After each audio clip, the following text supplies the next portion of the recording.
Tono-Bungay. Book the Third. The Great Days of Tono-Bungay by H. G. Wells. Narrated by Peter Silverleaf. Chapter the First. The Hardingham Hotel and How We Became Big People. 1. But now that I resume the main line of my story, it may be well to describe the personal appearance of my uncle as I remember him during those magnificent years that followed his passage from trade to finance. The little man plumped up very considerably during the creation of the Tono-Bungay property, but with the increasing excitements that followed that first flotation came dyspepsia and a certain flabbiness and falling away. His abdomen, if the reader will pardon my taking his features in order of their value, had at first a nice full roundness, but afterwards it lost tone without, however, losing size. He always went as though he was proud of it and would make as much of it as possible. To the last his movements remained quick and sudden. His short, firm legs as he walked seemed to twinkle rather than display the scissor stride of common humanity, and he never seemed to have knees, but instead a dispersed flexibility of limb. There was, I seem to remember, a secular intensification of his features. His nose developed character, became aggressive, stuck out at the world more and more. The obliquity of his mouth, I think, increased. From the face that returns to my memory projects a long cigar that is sometimes cocked jauntily up from the higher corner, that sometimes droops from the lower. It was as eloquent as a dog's tail, and he removed it only for the more emphatic modes of speech. He assumed a broad black ribbon for his glasses, and wore them more and more askew as time went on. His hair seemed to stiffen with success, but towards the climax it thinned greatly over the crown, and he brushed it hard back over his ears where, however, it stuck out fiercely. It always stuck out fiercely over his forehead, up and forward. He adopted an urban style of dressing with the onset of Tono-Bungay, and rarely abandoned it. He preferred silk hats with ample rich brims, often a trifle large for him by modern ideas, and he wore them at various angles to his axis. His taste in trouserings was towards fairly emphatic stripes, and his trouser cut was neat. He liked his frock coat long and full, although that seemed to shorten him. He displayed a number of valuable rings, and I remember one upon his left little finger with a large red stone bearing Gnostic symbols. "Clever chaps, those Gnostics, George," he told me. "Means a lot. Lucky." He never had anybody black mohair watch chair. In the country he affected grey and a large grey cloth top hat, except when motoring. Then he would have a brown deer-stalker cap and a fur suit of Eskimo cut with a sort of boot end to the trousers. Of an evening he would wear white waistcoats and plain gold studs. He hated diamonds. "Flashy," he said they were. "Might as well wear an income tax receipt. All very well for Park Lane. Unsold stock, not my style. Sober financier, George." So much for his visible presence. For a time it was very familiar to the world, for at the crest of the boom he allowed quite a number of photographs and at least one pencil sketch to be published in the sixpenny papers. His voice declined during those years from his early tenor to a flat, rich quality of sound that my knowledge of music is inadequate to describe. His shing inrush of air became less frequent as he ripened, but returned in moments of excitement. Throughout his career, in spite of his increasing and at last astounding opulence, his more intimate habits remained as simple as they had been at Wimblehurst. He would never avail himself of the services of a valet. At the very climax of his greatness, his trousers were folded by a housemaid and his shoulders brushed as he left the house or hotel. He became wary about breakfast as life advanced, and at one time talked much of Dr. Haig and uric acid. But for other meals he remained reasonably omnivorous. He was something of a gastronome, and would eat anything he particularly liked in an audible manner, and perspire upon his forehead. He was a studiously moderate drinker, except when the spirit of some public banquet or some great occasion caught him and bore him beyond his wariness. There he would, as it were, drink inadvertently and become flushed and talkative, about everything but his business projects. To make the portrait complete, one wants to convey an effect of sudden, quick bursts of movement, like the jumps of a Chinese cracker, to indicate that his pose, whatever it is, has been preceded and will be followed by a rush. If I were painting him, I should certainly give him for a background that distressed, uneasy sky that was popular in the 18th century, and, at a convenient distance, a throbbing motor car, very big and contemporary, a secretary hurrying with papers, and an alert chauffeur. Such was the figure that created and directed the great property of Tono-Bungay, and from the successful reconstruction of that company passed on to a slow crescendo of magnificent creations and promotions until the whole world of investors marvelled. I have already, I think, mentioned how, long before we offered Tono-Bungay to the public, we took over the English agency of certain American specialities. To this was presently added our exploitation of Moggs domestic soap, and so he took up the domestic convenience campaign that, coupled with his equatorial rotundity and a certain resolute convexity in his bearings, won my uncle his Napoleonic title.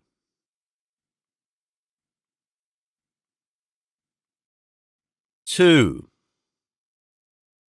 It illustrates the romantic element in modern commerce that my uncle met young Moggs at a city dinner.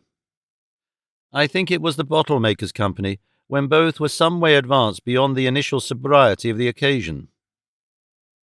This was the grandson of the original Moggs, and a very typical instance of an educated, cultivated, degenerate plutocrat. His people had taken him about in his youth, as the Ruskins took their John, and fostered a passion for history in him, and the actual management of the Moggs industry had developed upon a cousin and a junior partner. Mr. Moggs, being of a studious and refined disposition, had just decided, after a careful search for a congenial subject in which he would not be constantly reminded of soap, to devote himself to the history of the Thebaid, when this cousin died suddenly and precipitated responsibilities upon him. In the frankness of conviviality, Moggs bewailed the uncongenial task thus thrust into his hands, and my uncle offered to lighten his burden by a partnership then and there. They even got to terms, extremely muzzy terms, but terms nevertheless. Each gentleman wrote the name and address of the other on his cuff, and they separated in a mood of brotherly carelessness, and next morning neither seems to have thought to rescue his shirt from the wash until it was too late. My uncle made a painful struggle, it was one of my business mornings, to recall name and particulars.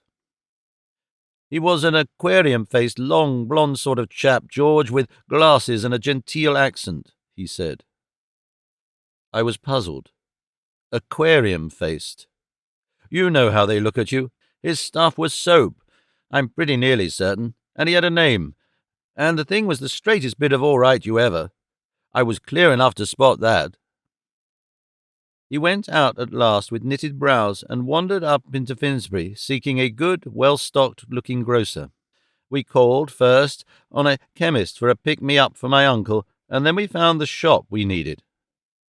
I want, said my uncle, half a pound of every sort of soap you got. Yes, I want to take them now. Wait a moment, George. Now, what sort of soap do you call that?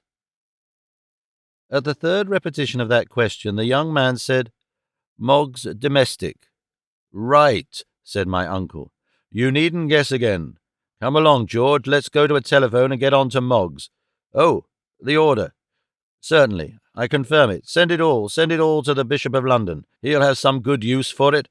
First-rate man, George, he is, charities and all that. And put it down to me. Here's a card, Ponderevo, Tono-Bungay. Then he went on to Moggs and found him in a camel-hair dressing-jacket, in a luxurious bed, drinking China tea, and got the shape of everything but the figures fixed by lunchtime. Young Moggs enlarged my mind considerably. He was a sort of thing I hadn't met before. He seemed quite clean and well-informed, and he assured me to never read newspapers nor use soap in any form at all. "Delicate skin," he said. "No objection to our advertising you wide and free," said my uncle. "I draw the line at railway stations," said Moggs. "South Coast cliffs, theatre programmes, books by me and poetry generally, scenery, and the Mercure de France." "We'll get along," said my uncle. "So long as you don't annoy me," said Moggs, lighting a cigarette. "You can make me as rich as you like." We certainly made him no poorer. His was the first firm that was advertised by a circumstantial history. We even got to illustrated magazine articles telling of the quaint past of Moggs. We concocted Moggsiana. Trusting to our partner's preoccupation with the uncommercial aspects of life, we gave graceful history of Moggs the First, Moggs the Second, Moggs the Third, and Moggs the Fourth. You must, unless you are very young, remember some of them, and our admirable block of a Georgian shop window. My uncle bought early 19th century memoirs, soaked himself in the style, and devised stories about old Moggs the First and the Duke of Wellington, George the Third, and the soap dealer, almost certainly old Moggs. Very soon we had added to the original Moggs Primrose several varieties of scented and superfatted. A special nursery is used in the household of the Duke of Kent and for the old Queen in infancy. A plate powder, the Paragon, and a knife powder. We roped in a good little second-rate black lead firm and carried their origins back into the mists of antiquity. It was my uncle's own unaided idea that we should associate that commodity with the Black Prince. He became industriously curious about the past of black lead. I remember his buttonholing the presidents of the Pepys Society. "I say, is there any black lead in Pepys? You know, black lead for grates. Or does it pass it over as a matter of course?" He became in those days the terror of eminent historians. "Don't want your drum and trumpet history, no fear," he used to say. "Don't want to know who was whose mistress, and why so-and-so devastated such a province. That's bound to be all lies and upsy-down anyhow. Not my affair, nobody's affair now. Chaps who did it didn't clearly know. What I want to know is, in the Middle Ages, did they do anything for housemaid's knee? What did they put in their hot baths after jousting? And was the Black Prince, you know the Black Prince, was he enamelled or painted or what? I think myself black-leaded very likely, like pipe clay. But did they use blacking so early?" So it came about that in designing and writing those Moggs soaps advertisements, they wrought a revolution in that department of literature. My uncle was brought to realize not only the lost history, but also the enormous field for invention and enterprise that lurked among the little articles, the dustpans and mincers, the mousetraps and carpet-sweepers that fringed the shops of the oilman and domestic ironmonger. He was recalled to one of the dreams of his youth, to his conception of the Ponderevo patent flat that has been in his mind so early as the days before I went to serve him at Wimblehurst. "The home, George," he said, "wants straightening up, silly muddle, things that get in the way. Got to organize it." For a time he displayed something like the zeal of a genuine social reformer in relation to these matters. "We've got to bring the home up to date. That's my idea, George. We've got to make a civilized domestic machine out of these relics of barbarism. I'm going to hunt up inventors, make a corner in domestic ideas. Everything. Balls of string that won't dissolve into a tangle, and gum that won't dry into horn. See? Then, after conveniences, beauty. Beauty, George. All these few things ought to be made fit to look at. It's your aunt's idea, that. Beautiful jam pots. Get one of those new art chaps to design all the things they make ugly now.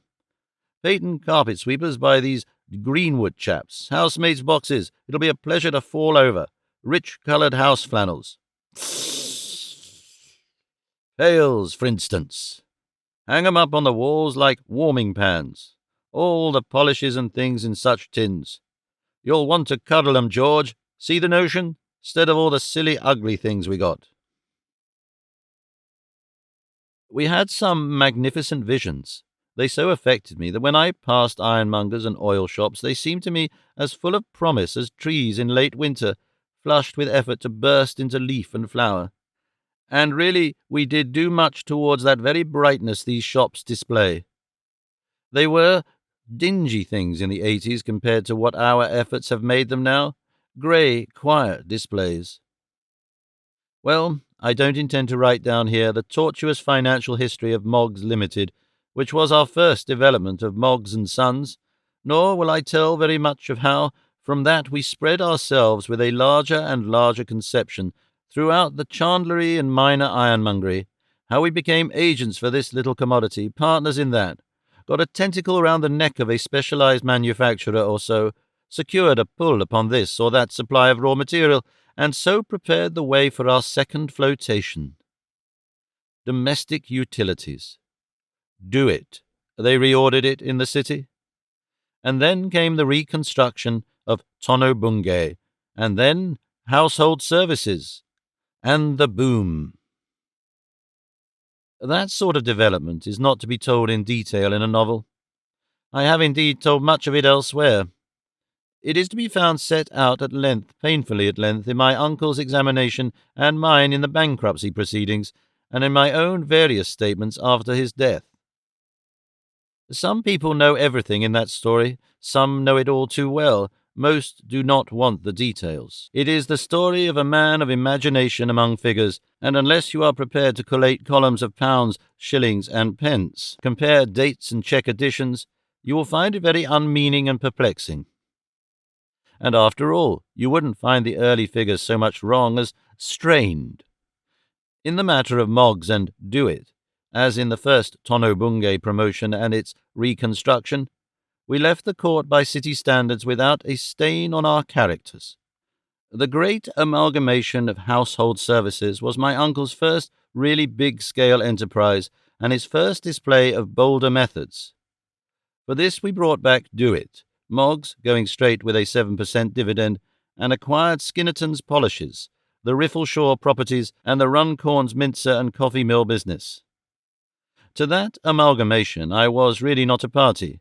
I left it to my uncle because I was then beginning to get keen upon the soaring experiments I had taken on from the results then to hand of Lilienthal, Pilcher, and the Wright brothers. I was developing a glider into a flyer. I meant to apply power to this glider as soon as I could work out one or two residual problems affecting the longitudinal stability. I knew that I had a sufficiently light motor in my own modification of Bridger's light turbine, but I knew too that until I had cured my aeroplane of a tendency demanding constant alertness from me, a tendency to jerk up its nose at unexpected moments and slide back upon me, the application of an engine would be little short of suicide. But that I will tell about later.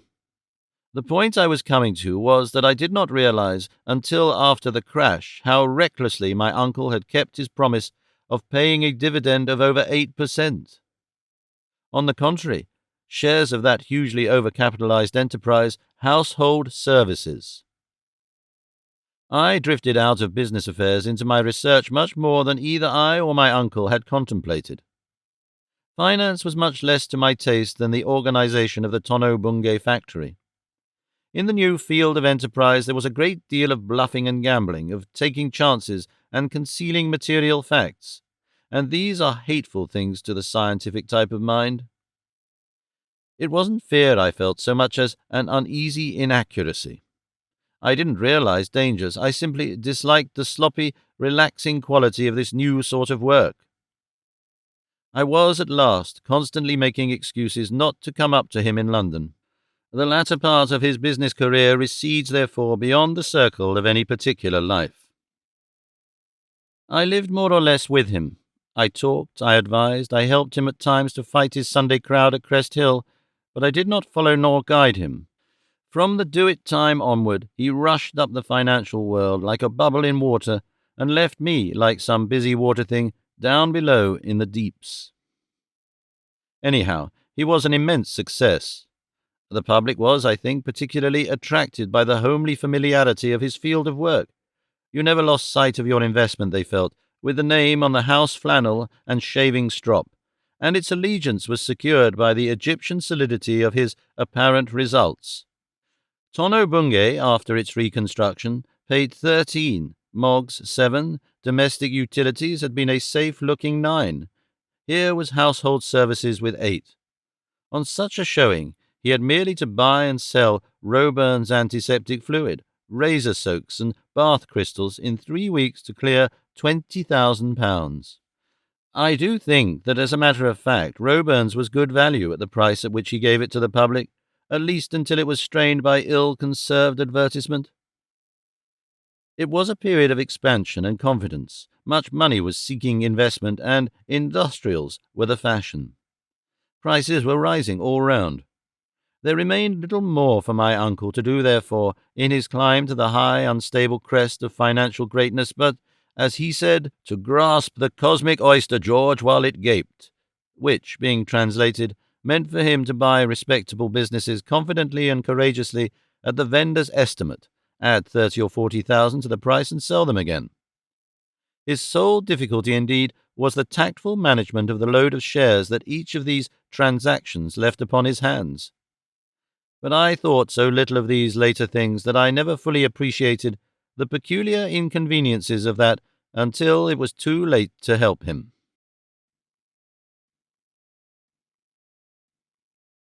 3.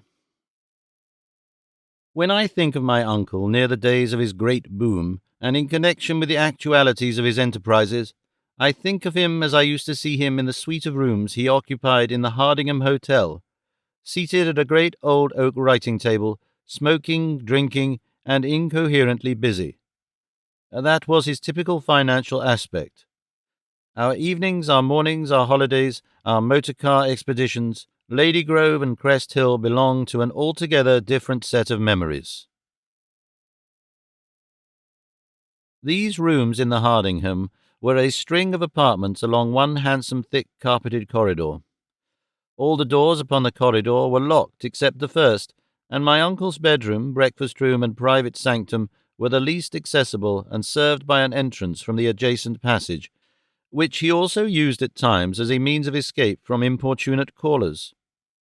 The most eternal room was a general waiting room and very businesslike in quality. It had 1 or 2 uneasy sofas, a number of chairs, a green baize table, and a collection of the very best Moggs and Tone posters, and the plush carpets normal to the Hardingham had been replaced by a grey-green cork linoleum.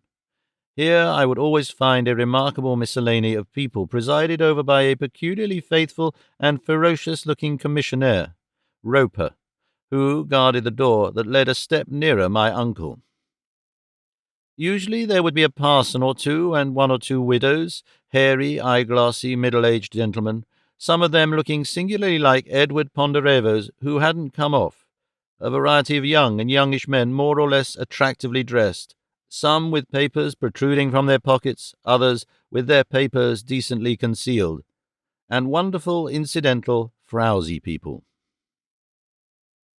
All these persons maintain a practically hopeless siege, sometimes for weeks together. They had better have stayed at home.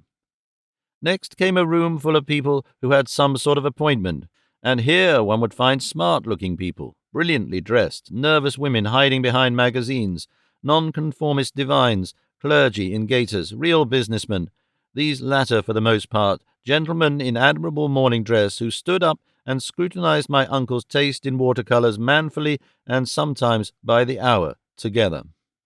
Young men again were here of various social origins, young Americans, treasonable clerks from other concerns, university young men, keen-looking, most of them, resolute, reserved, but on a sort of hair-trigger, ready at any moment to be most voluble, most persuasive. This room had a window, too, looking out into the hotel courtyard with its fern-set fountains and mosaic pavement, and the young men would stand against this and sometimes even mutter. One day I heard one repeating in all urgent whisper as I passed, "But you don't quite see, Mr. Ponderevo, the full advantages, the full advantages." I met his eye, and he was embarrassed.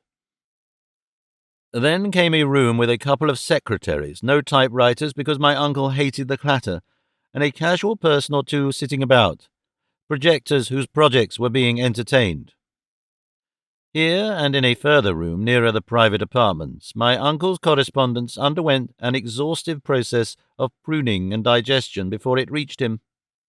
Then the two little rooms in which my uncle talked, my magic uncle who had got the investing public to whom all things were possible. As one came in, we would find him squatting with his cigar up and an expression of dubious beatitude upon his face, while someone urged him to grow still richer by this or that. "That you, George?" he used to say. "Come in. Here's a thing. Tell him, Mr. Over again. Have a drink, George? No, wise man. Listen." I was always ready to listen. All sorts of financial marvels came out of the Hardingham, more particularly during my uncle's last great flurry, but they were nothing to the projects that passed in. It was the little brown and gold room he sat in usually. He had had it redecorated by Boardingly, and half a dozen Sussex pictures by Webster hung about it. Latterly, he wore a velveteen jacket of a golden-brown colour in this apartment that I think overemphasized its aesthetic intention, and he also added some gross Chinese bronzes. He was, on the whole, a very happy man throughout all that wildly enterprising time. He made, and, as I shall tell in its place, spent great sums of money. He was constantly in violent motion, constantly stimulated mentally and physically, and rarely tired. About him was an atmosphere of immense deference. Much of his waking life was triumphal, and all his dreams. I doubt if he had any dissatisfaction with himself at all until the crash bore him down. Things must have gone very rapidly with him. I think he must have been very happy. As I sit here writing about all these things, jerking down notes and throwing them aside in my attempt to give some literary form to the tale of our promotions, the marvel of it all comes to me as if it came for the first time, the supreme unreason of it.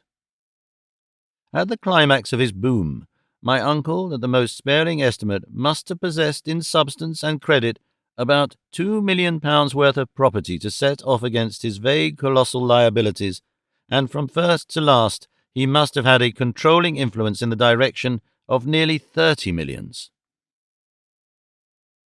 This irrational muddle of a community in which we live paid him at that rate for sitting in a room and scheming and telling it lies.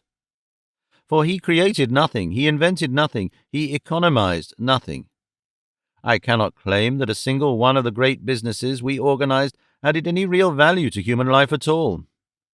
Several, like Tono-Bungay, were unmitigated frauds by any honest standard, the giving of nothing coated in advertisements for money. And the things the Hardingham gave out, I repeat, were nothing to the things that came in. I think of the long procession of people who sat down before us and propounded this and that. Now it was a device for selling bread under a fancy name and so escaping the laws as to weight. This was afterwards floated as the Decorticated Health Bread Company and bumped against the law. Now it was a new scheme for still more strident advertisement. Now it was a story of unsuspected deposits of minerals. Now a cheap and nasty substitute for this or that common necessity. Now the treachery of a too well-informed employee anxious to become our partner. It was all put to us tentatively, persuasively. Sometimes one had a large, pink, blusterous person trying to carry us off our feet by his pseudo-boyish frankness. Now some dyspeptically yellow whisperer, now some earnest, specially dressed youth with an eyeglass and a buttonhole, now some homely-speaking, shrewd Manchester man, or some Scotchman eager to be very clear and full. Many came in couples or trios, often in tow of an explanatory solicitor. Some were white and earnest, some flustered beyond measure at their opportunity. Some of them begged and prayed to be taken up. My uncle chose what he wanted and left the rest. He became very autocratic to these applicants. He felt he could make them, and they felt so too. He had but to say no, and they faded out of existence. He had become a sort of vortex to which wealth flowed of its own accord. His possessions increased by heaps, his shares, his leaseholds, and mortgages and debentures. Behind his first-line things he found it necessary at last, and sanctioned by all the precincts, to set up 3 general trading companies: the London and African Investment Company, the British Traders Loan Company, and Business Organisations Limited. This was in the culminating time when I had least to do with affairs. I don't say that with any desire to exculpate myself. I admit I was a director of all 3, and I will confess I was wilfully incurious in that capacity. Each of these companies ended its financial year solvent by selling great holdings of shares to one or other of its sisters and paying a dividend out of the proceeds. I sat at the table and agreed. That was our method of equilibrium at the iridescent climax of the bubble. You perceive now, however, the nature of the services for which this fantastic community have him unmanageable wealth and power and real respect. It was all a monstrous payment for courageous fiction, a gratuity in return for the one reality of human life, illusion. We gave them a feeling of hope and profit. We sent a tidal wave of water and confidence into their stranded affairs. "We mint faith, George," said my uncle one day. "That's what we do, and by Jove, we've got to keep minting. We've been making human confidence ever since I drove the first cork of Tono-Bungay." Coining would have been a better word than minting, and yet, in a sense he was right. Civilization is possible only through confidence, so that we can bank our money and go unarmed about the streets. The bank reserve, or a policeman keeping order in a jostling multitude of people, are only slightly less impudent bluffs than my uncle's prospectuses. They couldn't, for a moment, make good if the quarter of what they guarantee was demanded of them. The whole of this modern mercantile investing civilization is indeed such stuff as dreams are made of. A mass of people swelters and toils, great railway systems grow, cities arise to the skies and spread wide and far, mines are opened, factories hum, foundries roar, ships plough the seas, countries are settled. About this busy, striving world the rich owners go, controlling all, enjoying all, confident in creating the confidence that draws us all together into a reluctant, nearly unconscious brotherhood. I wonder and plan my engines. The flags flutter, the crowds cheer, the legislatures meet. Yet it seems to me indeed at times that all this present commercial civilization is no more than my poor uncle's career writ large, a swelling, thinning bubble of assurances that its arithmetic is just as unsound, its dividends as ill-advised, its ultimate aim as vague and forgotten, that it all drifts on perhaps to some tremendous parallel to his individual disaster. Well, so it was we boomed, and for 4 years and a half we lived a life of mingled substance and moonshine. Until our particular unsoundness overtook us, we went about in the most magnificent of motor cars upon tangible highroads, made ourselves conspicuous and stately in splendid houses, ate sumptuously, and had a perpetual stream of notes and money trickling into our pockets. Hundreds of thousands of men and women respected us, saluted us, and gave us toil and honour. I asked, and my worksheets rose. My aeroplane swooped out of nothingness to scare the downland pre-wits. My uncle waved his hand, and Lady Grove and all its associations of chivalry and ancient peace were his. Waved again, and architects were busy planning the great palace he never finished at Crest Hill, and an army of folkmen gathered to do his bidding. Blue marble came from Canada, and timber from New Zealand, and beneath it all, there was nothing but fictitious values as evanescent as rainbow gold.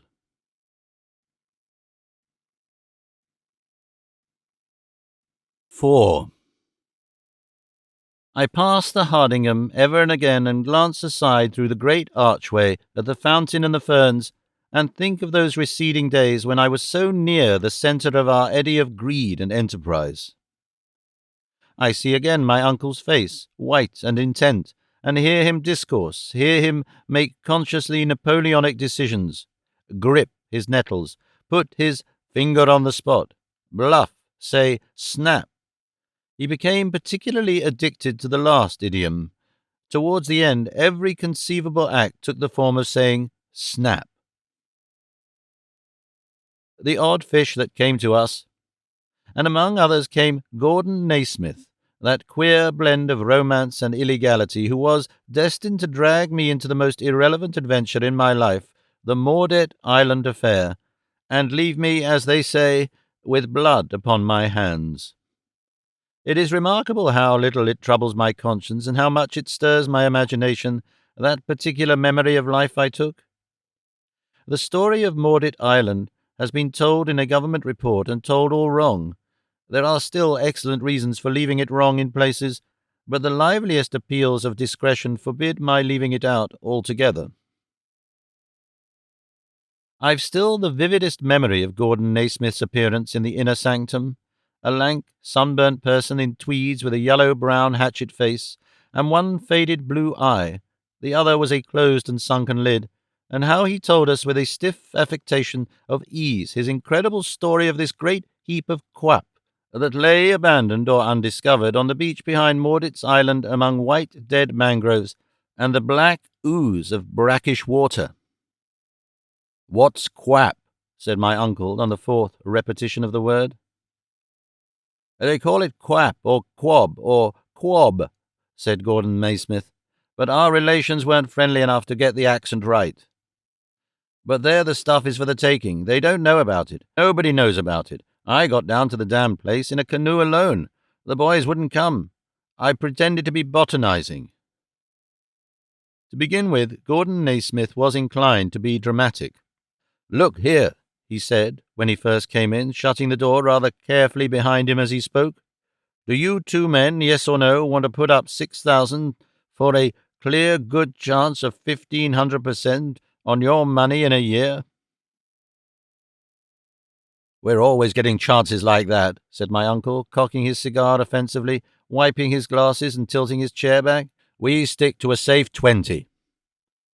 Gordon Naismith's quick temper showed in a slight stiffening of his attitude. "Don't you believe me?" said I, getting up before he could reply. "You're different, and I know your books. We're very glad you've come to us. Confound it, uncle, it's Gordon Naismith. Sit down. What is it? Minerals?" "Quap," said Gordon Naismith, fixing his eye on me. "In heaps." "In heaps?" said my uncle softly, with his glasses very oblique. "You're only fit for the grocery," said Gordon Naismith scornfully, sitting down and helping himself to one of my uncle's cigars. "I'm sorry I came, but still now I'm here. And first, as to quap. Quap, sir, is the most radioactive stuff in the world. That's quap. It's a festering mass of earths and heavy metals, polonium, radium, thorium, carium, and new things too. There's a stuff called XK provisionally. There they are, mucked up together in a sort of rotting sand. What it is, how it got made, I don't know. It's like as if some young creator had been playing about there. There it lies in two heaps, one small, one great, and the world for miles about it is blasted and scorched and dead. You can have it for the getting. You got to take it, that's all." "That's all right," said I. "Have you samples?" "Well, should I? You can have anything, up to 2 ounces. Where is it?"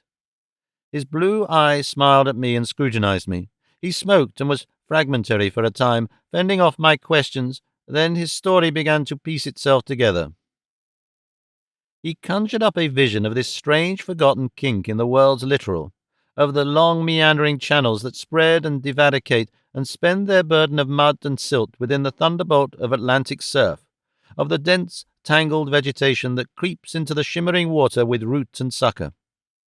He gave a sense of heat and perpetual reek of vegetable decay, and told how at last comes a break among these things, an arena fringed with bone-white dead trees, a sight of the hard blue sea line beyond the dazzling surf, and a wide desolation of dirty shingle and mud, bleached and scarred. A little way off, among charred dead weeds, stands the abandoned station, abandoned because every man who stayed 2 months at that station stayed to die. Eaten up, mysteriously, like a leper with its dismantled sheds and its decaying pier of worm-rotten and oblique piles and planks, still insecurely possible. And in the midst, 2 clumsy heaps, shaped like the backs of hogs, one small, one great, sticking out under a rib of rock that cuts the space across. Quap.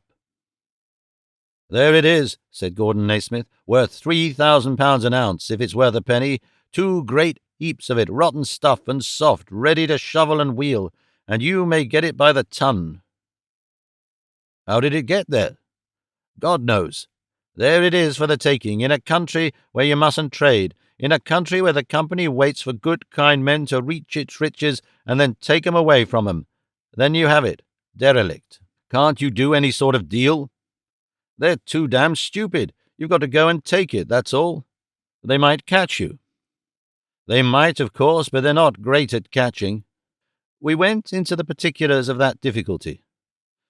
"They wouldn't catch me because I'd sink first. Give me a yacht," said Gordon Naismith. "That's all I need." "But if you get caught," said my uncle. I'm inclined to think that Gordon Naismith imagined we would give him a cheque for £6,000 on the strength of his talk. It was very good talk, but we didn't do that. I stipulated for samples of his stuff for analysis, and he consented reluctantly. I think, on the whole, he would rather I didn't examine samples. He made a motion pocketwards that gave us an invincible persuasion that he had a sample upon him, and that, at the last instant, he decided not to produce it prematurely. There was evidently a curious strain of secretiveness in him. He didn't like to give us samples, and he wouldn't indicate within 300 miles the position of this Mordet Island of his. He had it clear in his mind that he had a secret of immense value, and he had no idea at all of just how far he ought to go with business people. And so, presently, to gain time for these hesitations of his, he began to talk of other things. He talked very well. He talked of the Dutch East Indies, and of the Congo, of Portuguese East Africa and Paraguay, of Malays and rich Chinese merchants, Dyaks and Negroes, and the spread of the Mahometan world in Africa today. And all this time he was trying to judge if we were good enough to trust with his adventure. Our cosy inner office became a little place, and all our business cold and lifeless exploits, beside his glimpses of strange minglings of men, of slayings unavenged and curious customs, of trade where no writs run, and the dark treacheries of eastern ports and uncharted channels. We had neither of us gone abroad except for a few vulgar raids on Paris. Our world was England. Other places of origin of half the raw material of the goods we sold had seemed to us as remote as fairyland or the forest of Arden. But Gordon Naismith made it so real and intimate for us that afternoon, for me at any rate, that it seemed like something seen and forgotten, and now again remembered. And in the end he produced his sample, a little lump of muddy clay speckled with brownish grains, in a glass bottle wrapped about with lead and flannel. Red flannel it was, I remember, a hue which is, I know, popularly supposed to double all the mystical efficacies of flannel. "Don't carry it about on you," said Gordon Smith. "It makes us sore."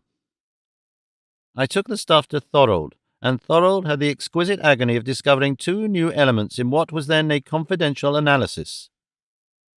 He has christened them and published since, but at the time Gordon Naismith wouldn't hear for a moment of our publication of any facts at all. Indeed, he flew into a violent passion and abused me mercilessly even for showing the stuff to Thorold. "I thought you were going to analyze it yourself," he said, with the touching persuasion of the layman that a scientific man knows and practices at the sciences. I made some commercial inquiries, and there seemed even then much truth in Gordon Naismith's estimate of the value of the stuff. It was before the days of Capern's discovery of the value of canadium, and his use of it in the Capern filament, but the cerium and thorium alone were worth the money he extracted for the gas mantles then in vogue. There were, however, doubts. Indeed, there were numerous doubts. What were the limits of the gas mantle trade? How much thorium, not to speak of cerium, could they take at a maximum? Suppose that quantity was high enough to justify our shipload? Came doubts in another quarter. Were the heaps up to sample? Were they as big as he said? Was Gordon Naismith imaginative? And if these values held, could we after all get the stuff? It wasn't ours. It was on forbidden ground.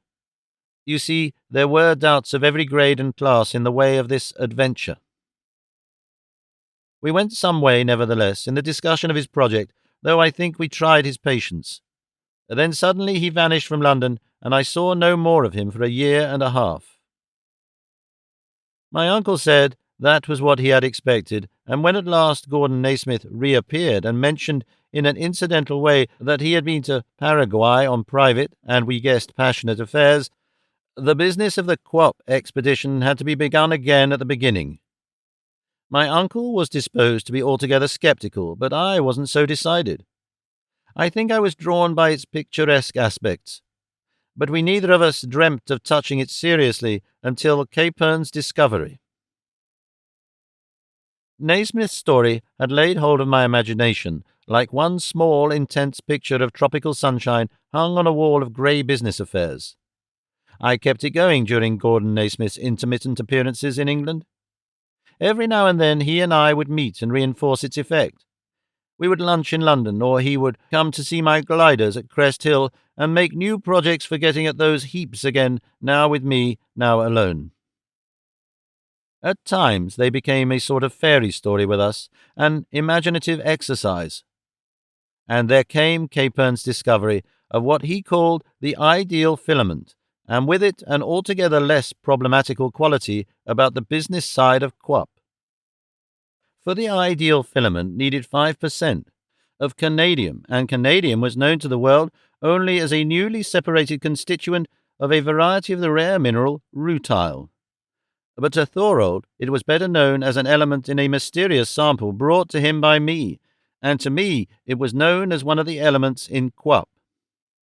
I told my uncle, and we jumped onto the process at once. We found that Gordon Naismith, still unaware of the altered value of the stuff, and still thinking of the experimental prices of radium and the rarity value of cerium, had got hold of a cousin named Pollock, made some extraordinary transaction about his life insurance policy, and was buying a brig. We put down £3,000, and forthwith the life insurance transaction and the Pollock side of this finance vanished into thin air, leaving Pollock, I regret to say, in the brig and in the secret, except so far as canadium and the filament went, as residuum. We discussed earnestly whether we should charter a steamer or go on with the brig, but we decided on the brig as a less conspicuous instrument for an enterprise that was, after all, to put it plainly, stealing. But that was one of our last enterprises before our great crisis, and I will tell of it in its place. So it was Quap came into our affairs, came in as a fairy tale and became real.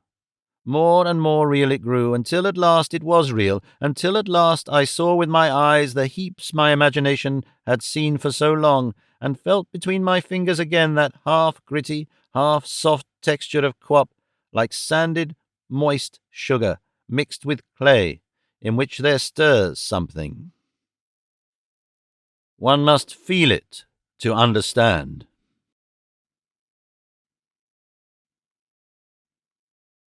Five. All sorts of things came to the Hardingham and offered themselves to my uncle. Gordon Naismith stands but only because he played a part at last in the crisis of our fortunes. So much came to us that it seemed to me at times as though the whole world of human affairs was ready to prostitute itself to our real and imaginary millions. As I look back, I am still dazzled and incredulous to think of the quality of our opportunities. We did the most extraordinary things that it seems absurd to me to leave to any casual man of wealth and enterprise who cares to do them. I had some amazing perceptions of just how modern thought and the supply of fact to the general mind may be controlled by money. Among other things that my uncle offered for, he tried very hard to buy the British Medical Journal and the Lancet, and run them on what he called modern lines, and when they resisted him he talked very vigorously for a time of organizing a rival enterprise. That was a very magnificent idea indeed in its way. It would have given a tremendous advantage to the handling of innumerable specialities, and indeed I scarcely know how far it would not have put the medical profession in our grip. It still amazes me, I shall die amazed, that such a thing can be possible in the modern state. If my uncle failed to bring the thing off, someone else may succeed. But I doubt, even if he had got both these weeklies, whether his peculiar style would have suited them. The change of purpose would have shown. He would have found it difficult to keep up their dignity. He certainly did not keep up the dignity of the Sacred Grove, an important critical organ which he acquired one day by saying snap for £800. He got it lock, stock and barrel, under one or other of which three aspects the editor was included. Even at that price it didn't pay. If you are a literary person, you will remember the bright new cover he gave that representative organ of British intellectual culture, and how his sound business instincts jarred with the exalted pretensions of a vanishing age. One old wrapper I discovered the other day runs, Sacred Grove, weekly magazine of art, philosophy, science, and belles lettres. Have you a nasty taste in your mouth? It is liver. You need 123 pill. Just one. Not a drug, but a live American remedy. Contents. A hitherto unpublished letter from Walter Pater. Charlotte Bronte's maternal great-aunt. A New Catholic History of England. The Genius of Shakespeare. Correspondence, the Mendelian Hypothesis. The Split Infinitive. Comments or begin. Clever House. Socialism and the Individual. The Dignity of Letters. Folklore Gossip. The Stage. The Paradox of Acting. Travel Biography. Verse, Fiction, etc. The best pill in the world for an irregular liver. I suppose it is some lingering traces of the Bladesover tradition to me that makes this combination of letters and pills seem so incongruous, just as I suppose it is a lingering trace of Plutarch and my ineradicable boyish imagination that at bottom our state should be wise, sane, and dignified, that makes me think a country which leaves its medical and literary criticism, or indeed any such vitally important criticism, entirely to private enterprise and open to the advances of any purchaser, must be in a frankly hopeless condition. These are ideal conceptions of mine. As a matter of fact, nothing would be more entirely natural and representative of the relations of learning, thought, and the economic situation in the world at the present time than this cover of the Sacred Grove. The quiet conservatism of the one element embedded in the aggressive brilliance of the other. The contrasted notes of bold physiological experiment and extreme mental immobility.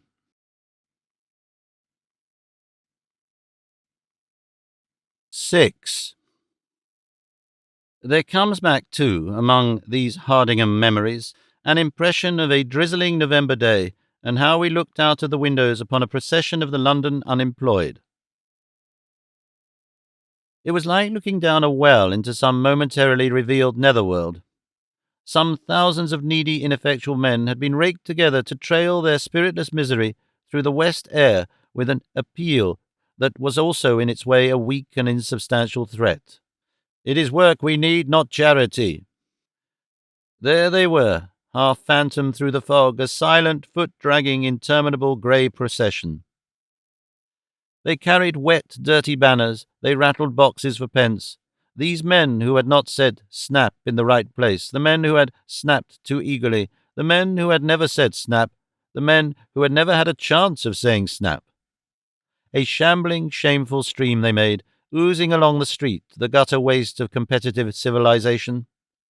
And we stood high out of it all, as high as if we looked godlike from another world, standing in a room beautifully lit and furnished, skilfully warmed, filled with costly things. There, thought I, but for the grace of God, go George and Edward Ponderevo. But my uncle's thoughts ran in a different channel, and he made that vision the test of a spirited but inconclusive a harangue upon tariff reform.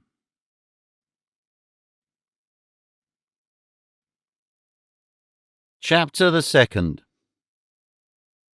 Our progress from Camden Town to Crest Hill. 1. So far my history of my aunt and uncle has dealt chiefly with his industrial and financial exploits. But side by side with that history of inflation from the infinitesimal to the immense is another development. The change, year by year, from the shabby impecuniosity of the Camden Town lodging to the lavish munificence of the Crest Hill marble staircase and my aunt's golden bed, the bed that was facsimiled from Fontainebleau. And the odd thing is that I come to this nearer part of my story, I find it much more difficult to tell than the clear little perspective memories of the earlier days. Impressions crowd upon one another and overlap one another. I was presently to fall in love again, to be seized by a passion to which I still faintly respond, a passion that still clouds my mind. I came and went between Ealing and my aunt and uncle, and presently between Effie and Clubland, and then between business and a life of research that became far more continuous, infinitely more consecutive and memorable than any of these other sets of experiences. I didn't witness a regular social progress, therefore. My aunt and uncle went up in the world, so far as I was concerned, as if they were displayed by an early cinematograph with little jumps and flickers. As I recall this side of our life, the figure of my round eyes, button-nosed, pink and white Aunt Susan tends always to the central position. We drove the car and sustained the car. She sat in it with a magnificent variety of headgear poised upon her delicate neck, and always with that faint ghost of a lisp no misspelling can render, commented on and illuminated the new aspects. I've already sketched the little home behind the Wimblehurst chemist shop, the lodging near the Cobden statue, and the apartments in Gower Street. Thence my aunt and uncle went into a flat in Red Gauntlet Mansions. There they lived when I married. It was a compact flat, with very little for a woman to do in it. In those days my aunt, I think, used to find the time heavy upon her hands, and so she took to books and reading, and after a time even to going to lectures in the afternoon.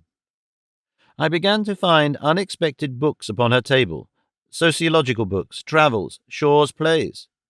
"Hello," I said, at the sight of some volume of the latter. "I'm keeping a mind, George," she explained. "Eh? Keeping a mind. Dogs I never cared for. It's been a toss-up between setting up a mind and setting up a soul. It's jolly lucky for him and you it's a mind. I've joined the London Library, and I'm going in for the Royal Institution and every blessed lecture that comes along next winter. You'd better look out." And I remember her coming in late one evening with a notebook in her hand. "Where you been, Susan?" said my uncle. "Birkbeck, physiology. I'm getting on."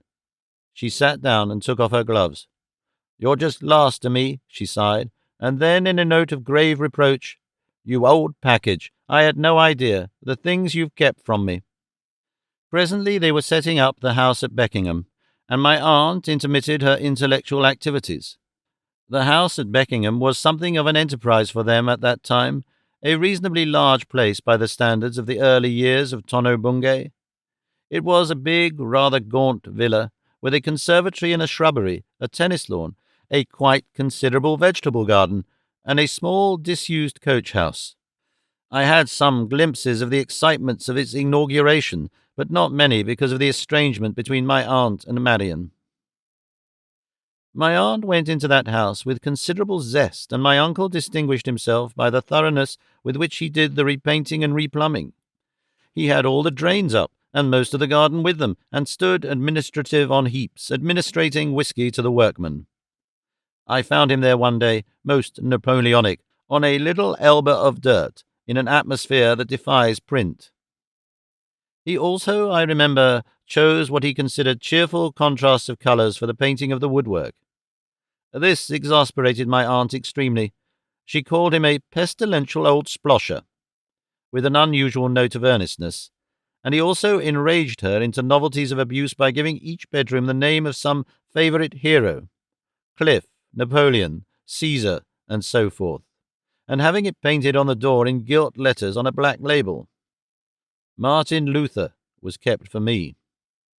Only her respect for domestic discipline, she said, prevented her retaliating with Old Pondo on the housemaid's cupboard.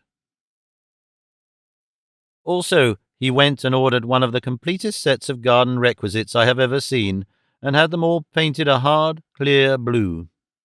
My aunt got herself large tins of a kindlier hued enamel and had everything secretly recoated, and this done, she found great joy in the garden and became an ardent rose-grower and herbaceous borderer, leaving her mind, indeed, to damp evenings and the winter months. When I think of her at Beckenham, I always think first of her as dressed in that blue cotton stuff she affected, with her arms in huge gauntleted gardening gloves, a trowel in one hand, and a small but no doubt hardy and promising annual, limp and very young-looking and sheepish, in the other. Beckenham, in the persons of a vicar, a doctor's wife, and a large, proud lady called Hogberry, called on my uncle and aunt almost at once, so soon, in fact, as the lawn was down again, and afterwards my aunt made friends with a quiet gentlewoman next door, apropos of an overhanging cherry tree and the need of repairing the party fence. So she resumed her place in society, from which she had fallen with the disaster of Wimblehurst. She made a partially facetious study of the etiquette of her position, had cards engraved, and retaliated calls. And then she received a card for one of Mrs. Hogberry's at Holmes, gave an old garden party herself, participated in a bazaar and sale of work, and was really becoming quite cheerfully entangled in Beckenham society when she was suddenly taken up by the roots again by my uncle and transplanted to Chislehurst. "Old trek, George," she said compactly, "onward and up," when I found her superintending the loading of 2 big furniture vans. "Go up and say good-bye to Martin Luther, and then you'll see what you can do to help me." 2. I looked into the jumbled stores of the middle distance of memory, and Beckenham seems to me a quite transitory phase. But really, they were there several years, through nearly all my married life, in fact, and far longer than the year and odd months we lived together at Wimblehurst. But the Wimblehurst time with them is fuller in my memory by far than the Beckenham period. There comes back to me with a quite considerable amount of detail the effect of that garden party of my aunt's and of a little social misbehaviour of which I was guilty on that occasion. It's like a scrap from another life.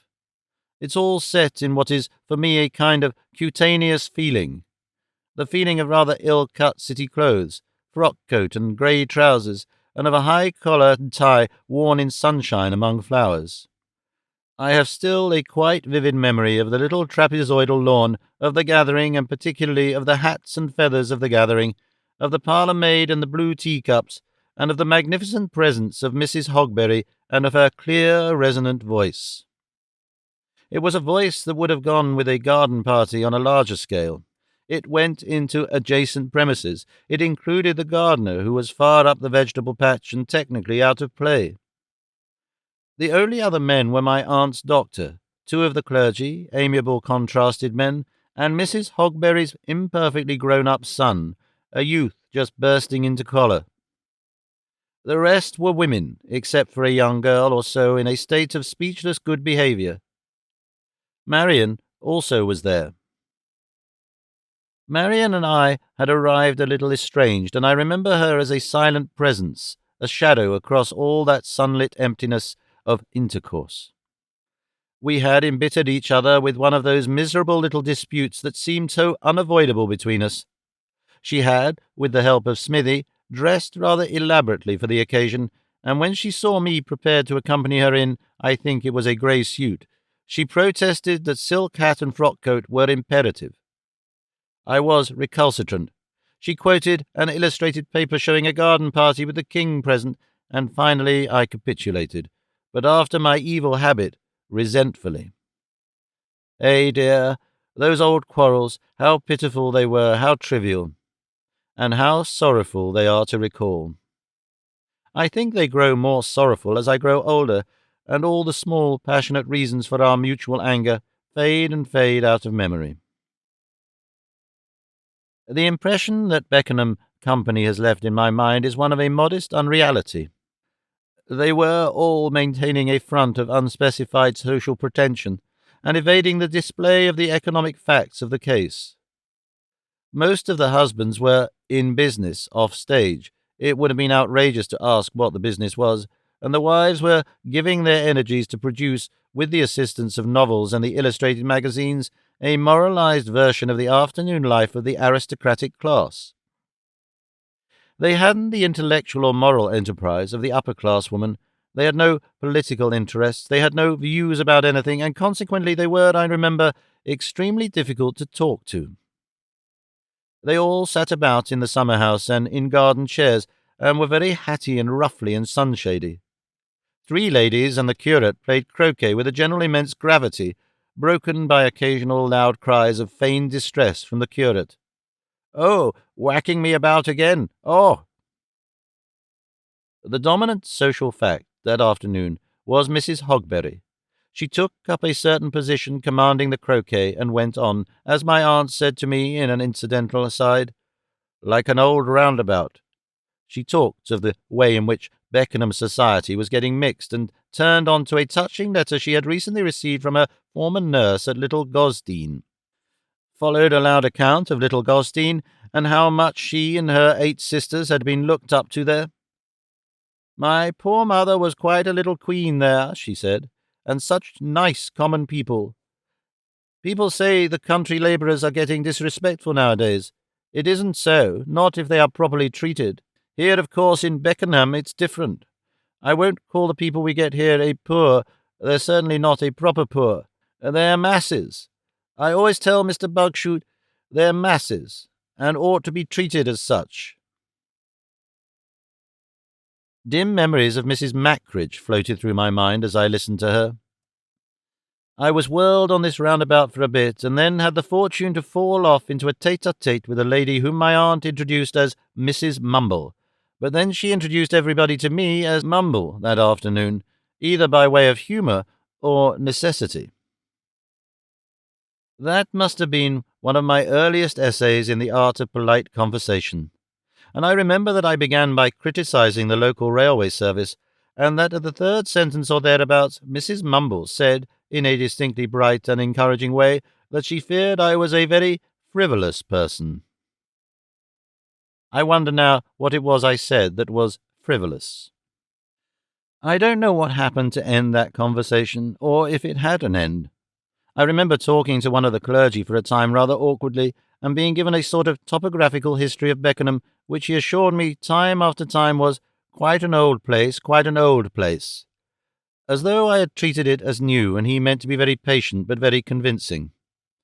Then we hung up in a distinct pause, and my aunt rescued me. "George," she said, in a confidential undertone, "keep the pot a-boiling." And then audibly, "I say, would you both old trot about with tea a bit?" "Only too delighted to trot for you, Mrs. Ponderevo," said the clergyman, becoming fearfully expert in his elements. "Only too delighted." I found we were near a rustic table, and that the housemaid was behind us in a suitable position to catch us on the rebound with the tea things. "Trot," repeated the clergyman to me, much amused. "Excellent expression." And I just saved him from the tray as he turned about. We handed tea for a while. "Give 'em cakes," said my aunt, flushed but well in hand. "Helps 'em to talk, George. Always talk best after a little nourishment, like throwing a bit of turf down an old geezer." She surveyed the gathering with a predominant blue eye and helped herself to tea. "They keep on going stiff," she said in an undertone. "I've done my best." "It's been a huge success," I said encouragingly. "That boy had his legs crossed in that position and hasn't spoken for 10 minutes. Stiffer and stiffer, brittle. He's beginning a dry cough, always a bad sign, George. Walk 'em about, shall I? Rub their noses with snow?" Happily she didn't. I got myself involved with a gentlewoman from next door, a pensive, languid-looking little woman with a low voice, and fell talking, our topic, cats and dogs, and which it was we liked best. "I always feel," said the pensive little woman, "that there's something about a dog a cat hasn't got." "Yes," I found myself admitting with great enthusiasm, "there is something, and yet again—" "Oh, I know there's something about a cat too, but it isn't the same." "Not quite the same," I admitted, "but still it's something." "Ah, but such a different something." "More sinuous?" "Much more." "Ever so much more." It makes all the difference, don't you think? Yes, I said, all. She glanced at me gravely and sighed a long, deeply felt yes. A long pause. The thing seemed to me to amount to a stalemate. Fear came into my heart and much perplexity. The roses, I said. I felt like a drowning man. Those roses, don't you think they are very beautiful flowers? Aren't they? She agreed gently. There seems to be something in roses, something. I don't know how to express it. Something, I said helpfully. Yes, she said. Something, isn't there? So few people see it, I said. More's the pity. She sighed and said again very softly, Yes. There was another long pause. I looked at her and she was thinking dreamily. The drowning sensation returned, the fear and enfeeblement.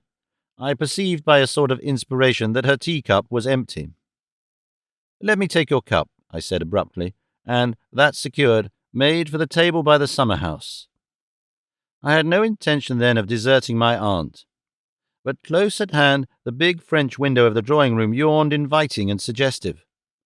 I can feel all that temptation now, and particularly the provocation of my collar. In an instant I was lost. I would, just for a moment. I dashed in, put down the cup on the keys of the grand piano, and fled upstairs, softly, swiftly, 3 steps at a time, to the sanctuary of my uncle's study, his snuggery. I arrived there breathless, convinced there was no return for me. I was very glad and ashamed of myself, and desperate. By means of a penknife, I contrived to break open his cabinet of cigars, drew a chair to the window, took off my coat, collar and tie, and remained smoking guiltily and rebelliously, and peeping through the blind at the assembly on the lawn until it was altogether gone. The clergymen, I thought, were wonderful.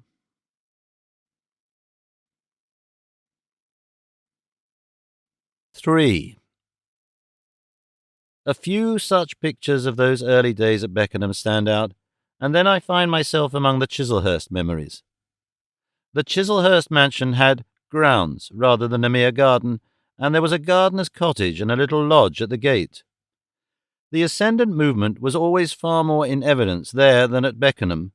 The velocity was increasing. One night picks itself out as typical, as, in its way, marking an epoch.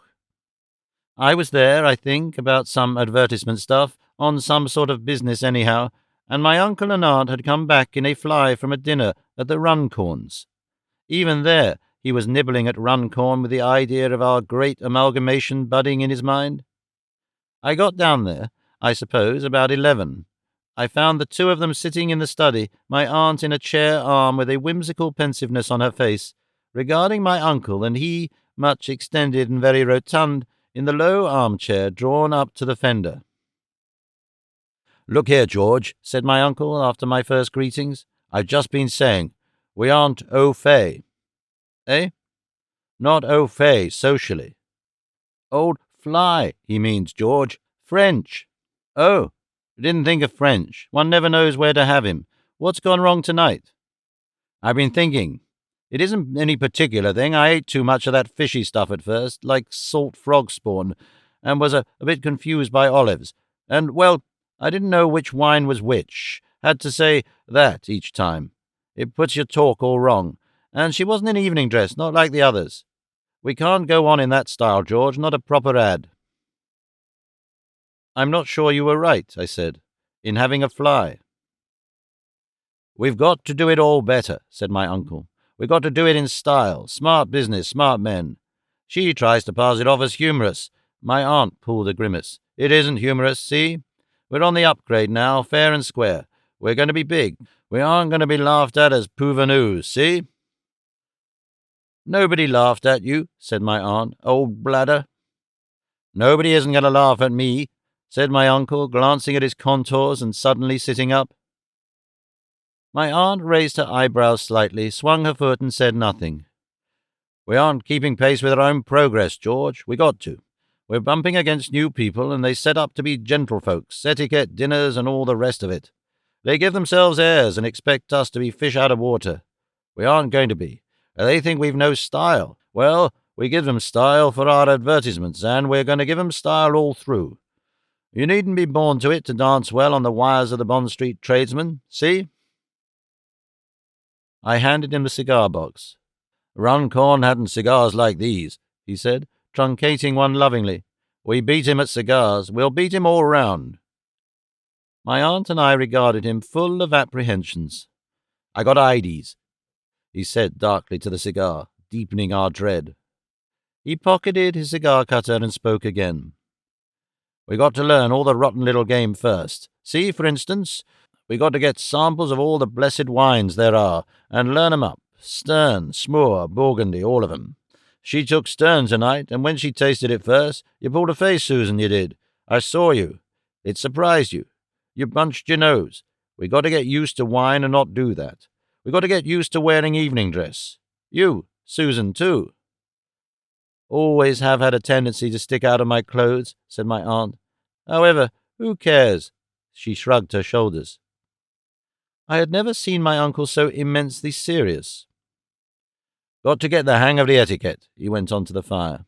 "Horses even. Practice everything. Dine every night in evening dress. Get a broom or something. Learn up golf and tennis and things. Country gentlemen. Oh, fay, it isn't only freedom from gaucherie." "Eh?" I said. "Oh, gaucherie, if you like." "French, George," said my aunt. "But I'm not old Gooch. I made that face for fun." "It isn't only freedom from gaucherie. We got our style, see? Style, just all right and one better. That's what I call style. We can do it, and we will." He mumbled his cigar and smoked for a space, leaning forward and looking into the fire. "What is it?" he asked. "After all, what is it?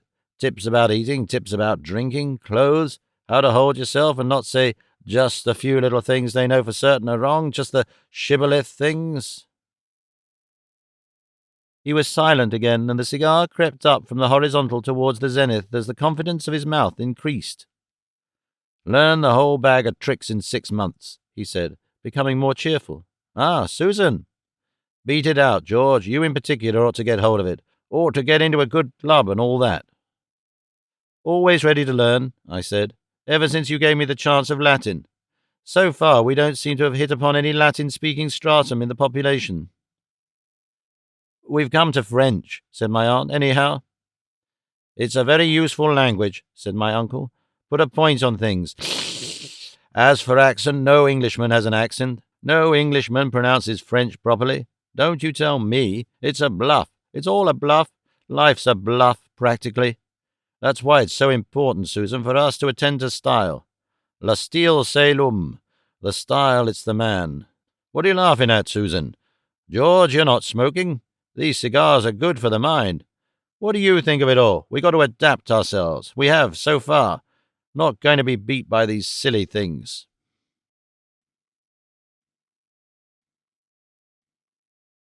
"4. What do you think of it, George?" he insisted. What I said I thought of it, I don't now recall.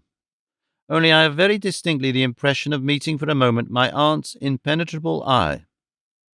And anyhow, he started in with his accustomed energy to rape the mysteries of the costly life and become the calmest of its lords.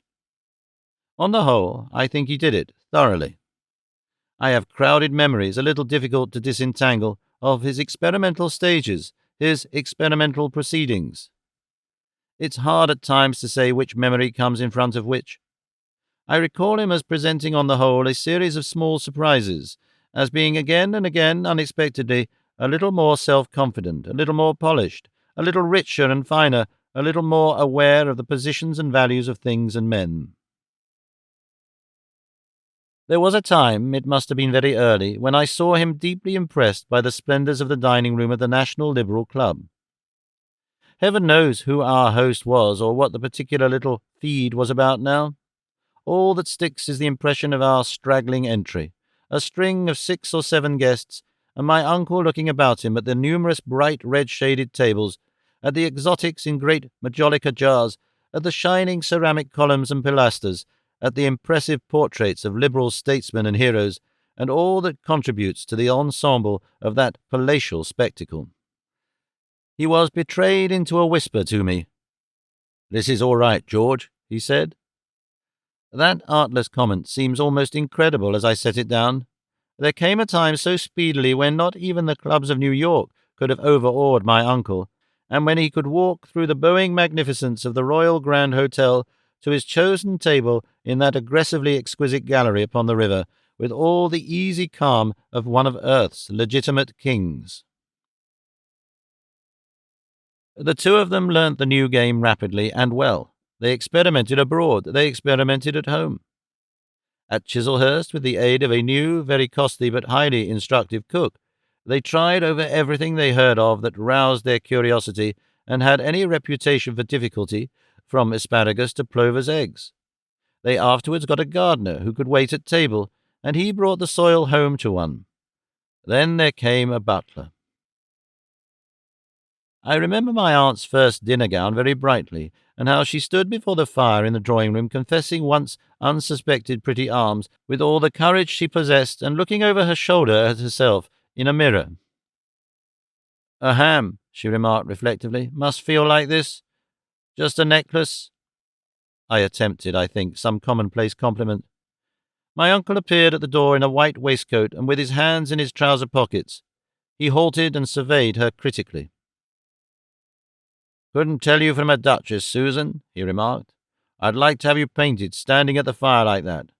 Sergeant, you look spirited somehow. Lord, I wish some of those damned tradesmen at Wimblehurst could see you." They did a lot of week-ending at hotels, and sometimes I went down with them. We seemed to fall into a vast drifting crowd of social learners. I don't know whether it is due simply to my changed circumstances, but it seems to me there have been immensely disproportionate developments of the hotel-frequenting and restaurant-using population during the last 20 years. It is not only, I think, that there are crowds of people who, like we were, are in the economically ascendant phase, but whole masses of the prosperous section of the population must be altering its habits, giving up high tea for dinner and taking to evening dress, using the weekend hotels as a practice ground for these new social arts. A swift and systematic conversion to gentility has been going on, I am convinced, throughout the whole commercial upper-middle class since I was 21. Curiously mixed was the personal quality of the people one saw in these raids. There were conscientiously refined and low-voiced people reeking with profound bashfulness. There were aggressively smart people using pet diminutives for each other loudly and seeking fresh occasions for brilliant rudeness. There were awkward husbands and wives, quarrelling furtively about their manners and ill at ease under the eye of winter, cheerfully amiable and often discrepant couples with a disposition to inconspicuous corners, and the jolly sort, afflicting an unaffected ease, plump, happy ladies who laughed too loud, and gentlemen in evening dress who subsequently got their pipes. And nobody you knew was anybody, however expensively they dressed and whatever rooms they took. I look back now with a curious remoteness of spirit to those crowded dining rooms with their dispersed tables and their inevitable red-shaded lights and the unsympathetic, unskilful waiters and the choice of "thig or glear, sir." I've not dined in that way in that sort of place now for 5 years. It must be quite 5 years, so specialized and narrow is my life becoming. My uncle's earlier motor-car phases work in with these associations, and there stands out a little bright vignette of the hall of the magnificent Bexhill-on-Sea, and people dressed for dinner and sitting about midst the scarlet furniture, satin and white enamelled woodwork, until the gong should gather them, and my aunt is there, very marvellously wrapped about in a dust cloak and a cage-like veil, and there are hotel porters and under-porters very alert, and an obsequious manager, and the tall young lady in black from the office is surprised into admiration, and in the middle of the picture is my uncle, making his first appearance in that Eskimo costume I have already mentioned, a short figure, compactly immense, hugely goggled, wearing a sort of brown rubber proboscis, and surmounted by a table-land of motoring cap.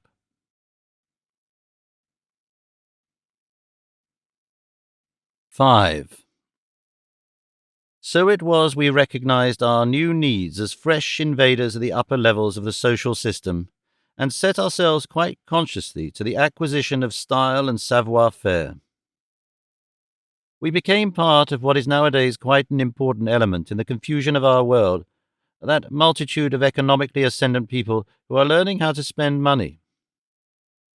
It is made up of financial people, the owners of the businesses that are eating up their competitors, inventors of new sources of wealth, such as ourselves. It includes nearly all America as one sees it on the European stage. It is a various multitude having only this in common. They are all moving, and particularly their womankind are moving, from conditions in which means are insistently finite, things were few, and customs simple, towards a limitless expenditure and the sphere of attraction of Bond Street, Fifth Avenue, and Paris. Their general effect is one of progressive revolution, of limitless rope. They discover suddenly indulgences their moral code never foresaw and has no provision for, elaborations, ornaments, possessions beyond their wildest dreams. With an immense astonished zest they begin shopping, begin a systematic adaptation to a new life crowded and brilliant with things shopped, with jewels, maids, butlers, coachmen, electric brooms, hired town and country houses. They plunge into it as one plunges into a career. As a class they talk, think and dream possessions. Their literature, their press, turns all on that. Immense illustrated weeklies of unsurpassed magnificence guide them in domestic architecture, in the art of owning a garden, in the achievement of the sumptuous in motor cars, in an elaborate sporting equipment, in the purchase and control of their estates, in travel and stupendous hotels. Once they begin to move, they go far and fast.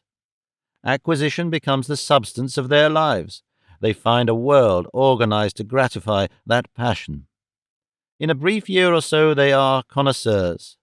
They join in the plunder of the 18th century, buy rare old books, fine old pictures, good old furniture. Their first crude conception of dazzling suites of the newly perfect is replaced almost from the outset by a jackdaw dream of accumulating costly, discrepant old things. I seem to remember my uncle taking to shopping quite suddenly. In the Beckenham days and in the early Chislehurst days he was chiefly interested in getting money, and except for his onslaught on the Beckenham house, bothered very little about his personal surroundings and possessions. I forget now when the change came, and he began to spend. Some accident must have revealed to him this new source of power, or some subtle shifting occurred in the tissues of his brain. He began to spend and shop. As soon as he began to shop violently. He began buying pictures, and then, oddly enough, old clocks. For the Chislehurst house he bought nearly a dozen grandfather clocks and 3 copper warming pans. After that he bought much furniture. Then he plunged into art patronage, and began to commission pictures and to make presents to churches and institutions. His buying increased with a regular acceleration. Its development was a part of the mental changes that came to him in the wild excitements of the last 4 years of his ascent. Towards the climax he was a furious spender. He shopped with large, unexpected purchases. He shopped like a mind-seeking expression. He shopped to astonish and dismay. Shopped crescendo, shopped fortissimo, con molto espressione, until the magnificent smash of Crest Hill eroded his shopping forever. Always it was he who shopped. My aunt did not shine as a purchaser. It is a curious thing, due to I know not what fine strain in her composition, that my aunt never set any great store upon possessions. She plunged through that crowded bazaar of Vanity Fair during those feverish years, spending no doubt freely and largely, but spending with detachment and a touch of humorous contempt for the things, even the old things, that money can buy. It came to me suddenly one afternoon just how detached she was, as I saw her going towards the Hardingham, sitting up, as she always did, rather stiffly in her electric brougham, regarding the glittering world with interested and ironically innocent blue eyes from under the brim of a hat that defied comment. No one, I thought, would sit so apart if she hadn't dreams, and what are her dreams? I'd never thought. And I remember, too, an outburst of scornful description after she had lunched with a party of women at the Imperial Cosmic Club. She came round to my rooms on the chance of finding me there, and I gave her tea. She professed herself tired and cross, and flung herself into my chair. "George," she cried, "the things women are! Do I stink of money?" "Lunching?" I asked. She nodded. "Plutocratic ladies?" "Yes." "Oriental type?" "Oh, like a burst harem, bragging of possessions. They feel your clothes, George, to see if they are good." I soothed her as well as I could. "They are good, aren't they?" I said. "It's the old pawnshop in their blood," she said, drinking tea, and then in infinite disgust. "They run their hands over your clothes. They paw you." I had a moment of doubt whether perhaps she had not been discovered in possession of unsuspected forgeries. I don't know. After that, my eyes were quickened, and I began to see for myself women running their hands over other women's furs, scrutinizing their lace, even demanding to handle jewelry, appraising, envying, testing. They have a kind of etiquette. The woman who feels says, "What beautiful sables! What lovely lace!" The woman felt admits proudly, "It's real, you know," or disavows pretension modesty and hastily, "It's rot good."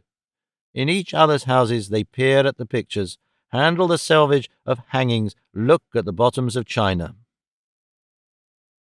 I wonder if it is the old pawnshop in the blood. I doubt if Lady Drew and the Olympians did that sort of thing, but here I may be only clinging to another of my former illusions about aristocracy and the state. Perhaps always possessions have been booty, and never anywhere has there been such a thing as house and furnishings native and natural to the women and men who made use of them.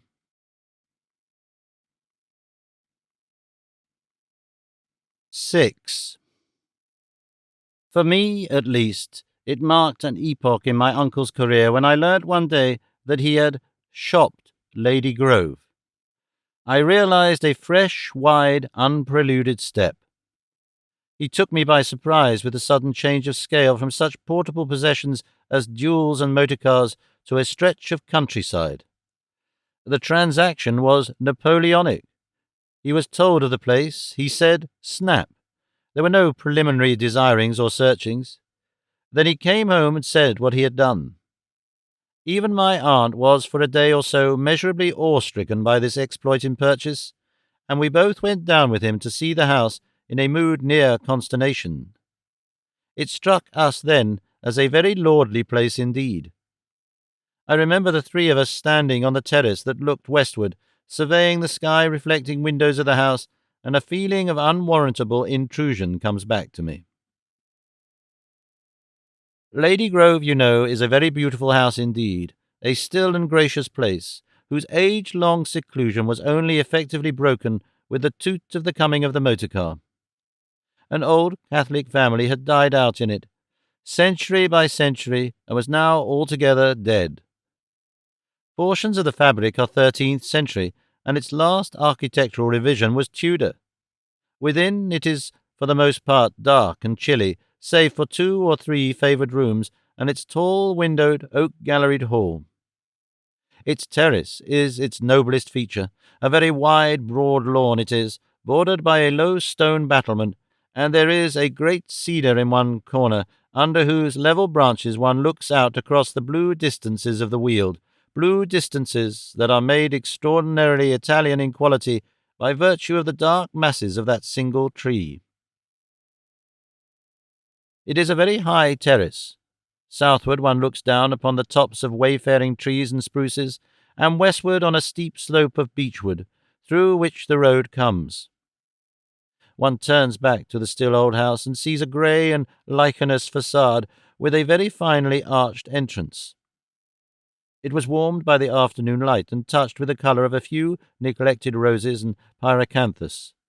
It seemed to me that the most modern owner conceivable in this serene fine place was some bearded scholarly man in a black cassock, gentle-voiced and white-handed, or some very soft-robed, grey gentlewoman. And there was my uncle, holding his goggles in a sealskin glove, wiping the glass with a pocket handkerchief, and asking my aunt if Lady Grove wasn't a bit of all right.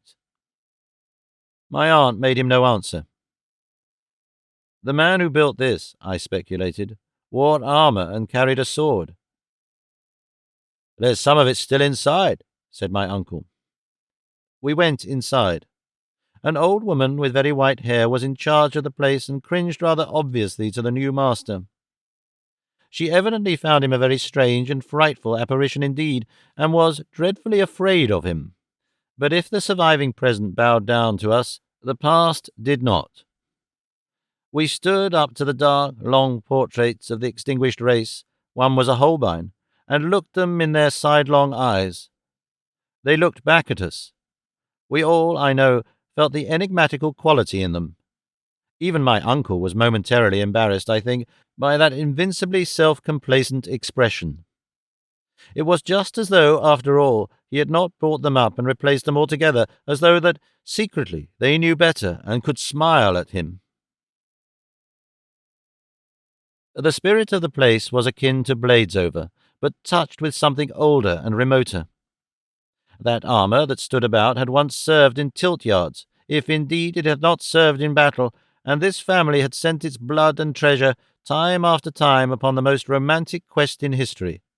To Palestine, dreams, loyalties, place and honour, how utterly had it all evaporated, leaving at last the final expression of its spirit, these quaint painted smiles, these smiles of triumphant completion. It had evaporated, indeed, long before the ultimate Durgan had died, and in his old age he had cumbered the place with early Victorian cushions and carpets and tapestry tablecloths and invalid appliances of a type even more extinct, it seemed to us, than the Crusades. Yes, it was different from Bladesover. "Bit stuffy, George," said my uncle. "They hadn't much idea of ventilation when this was built." One of the panelled rooms was half filled with presses and a four-poster bed.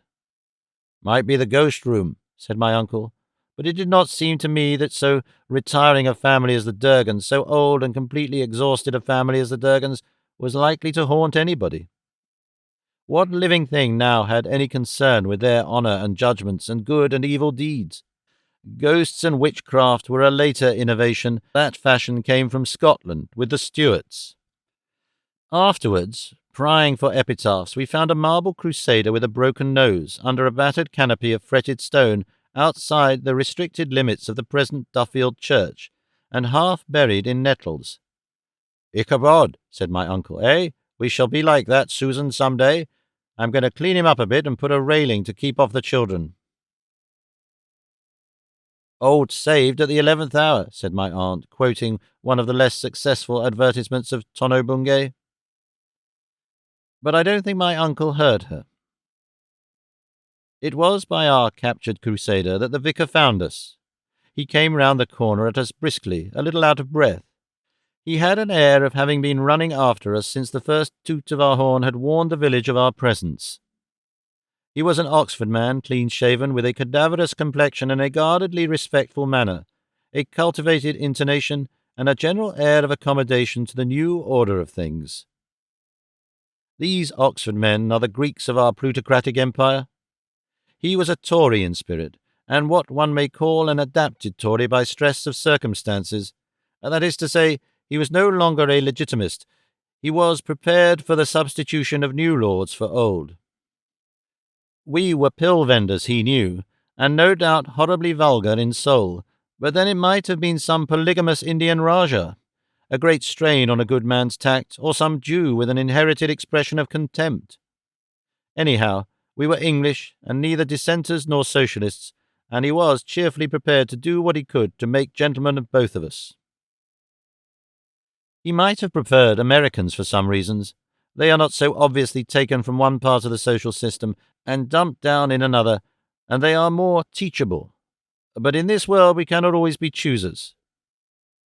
So he was very bright and pleasant with us, showed us the church, gossiped informingly about our neighbours on the countryside. Tux, the banker, Lord Boom, the magazine and newspaper proprietor, Lord Carnaby, that great sportsman, and old Lady Osprey. And finally, he took us by way of a village lane.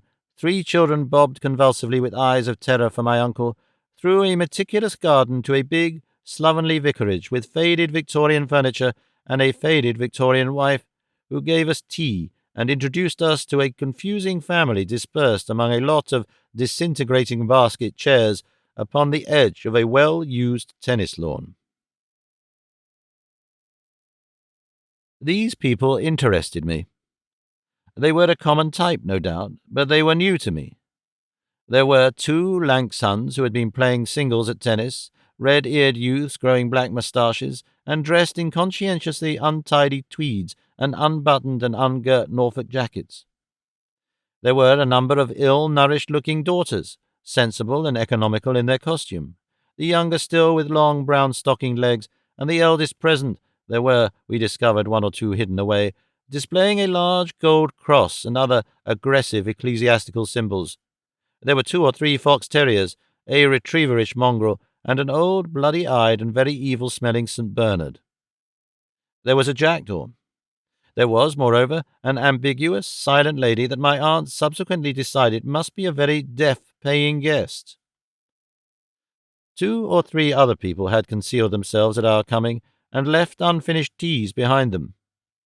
Rugs and cushions lay among the chairs, and 2 of the latter were, I noted, covered with Union Jacks.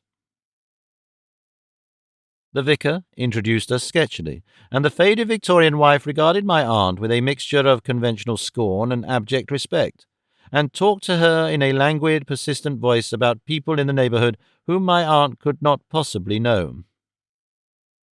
My aunt received these personalia cheerfully, with her blue eyes flitting from point to point, and coming back again and again to the pinched faces of the daughters and the cross upon the eldest's breast.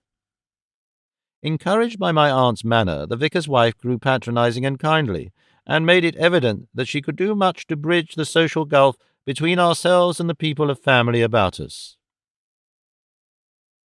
I had just snatches of that conversation. Mrs. Merridew brought him quite a lot of money. Her father, I believe, had been in the Spanish wine trade, quite a lady, though, and after that he fell off his horse and cracked his brain-pan and took to fishing and farming. I'm sure you'll like to know him. He's most amusing. The daughter had a disappointment and went to China as a missionary and got mixed up in a massacre. The most beautiful silks and things she brought back, you'd hardly believe. Yes, they gave them to propitiate her. You see, they didn't understand the difference, and they thought that as they'd been massacring people, they'd be massacred. They didn't understand the difference Christianity makes.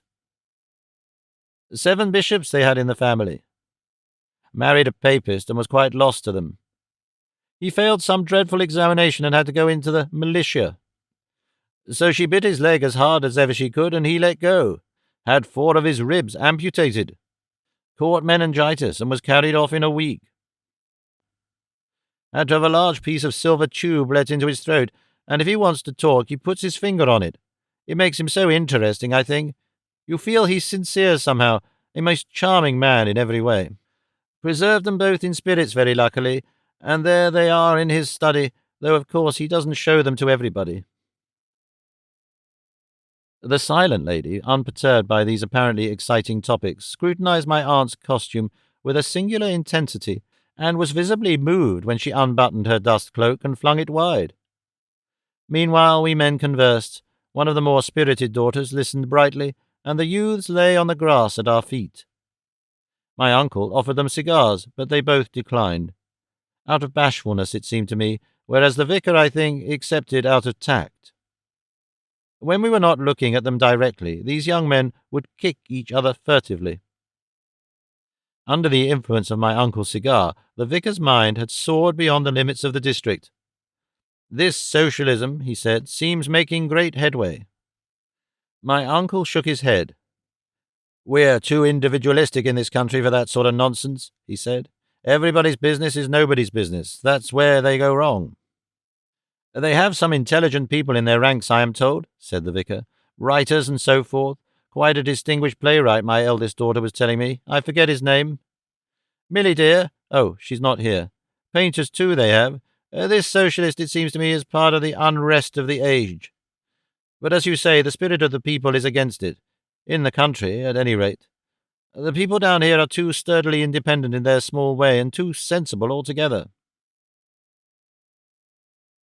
It's a great thing for Duffield to have Lady Grove occupied again, he was saying when my wandering attention came back from some attractive casualty in his wife's discourse.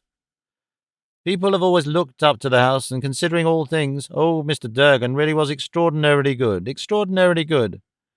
You intend to give us a good deal of your time here, I hope?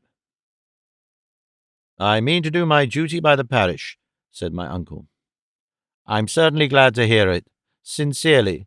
We've missed the house influence. An English village isn't complete. People get out of hand. Life grows dull. The young people drift away to London. He enjoyed his cigar gingerly for a moment. We shall look to you to liven things up, he said.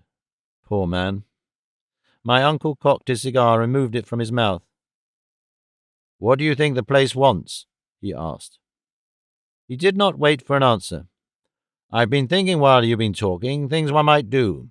Cricket, a good English game, sports, build the chaps a pavilion perhaps. Then every village ought to have a miniature rifle range.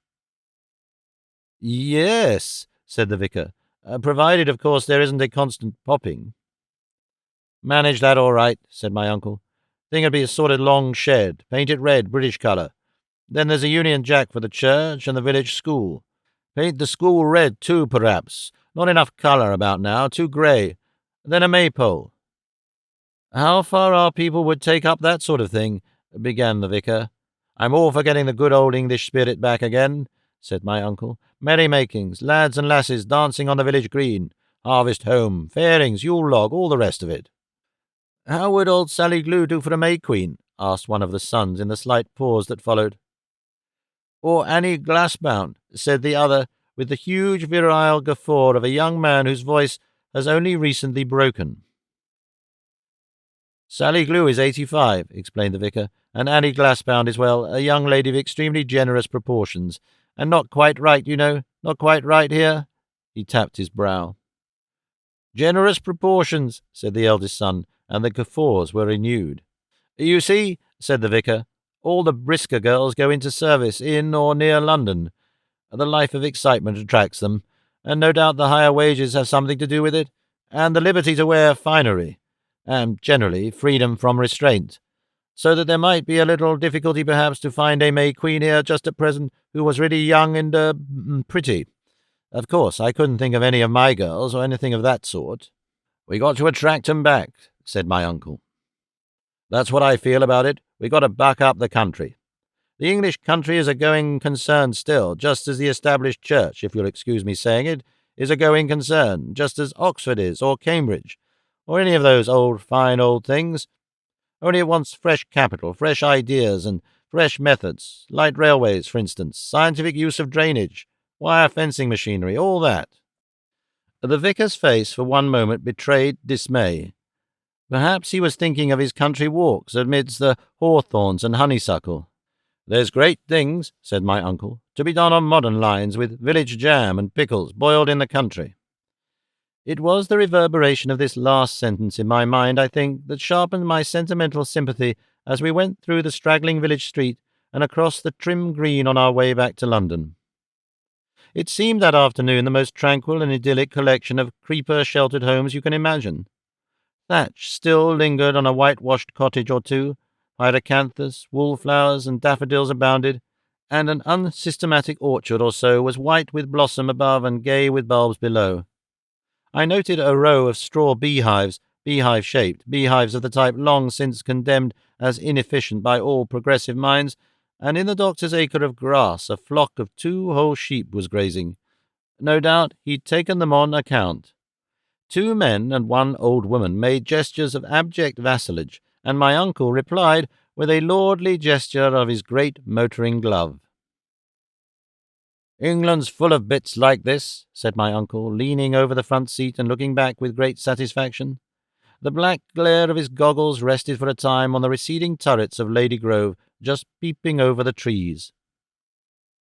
I shall have a flagstaff, I think, he considered. Then one could show when one is in residence. The villagers will like to know. I reflected. They will, I said. They're used to liking to know." My aunt had been unusually silent. Suddenly she spoke. "He says snap," she remarked. "He buys that place, and a nice old job of housekeeping he gives me. He sails through the village, swelling like an old turkey, and who'll have to scoot the butler? Me. Who's got to forget all she ever knew and start again? Me. Who's got to trek from Chislehurst and be a great lady? Me. You old bother, just when I was settling down and beginning to feel at home." My uncle turned his goggles to her. "Ah, this time it is home, Susan. We got there."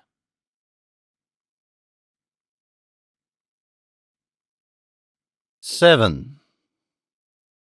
It seems to me now but a step from the buying of Lady Grove to the beginning of Crest Hill, from the days when the former was a stupendous achievement to the days when it was too small and dark and inconvenient altogether for a great financier's use. For me, that was a period of increasing detachment from our business and the great world of London. I saw it more and more in broken glimpses, and sometimes I was working in my little pavilion above Lady Grove for a fortnight together.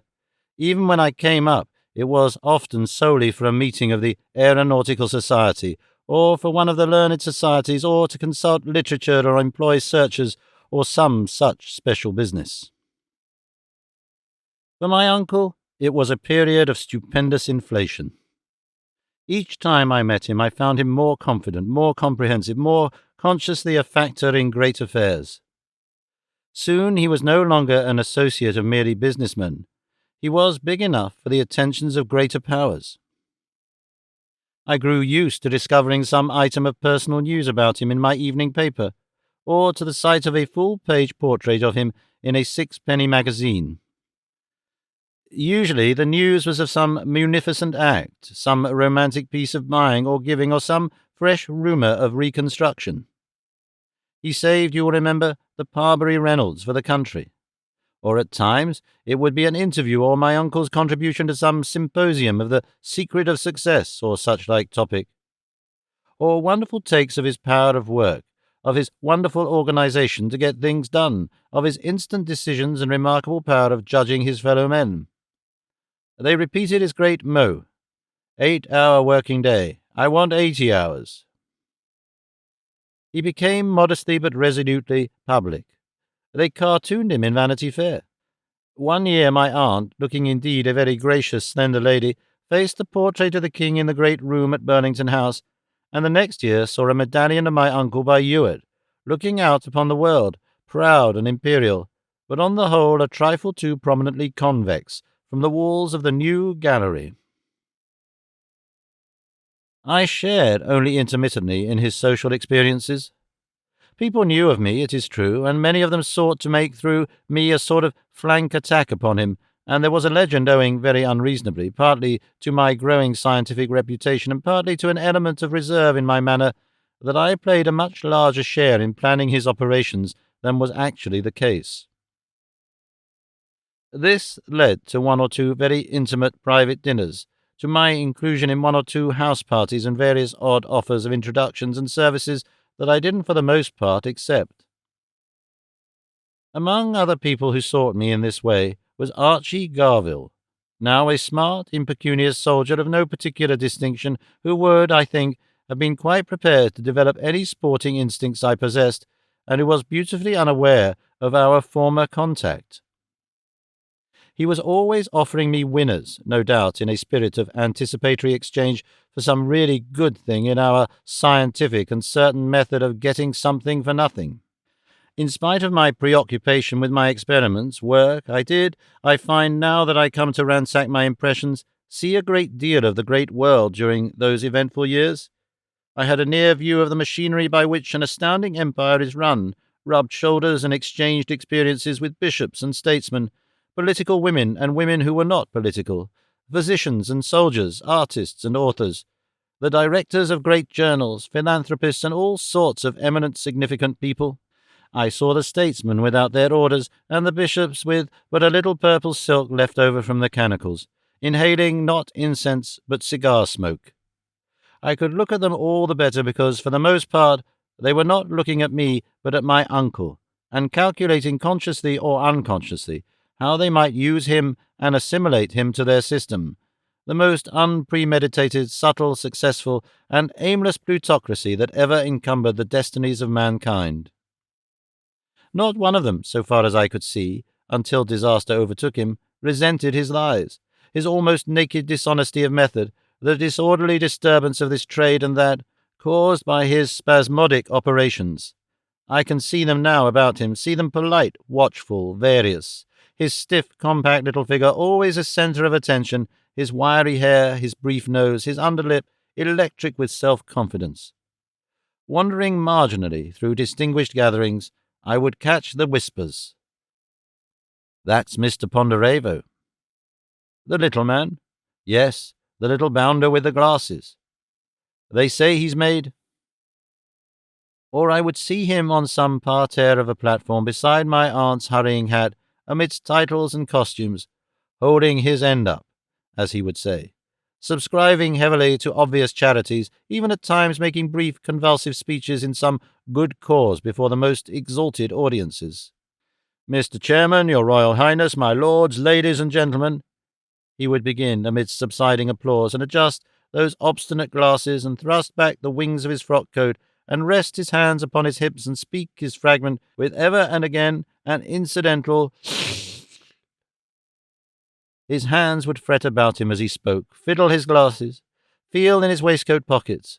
Ever and again he would rise slowly to his toes as his sentence unwound jerkily like a clockwork snake, and drop back on his heels at the end. They were the very gestures of our first encounter when he had stood before the empty fireplace in his minute draped parlour and talked of my future to my mother. In those measurelessly long, hot afternoons in the little shop at Wimblehurst, we had talked and dreamt of the romance of modern commerce. Here, surely, was his romance come true.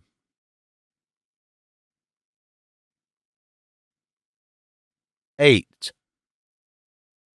People say that my uncle lost his head at the crest of his fortunes, but if one may tell so much truth of a man one has in a manner loved, he may never have had much head to lose. He was always imaginative, erratic, inconsistent, recklessly inexact, and his inundation of wealth merely gave him scope for these qualities. It is true, indeed, that towards the climax he became intensely irritable at times and impatient of contradiction, but that, I think, was rather the gnawing uneasiness of sanity than any mental disturbance. But I find it hard either to judge him or convey the full development of him to the reader. I saw too much of him. My memory is choked with disarranged moods and aspects. Now he is distended with megalomania, now he is deflated, now he is quarrelsome, now impenetrably self-satisfied, but always he is sudden, jerky, fragmentary, energetic, and, in some subtle fundamental way that I find difficult to define, absurd. There stands out, because of the tranquil beauty of its setting perhaps, a talk we had in the veranda of the little pavilion near my work-sheds behind Crest Hill, in which my aeroplanes and navigable balloons were housed. It was one of many similar conversations, and I do not know why it in particular should survive its fellows. It happened so.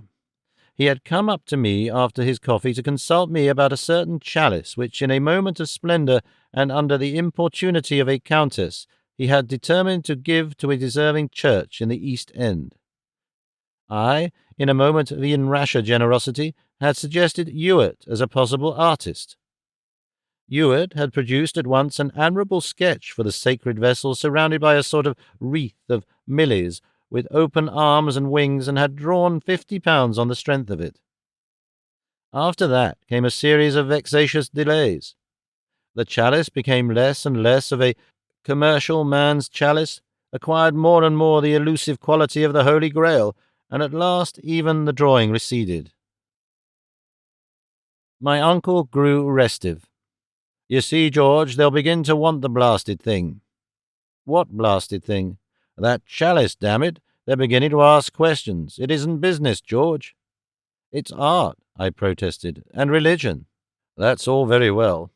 But it's not a good ad for us, George, to make a promise and not deliver the goods. I'll have to write off your friend Ewart as a bad debt. That's what it comes to, and go to a decent firm." We sat outside on deck chairs in the veranda of the pavilion, smoked, drank whiskey, and, the chalice disposed of, meditated. His temporary annoyance passed. It was an altogether splendid summer night, following a blazing, indolent day. Full moonlight brought out dimly the lines of the receding hills.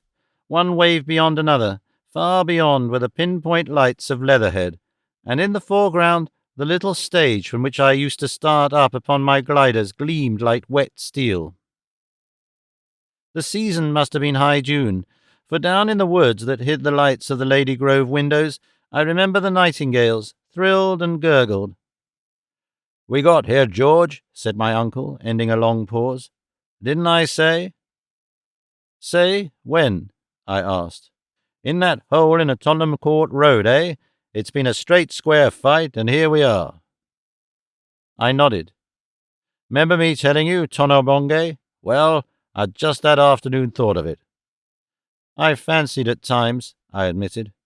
"It's a great world, George, nowadays, with a fair chance for everyone who lays hold of things. The career ouvert to the talents, eh? Tono-Bungay. Think of it. It's a great world and a growing world, and I'm glad we're in it, and getting a pull.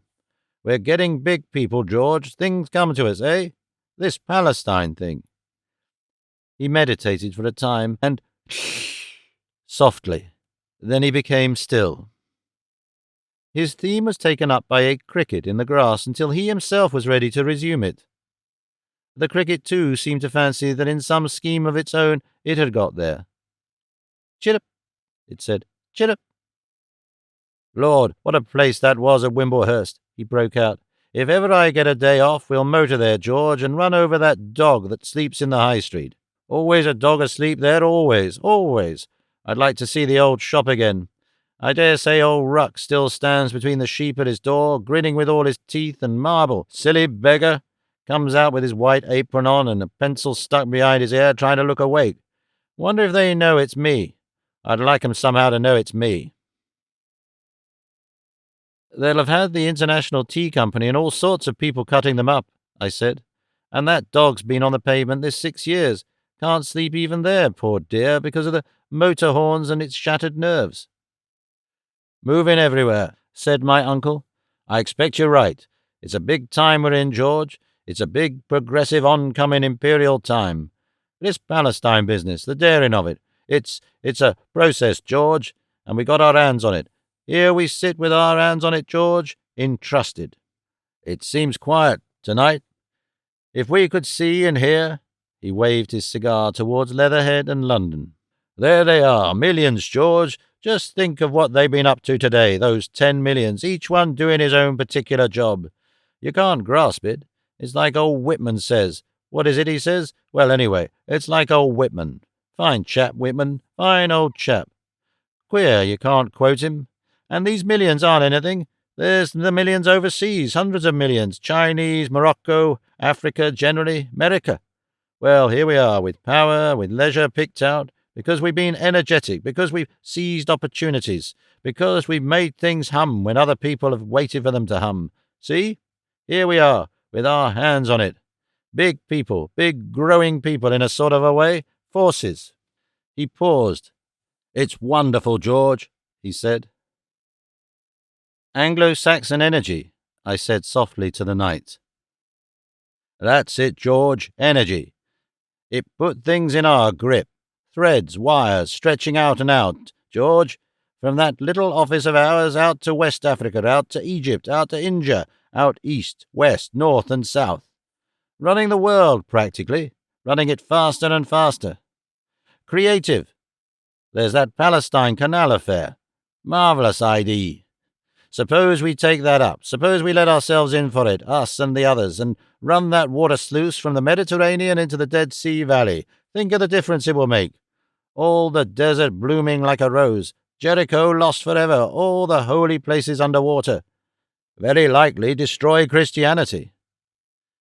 He mused for a space. "Cutting canals," murmured my uncle. "Making tunnels. New countries, new centres.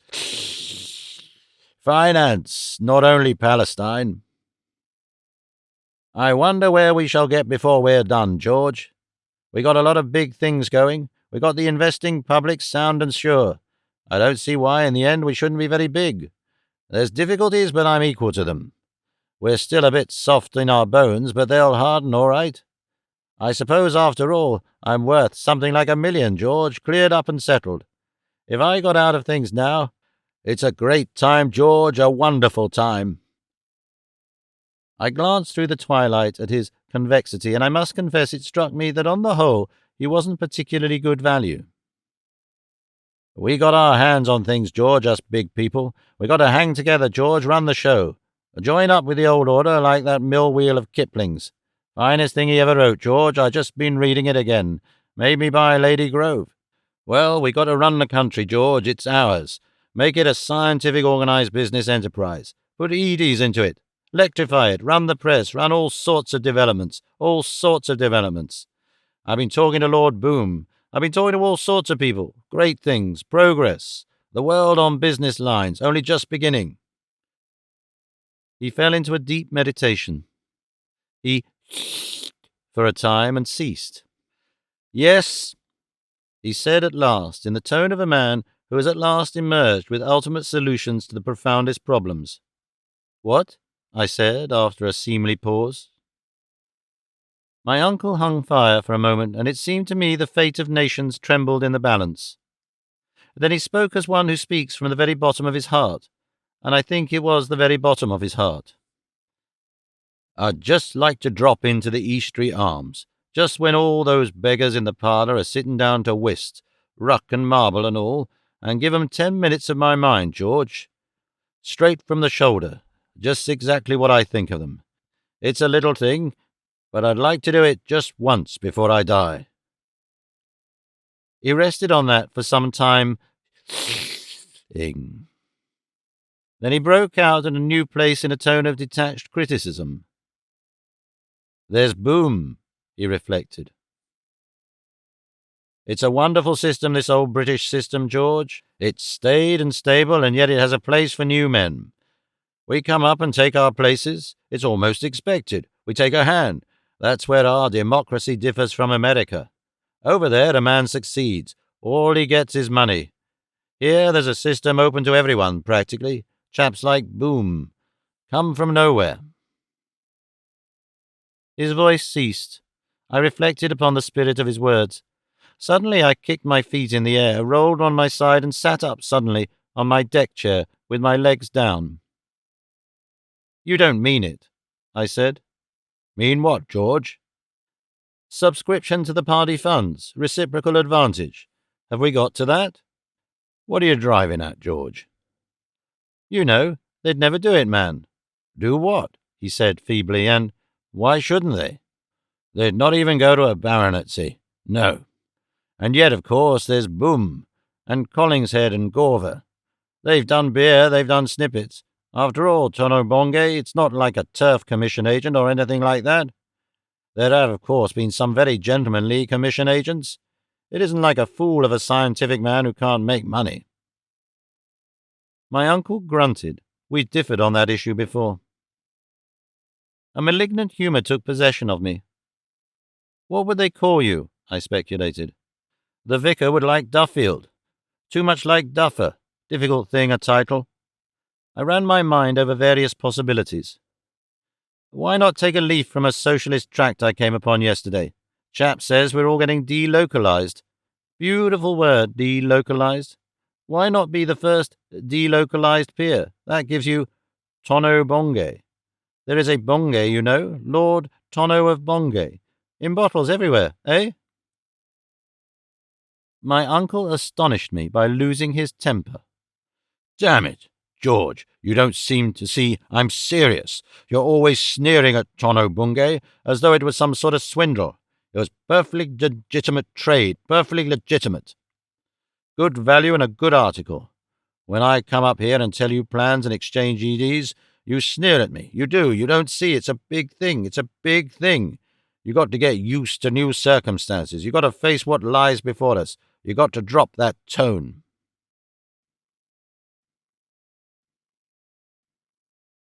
9. My uncle was not altogether swallowed up in business and ambition. He kept in touch with modern thought.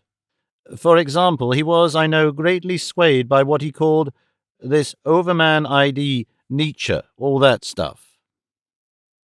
He mingled those comforting suggestions of a potent and exceptional human being emancipated from the pettier limitations of integrity with the Napoleonic legend. It gave his imagination a considerable outlet. That Napoleonic legend, the real mischief of Napoleon's immensely disastrous and accidental career, began only when he was dead, and the romantic type of mind was free to elaborate his character. I do believe that my uncle would have made a far less egregious smash if there had been no Napoleonic legend to misguide him. He was in many ways better and infinitely kinder than his career. But when in doubt between decent conduct and a base advantage, that cult came in more and more influentially. Think of Napoleon. Think what the inflexibly willful Napoleon would have done with such scruples as yours. That was the rule, and the end was invariably a new step in dishonour. My uncle was, in an unsystematic way, a collector of Napoleonic relics. The bigger the book about his hero, the more readily he bought it. He purchased letters and tinsel and weapons that bore, however remotely, upon the man of destiny, and he even secured in Geneva, though he never brought home, an old coach in which Bonaparte might have ridden. He crowded the quiet walls of Lady Grove with engravings and figures of him, preferring, my aunt remarked, the more convex portraits with the white vest and those statuettes with the hands behind the back which threw forward the figure. The Durgans watched him through it all, sardonically. And he would stand after breakfast at times in the light of the window at Lady Grove, a little apart, with 2 fingers of one hand stuck between his waistcoat buttons and his chin sunken, thinking. The most preposterous little fat man in the world. It made my aunt feel, she said, like an old field marshal knocks me into a cocked hat, George. Perhaps this Napoleonic bias made him a little less frequent with his cigars than he would have otherwise been, but of that I cannot be sure, and it certainly caused my aunt a considerable amount of vexation after he had read Napoleon and the Fair Sex, because for a time that roused him to a sense of a side of life he had, in his commercial preoccupations, very largely forgotten. Suggestion plays so great a part in this field. My uncle took the next opportunity and had an affair. It was not a very impassioned affair, and the exact particulars never, of course, reached me. It is quite by chance I know anything of it at all. One evening I was surprised to come upon my uncle, in a mixture of bohemia and smart people, at an at-home in the flat of Robert, the R.A. who painted my aunt. And he was standing a little apart in a recess, talking, or rather being talked to, in undertones by a plump, blonde little woman in pale blue, Helen Scrimmager, who wrote novels and was organizing a weekly magazine. I elbowed a large lady who was saying something about them, but I didn't need to hear the things she said to perceive the relationship of the two. It hit me like a placard on a hoarding. I was amazed the whole gathering did not see it. Perhaps they did. She was wearing a remarkably fine diamond necklace, much too fine for journalism, and regarding him with that quality of questionable proprietorship, of leashed but straining intimacy that seems inseparable from this sort of affair. It is so much more palpable than matrimony. If anything was wanted to complete my conviction, it was my uncle's eyes when presently he became aware of mine, a certain embarrassment and a certain pride and defiance. And the next day he made an opportunity to praise the lady's intelligence to me concisely, lest I should miss the point of it all. After that I heard some gossip from a friend of the lady's. I was much too curious to do anything but listen. I had never in all my life imagined my uncle in an amorous attitude. It would appear that she called him her God in the car, after the hero in a novel of Anthony Hope's. It was essential to the convention of their relations that he should go relentlessly whenever business called, and it was generally arranged that it did call. To him, women were an incident. It was understood between them, ambition was the master passion. A great world called him, and the noble hunger for power. I have never been able to discover just how honest Mrs. Scrimgeour was in all this, but it is quite possible the immense glamour of his financial largeness prevailed with her, and that she did bring a really romantic feeling to their encounters. There must have been some extraordinary moments. I was a good deal exercised and distressed about my aunt when I realized what was afoot. I thought it would prove a terrible humiliation to her. I suspected her of keeping up a brave front, with the loss of my uncle's affections fretting at her heart, but there I simply underestimated her. She didn't hear for some time, and when she did hear, she was extremely angry and energetic. The sentimental situation didn't trouble her for a moment. She decided that my uncle wanted smacking. She accentuated herself with an unexpected new hat, went and gave him an inconceivable talking to at the Hardingham, and then came round to blow up me for not telling her what was going on before. I tried to bring her to a proper sense of the accepted values in this affair, but my aunt's originality of outlook was never so invincible. Men don't tell one another in affairs of passion, I protested, and such like worldly excuses. Women, she said in high indignation, and men. It isn't women and men, it's him and me, George. Why don't you talk sense? Oh, passion's all very well, George, in its way, and I'm the last person to be jealous, but this is old nonsense. I'm not going to let him show off what a silly old lobster he is to other women. I'll mark every scrap of his underclothes with red letters. Ponderevo private. Every scrap. Going about making love indeed, in abdominal belts, at his time of life. I cannot imagine what passed between her and my uncle, but I have no doubt that for once her customary badinage was laid aside. How they talked then I do not know, for I, who knew them so well, had never heard that much of intimacy between them.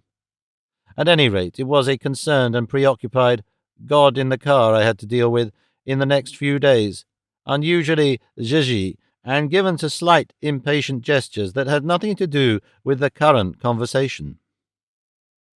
And it was evident that in all directions he was finding things unusually difficult to explain. All the intimate moments in this affair were hidden from me, but in the end my aunt triumphed. He did not so much throw as jerk over Mrs. Scrimgeour, and she did not so much make a novel of it as upset a huge pailful of attenuated and adulterated female soul upon this occasion. My aunt did not appear in that even remotely, so that it is doubtful if the lady knew the real causes of her abandonment. The Napoleonic hero was practically unmarried, and he threw over his lady as Napoleon threw over Josephine for a great alliance. It was a triumph for my aunt, but it had its price. For some time it was evident things were strained between them. He gave up the lady, but he resented having to do so deeply. She had meant more to his imagination than one could have supposed. He wouldn't for a long time come round.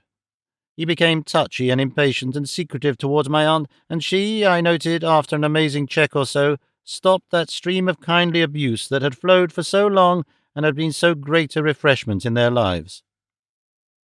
They were both the poorer for its cessation, both less happy. She devoted herself more and more to Lady Grove and the humours and complications of its management. The servants took to her, as they say. She godmothered 3 Susans during her rule, the coachmans, the gardeners, and the uphill gamekeepers. She got together a library of old household books that were in the vein of the place. She revived the still room, and became a great artist in jellies and elder and cowslip wine.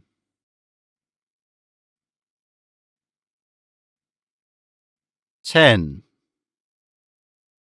And while I neglected the development of my uncle's finances and my own in my scientific work and my absorbing conflict with the difficulties of flying, his schemes grew more and more expansive and hazardous, and his spending wilder and laxer.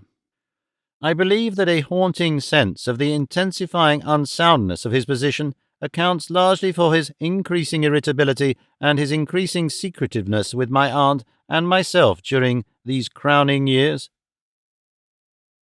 He dreaded, I think, having to explain. He feared our jests might pierce unwittingly to the truth. Even in the privacy of his mind, he would not face the truth. He was accumulating unrealizable securities in his safes until they hung a potential avalanche over the economic world. But his buying became a fever, and his restless desire to keep it up with himself that he was making a triumphant progress to limitless wealth gnawed deeper and deeper. A curious feature of this time with him was his buying over and over again of similar things. His ideas seemed to run in series. Within a 12-month, he bought 5 new motor cars, each more swift and powerful than its predecessor, and only the repeated prompt resignation of his chief chauffeur at each moment of danger prevented his driving them himself. He used them more and more. He developed a passion for locomotion for its own sake. Then he began to chafe at Lady Grove, fretted by a chance jest he had overheard at dinner. "This house, George," he said, "it's a misfit. There's no elbow room in it. It's choked with old memories, and I can't stand all these damned Durgans." "That chap in the corner, George. No, the other corner. The man in a cherry-coloured coat. He watched you. He'd look silly if I stuck a poker through his gizzard." He'd look, I reflected, much as he does now, as though he was amused. He replaced his glasses, which had fallen at his emotion, and glared at his antagonists. "What are they? What are they all, the lot of them? Dead as mutton. They just stuck in the mud. They don't even rise to the Reformation. The old, out-of-date Reformation moved with the times. They moved against the times. Just a family of failure. They never even tried. They're just, George, exactly what I'm not. Exactly. It isn't suitable, all this living in the past. And I want a bigger place too, George. I want air and sunlight and room to move about and more service.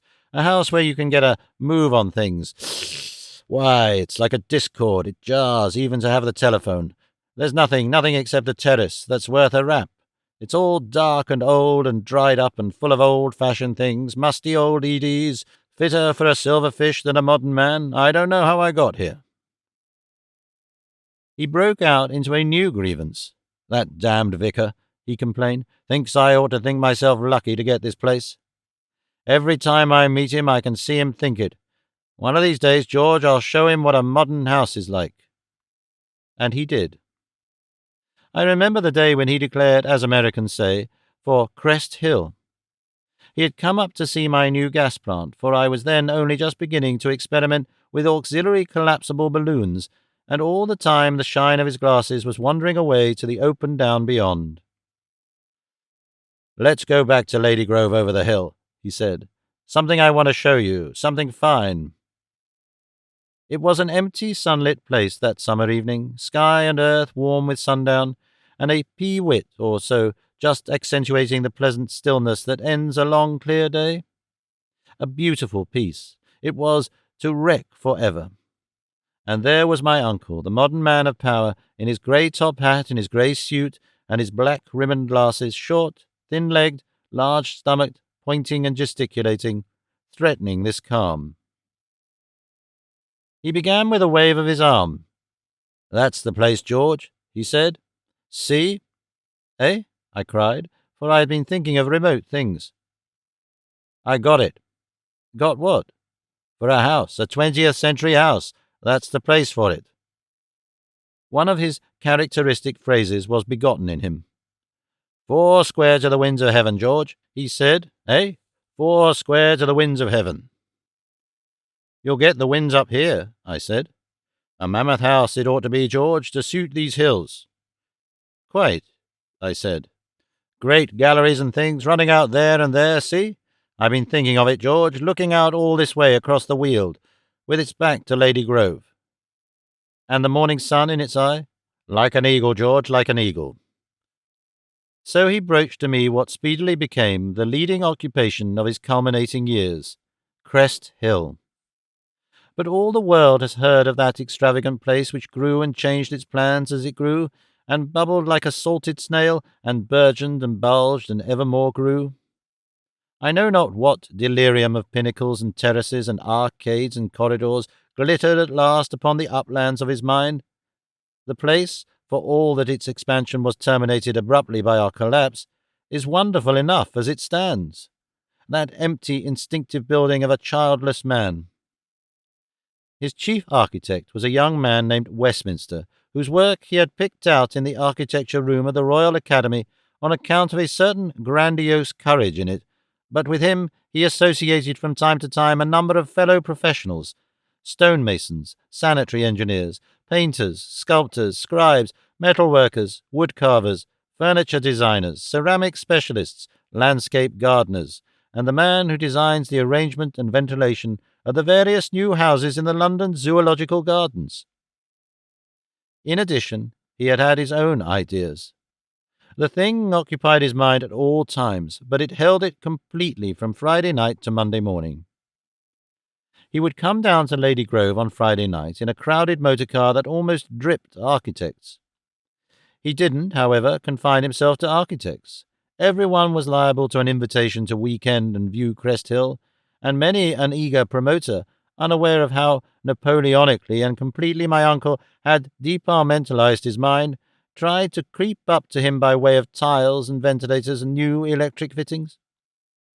Always on Sunday mornings, unless the weather was vile, he would, as soon as breakfast and his secretaries were disposed of, visit the site with a considerable retinue, and alter and develop plans, making modifications, zhuzhing, giving immense new orders verbally, an unsatisfactory way as Westminster and the contractors ultimately found. There he stands in my memory, the symbol of this age for me, the man of luck and advertisement, the current master of the world. There he stands upon the great outward sweep of the terrace before the huge main entrance, a little figure ridiculously disproportionate to that 40-foot arch, with the granite ball behind him, the astronomical ball, brass-coopered, that represented the world, with a little adjustable tube of lenses on a gun-metal arm that focused the sun upon just that point of the earth on which it chanced to be shining vertically. There he stands, Napoleonically grouped with his retinue men in tweeds and golfing suits, a little solicitor whose name I forget in grey trousers and a black jacket, and Westminster in Jaeger underclothing, a floriferous tie, and peculiar brown cloth of his own. The downward breeze flutters my uncle's coat-tails, disarranges his stiff hair, and insists on the evidence of undisciplined appetites in face and form as he points out this or that feature in the prospect to his attentive collaborator. Below are hundreds of feet of wheeling planks, ditches, excavation, heaps of earth, piles of garden stone from the Wealden bridges. On either hand, the walls of his irrelevant, unmeaning palace rise at one time he had working in that place, disturbing the economic balance of the whole countryside by their presence, upwards of 3,000 men. So he poses for my picture amidst the raw beginnings that were never to be completed. He did the strangest things about that place, things more and more detached from any conception of financial scale, things more and more apart from sober humanity. He seemed to think himself, at last, released from any such limitations. He moved a quite considerable hill, and nearly 60 mature trees were moved with it to open his prospect eastward, moved it about 200 feet to the south. At another time he caught a suggestion from some city restaurant and made a billiard room roofed with plate glass beneath the waters of his ornamental lake. He furnished one wing while its roof still awaited completion.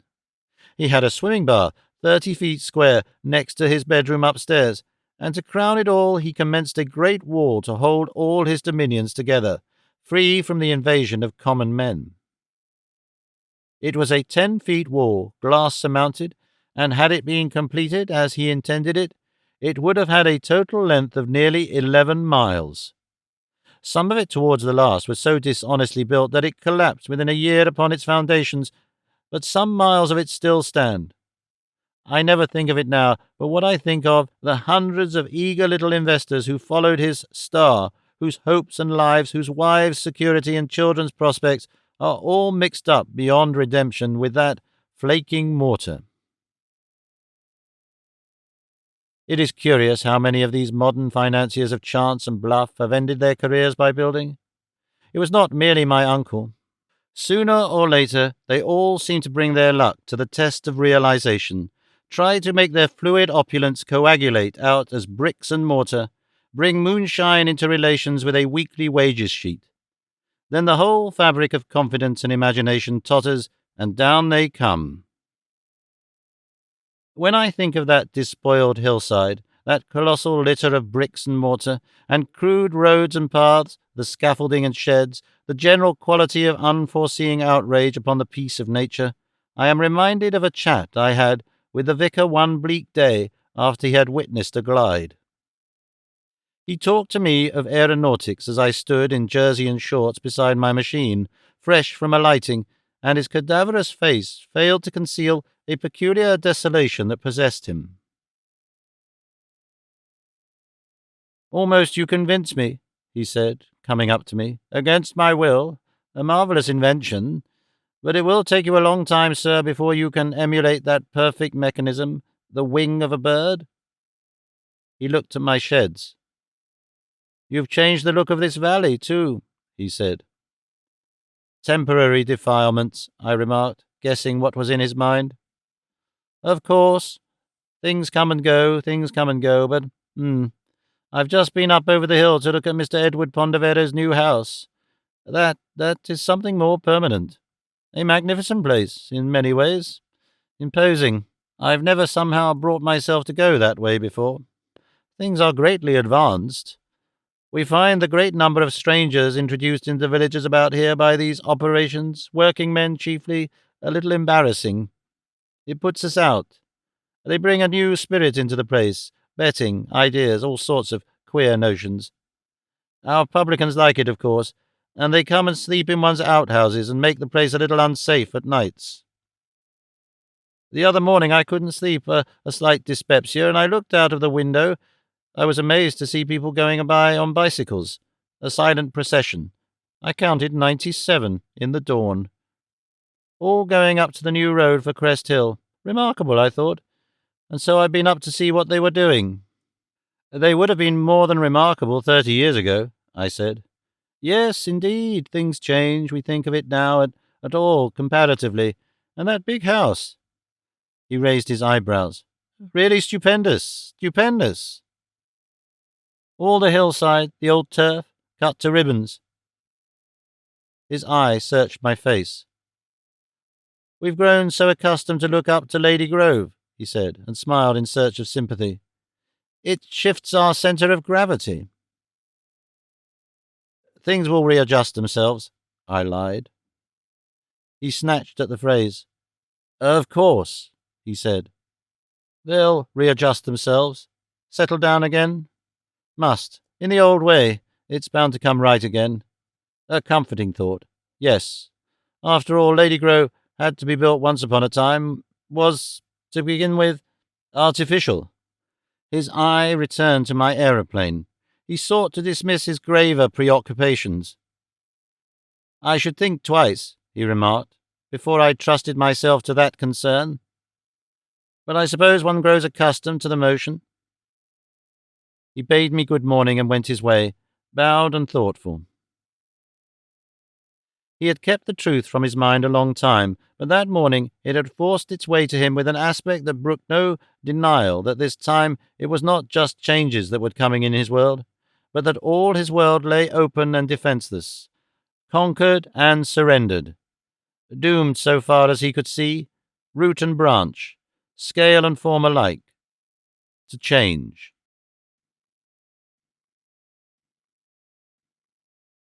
Chapter the 3rd. Soaring. 1. For nearly all the time that my uncle was incubating and hatching Crest Hill, I was busy in a little transverse valley between that great beginning and Lady Grove with more and more costly and ambitious experiments in aerial navigation. This work was indeed the main substance of my life through all the great time of the Tono-Bungay symphony. I have told already how I came to devote myself to this system of inquiries, How, in a sort of disgust with the common adventure of life, I took up the dropped ends of my college studies, taking them up again with a man's resolution instead of a boy's ambition. From the first I did well at this work. It was, I think, largely a case of special aptitude, of a peculiar irrelevant vein of faculty running through my mind. It is one of those things men seem to have by chance that has little or nothing to do with their general merit, and which it is ridiculous to be either conceited or modest about. I did get through a very big mass of work in those years, working for a time with a concentrated fierceness that left little of such energy or capacity as I possess unused. I worked out a series of problems connected with the stability of bodies pitching in the air and the internal movements of the wind, and I also revolutionized one leading part at last of the theory of explosive engines. These things are to be found in the Philosophical Transactions, the Mathematical Journal, and less frequently in one or two other such publications, and they needn't detain us here. Indeed, I doubt if I could write about them here. One acquires a sort of shorthand for one's notes and mind in relation to such special work. I have never taught nor lectured, that is to say. I have never had to express my thoughts about mechanical things in ordinary everyday language, and I doubt very much if I could do so now without extreme tedium. My work was, to begin with, very largely theoretical. I was able to attack such early necessities of verification as arose with quite little models, using a turntable to get the motion through the air, and cane, whalebone, and silk as building material. But a time came when incalculable factors crept in, factors of human capacity and factors of insufficient experimental knowledge, when one must needs guess and try. Then I had to enlarge the scale of my operation, and soon I had enlarged them very greatly. I set to work almost concurrently on the balance and stability of gliders, and upon the steering of inflated bags, the latter a particularly expensive branch of work. I was no doubt moved by something of the same spirit of lavish expenditure that was running away with my uncle in these developments. Presently my establishment above Lady Grove had grown to a painted wood chalet big enough to accommodate 6 men, and in which I would sometimes live for 3 weeks together, to a gasometer, to a motor-house, to 3 big corrugated-roofed sheds and lock-up houses, to a stage from which to start gliders, to a workshop, and so forth. A rough road was made. We brought up gas from Cheaping and electricity from Woking, which place I found also afforded a friendly workshop for larger operations than I could manage. I had the luck also to find a man who seemed my heaven-sent second-in-command. Cothope, his name was. He was a self-educated man. He had formerly been a sapper, and he was one of the best and handiest working engineers alive. Without him I do not think I could have achieved half what I have done. At times he has not been so much my assistant as my collaborator, and has followed my fortunes to this day. Other men came and went as I needed them. I do not know how far it is possible to convey to anyone who has not experienced it the peculiar interest, the peculiar satisfaction that lies in a sustained research when one is not hampered by want of money. It is a different thing from any other sort of human effort. You are free from the exasperating conflict with your fellow creatures altogether, at least so far as the essential work goes. That for me is its peculiar merit. Scientific truth is the remotest mistress's. She hides in strange places, she is attained by tortuous and laborious roads, but she is always there. Win to her, and she will not fail you. She is yours and mankind's for ever. She is reality, the one reality I've found in this strange disorder of existence. She will not sulk with you, nor misunderstand you, nor cheat you of your reward upon some petty doubt. You cannot change her by advertisement or clamour, nor stifle her in vulgarities. Things grow under your hands when you serve her, things that are permanent, as nothing else is permanent in the whole life of man. That, I think, is the peculiar satisfaction of science and its enduring reward. The taking up of experimental work produced a great change in my personal habits. I have told how already once in my life at Wimblehurst I had a period of discipline and continuous effort, and how, when I came to South Kensington, I became demoralized by the immense effect of London, by its innumerable imperative demands upon my attention and curiosity. And I parted with much of my personal pride when I gave up science for the development of Tono-Bungay. But my poverty kept me abstinent, and my youthful romanticism kept me chaste until my married life was well under way. Then, in all directions, I relaxed. I did a large amount of work, but I never troubled to think whether it was my maximum, nor whether the moods and indolences that came to me at times were avoidable things. With the coming of plenty, I ate abundantly and foolishly, drank freely, and followed my impulses more and more carelessly. I felt no reason why I should do anything else. Never at any point did I use myself to the edge of my capacity. The emotional crisis of my divorce did not produce any immediate change in these matters of personal discipline. I found some difficulty at first in concentrating my mind upon scientific work. It was so much more exacting than business, but I got over that difficulty by smoking. I became an inordinate cigar smoker. It gave me moods of profound depression, but I treated these usually by the homeopathic method, by lighting another cigar.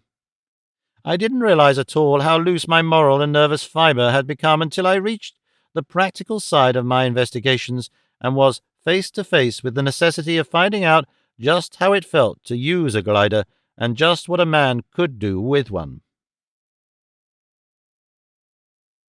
I got into this relaxed habit of living in spite of very real tendencies in my nature towards discipline. I had never been in love with self-indulgence. That philosophy of the loose lip and the lax paunch is one for which I have always had an instinctive distrust.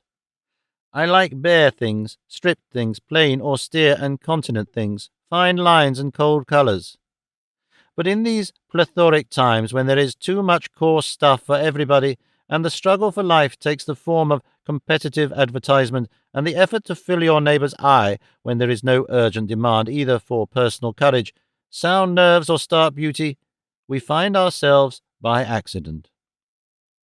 Always before these times, the bulk of the people did not overeat themselves because they couldn't, whether they wanted to do so or not, and all but a very few were kept fit by unavoidable exercise and personal danger. Now, if only he pitch his standard low enough and keep free from pride, almost anyone can achieve a sort of excess. You can go through contemporary life fudging and evading, indulging and slacking, never really hungry nor frightened nor passionately stirred. Your highest moment a mere sentimental orgasm, and your first real contact with primary and elemental necessities, the sweat of your deathbed. So I think it was with my uncle, so very nearly it was with me. But the glider brought me up smartly. I had to find out how these things went down the air, and the only way to find out is to go down with one. And for a time, I wouldn't face it. There is something impersonal about a book, I suppose. At any rate, I find myself able to write down here just the confession I've never been able to make to anyone face to face. The frightful trouble it was to me to bring myself to do what I suppose every other coloured boy in the West Indies could do without turning a hair, and that is to fling myself off for my first soar down the wind. The first trial was bound to be the worst. It was an experiment I made with life, and the chance of death or injury was, I supposed, about equal to the chance of success. I believed that with a dawn-like lucidity. I had begun with a glider that I imagined was on the lines of the Wright brothers' aeroplane, but I could not be sure. It might turn over. I might upset it. It might burrow its nose at the end and smash itself and me. The conditions of the flight necessitated alert attention. It wasn't a thing to be done by jumping off and shutting one's eyes or getting angry or drunk to do it. One had to use one's weight to balance. And when at last I did it, it was horrible, for 10 seconds. For 10 seconds or so, as I swept down the air, flattened on my infernal framework, and with the wind in my eyes, the rush of the ground beneath me filled with sick and helpless terror, I felt as though some violent oscillatory current was throbbing in brain and backbone, and I groaned aloud. I set my teeth and groaned, It was a groan wrung out of me in spite of myself. My sensations of terror swooped to a climax, and then, they ended. Suddenly my terror was over and done with. I was soaring through the air right way up, steadily, and no mischance had happened. I felt intensely alive, and my nerves were strung like a bow. I shifted a limb, swerved, and shouted between fear and triumph as I recovered from the swerve and heeled the other way and steadied myself. I thought I was going to hit a rock that was flying athwart me. It was queer with what projectile silence that jumped upon me out of nothingness, and I yelled helplessly, "Get out of the way!" The bird doubled itself up like a partly inverted V, flapped, went up to the right abruptly, and vanished from my circle of interest. Then I saw the shadow of my aeroplane keeping a fixed distance before me, and very steady, and the turf, as it seemed, streaming out behind me. The turf! It wasn't, after all, streaming so impossibly fast. When I came gliding down to the safe spread of level green I had chosen, I was as cool and ready as a city clerk who drops off an omnibus in motion, and I had learnt much more than soaring. I tilted up her nose at the right moment, levelled again, and grounded like a snowflake on a windless day. I lay flat for an instant, and then knelt up and got on my feet to tremble, but very satisfied with myself. Courthope was running down the hill to me. But from that day I went into training, and I kept myself in training for many months. I had delayed my experiments for very nearly 6 weeks on various excuses because of my dread of this first flight, because of the slackness of body and spirit that had come to me with the business life. The shame of that cowardice spurred me none the less because it was probably altogether my own secret. I felt that Courthope, at any rate, might suspect. Well, he shouldn't suspect again. It is curious that I remember that shame and self-accusation and its consequences far more distinctly than I recall the weeks of vacillation before I soared. For a time I went altogether without alcohol. I stopped smoking altogether and ate very sparingly, and every day I did something that called a little upon my nerves and muscles. I soared as frequently as I could. I substituted a motor bicycle for the London train and took my chances in the southward traffic, and I even tried what thrills were to be got upon a horse. But they put me on maid horses, and I conceived a perhaps unworthy contempt for the certitudes of equestrian exercise in comparison with the adventures of mechanism. Also, I walked along the high wall at the back of Lady Grove Garden, and at last brought myself to stride the gap where the gate comes. If I didn't altogether get rid of a certain giddy instinct by such exercises, at least I trained my will until it didn't matter. And soon I no longer dreaded flight, but was eager to go higher into the air, and I came to esteem soaring upon a glider that even over the deepest dip in the ground had barely 40 feet of fall beneath it, a mere mockery of what flight might be. I began to dream of the keener freshness in the air high above the beechwoods, and it was rather to satisfy that desire than as any legitimate development of my proper work that presently I turned a part of my energies and the bulk of my private income to the problem of the navigable balloon.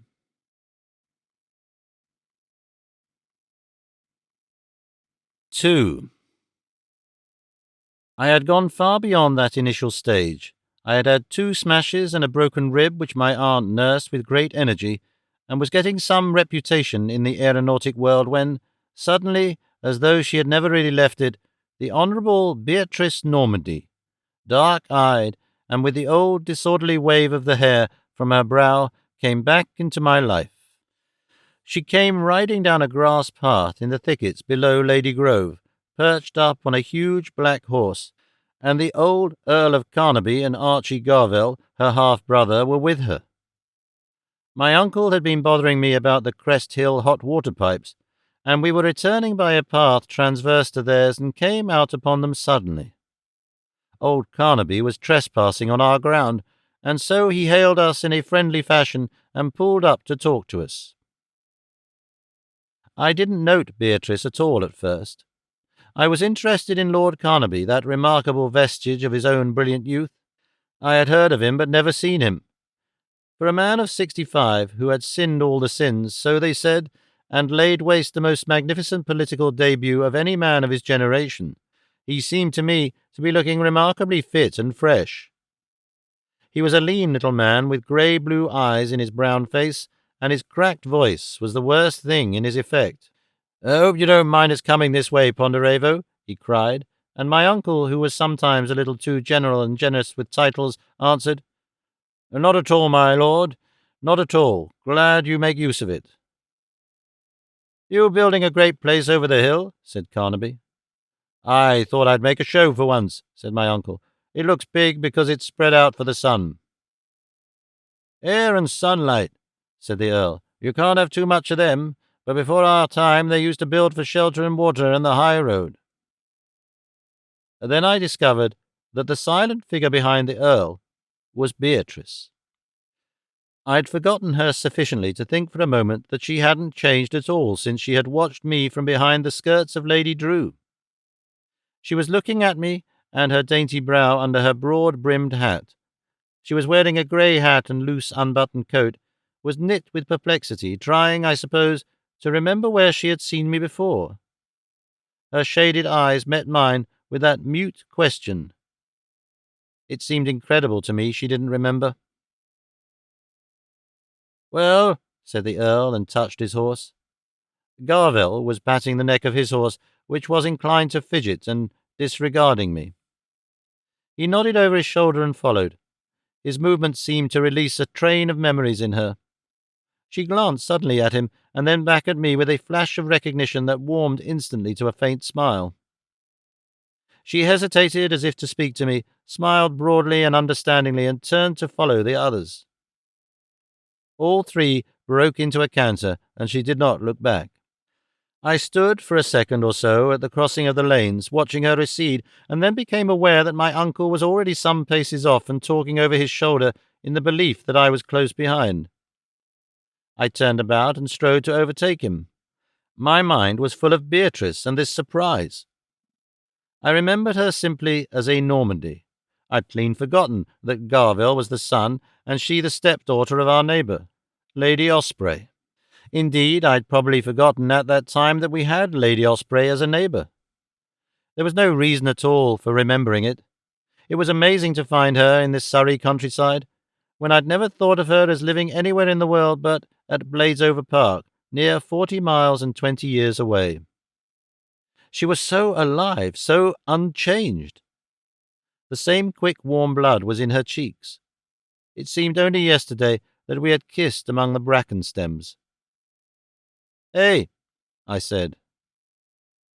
"I say he's good stuff," said my uncle. "You can say what you like against the aristocracy, George.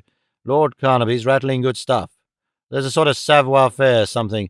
It's an old-fashioned phrase, George, but a good one. There's a bong-tong. It's like the Oxford turf, George. You can't grow it in a year. I wonder how they do it. It's living always on a scale, George. It's being there from the beginning."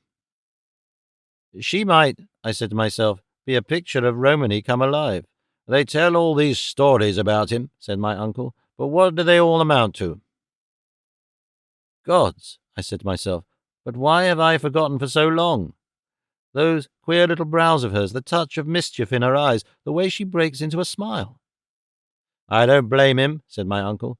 "Mostly it's imagination. That and leisure, George. When I was a young man I was kept pretty busy. So were you, even then." What puzzled me more particularly was the queer trick of my memory that had never recalled anything vital of Beatrice whatever when I met Garville again, that had, indeed, recalled nothing except a boyish antagonism and our fight. Now, when my senses were full of her, it seemed incredible that I could ever have forgotten.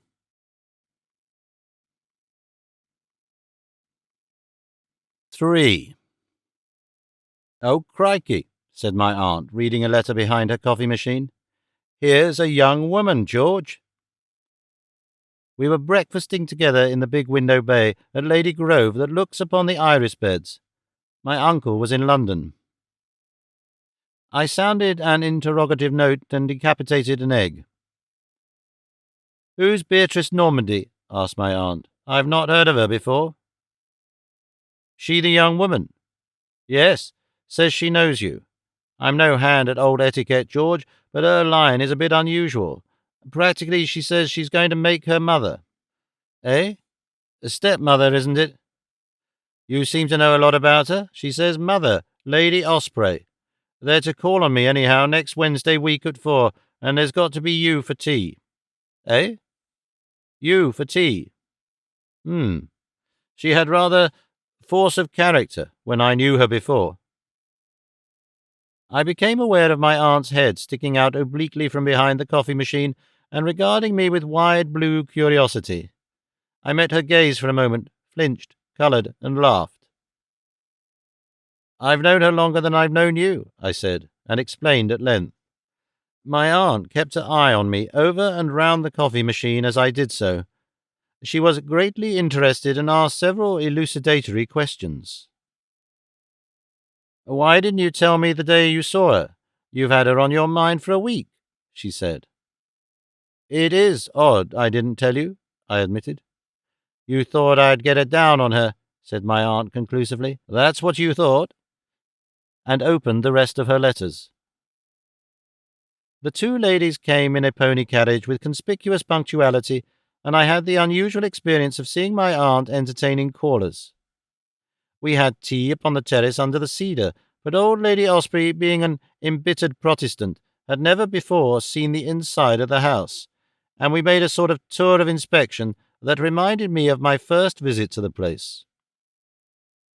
In spite of my preoccupation with Beatrice, I stored a queer little memory of the contrast between the two other women, my aunt, tall, slender, and awkward, in a simple blue homekeeping dress, and an omnivorous reader, and a very authentic wit, and the lady of pedigree, short and plump, dressed with Victorian fussiness, living at the intellectual level of palmistry and genteel fiction, pink in the face and generally flustered by a sense of my aunt's social strangeness and disposed under the circumstances to behave rather like an imitation of the more queenly moments of her own cook. The one seemed made of whalebone, the other of dough. My aunt was nervous, partly through the intrinsic difficulty of handling the lady and partly because of her passionate desire to watch Beatrice and me. And her nervousness took a common form with her, a wider clumsiness of gesture and an exacerbation of her habitual oddity of phrase which did much to deepen the pink perplexity of the lady of title. For instance, I heard my aunt admit that one of the Stuart Durgan ladies did look a bit balmy on the crumpet. She described the knights of the age of chivalry as cavorting about on the off chance of a dragon. She explained she was always old mucking about the garden, and instead of offering me a Garibaldi biscuit, she asked me, with that faint lisp of hers, to have some squashed flies, George. I felt convinced Lady Osprey would describe her as a most eccentric person, on the very first opportunity, a most eccentric person. One could see her, as people say, shaping for that. Beatrice was dressed very quietly in brown, with a simple but courageous broad-brimmed hat, and an unexpected quality of being grown up and responsible. She guided her stepmother through the first encounter, scrutinized my aunt, and got us all well in movement through the house, and then she turned her attention to me with a quick and half-confident smile. "We haven't met," she said, "since—" "It was in the Warren." "Of course," she said. "The Warren. I remembered it all except just the name. I was 8. Her smiling eyes insisted on my memories being thorough. I looked up and met them squarely, a little at a loss for what I should say. "I gave you away pretty completely," she said, meditating upon my face. "And afterwards I gave away Archie." She turned her face away from the others, and her voice fell ever so little. "They gave him a licking for telling lies," she said, as though that was a pleasant memory. "And when it was all over I went to our wigwam. You remember the wigwam? Out in the West Wood. Yes, and cried for all the evil I had done you, I suppose. I've often thought of it since." Lady Osprey stopped for us to overtake her. "My dear," she said to Beatrice, "such a beautiful gallery." Then she stared very hard at me, puzzled in the most naked fashion to understand who I might be. "The people say the oak staircase is rather good," said my aunt, and led the way. Lady Osprey, with her skirts gathered for the ascent to the gallery and her hand on the newel, turned and addressed a look full of meaning overflowing indeed with meanings, at her charge. The chief meaning, no doubt, was caution about myself, but much of it was just meaning at large. I chanced to catch the response in a mirror and detected Beatrice with her nose wrinkled into a swift and entirely diabolical grimace. Lady Osprey became a deeper shade of pink, and speechless with indignation, it was evident she disavowed all further responsibility as she followed my aunt upstairs. "It's dark, but there's a sort of dignity," said Beatrice very distinctly, regarding the hall with serene tranquillity and allowing the unwilling feet on the stairs to widen their distance from us. She stood a step up, so that she looked down a little upon me and over me at the old hall. She turned upon me abruptly when she thought her stepmother was beyond earshot. "But how did you get here?" she asked. "Here? All this?" She indicated space and leisure by a wave of the hand at hall and tall windows and sunlit terrace. "Weren't you the housekeeper's son?"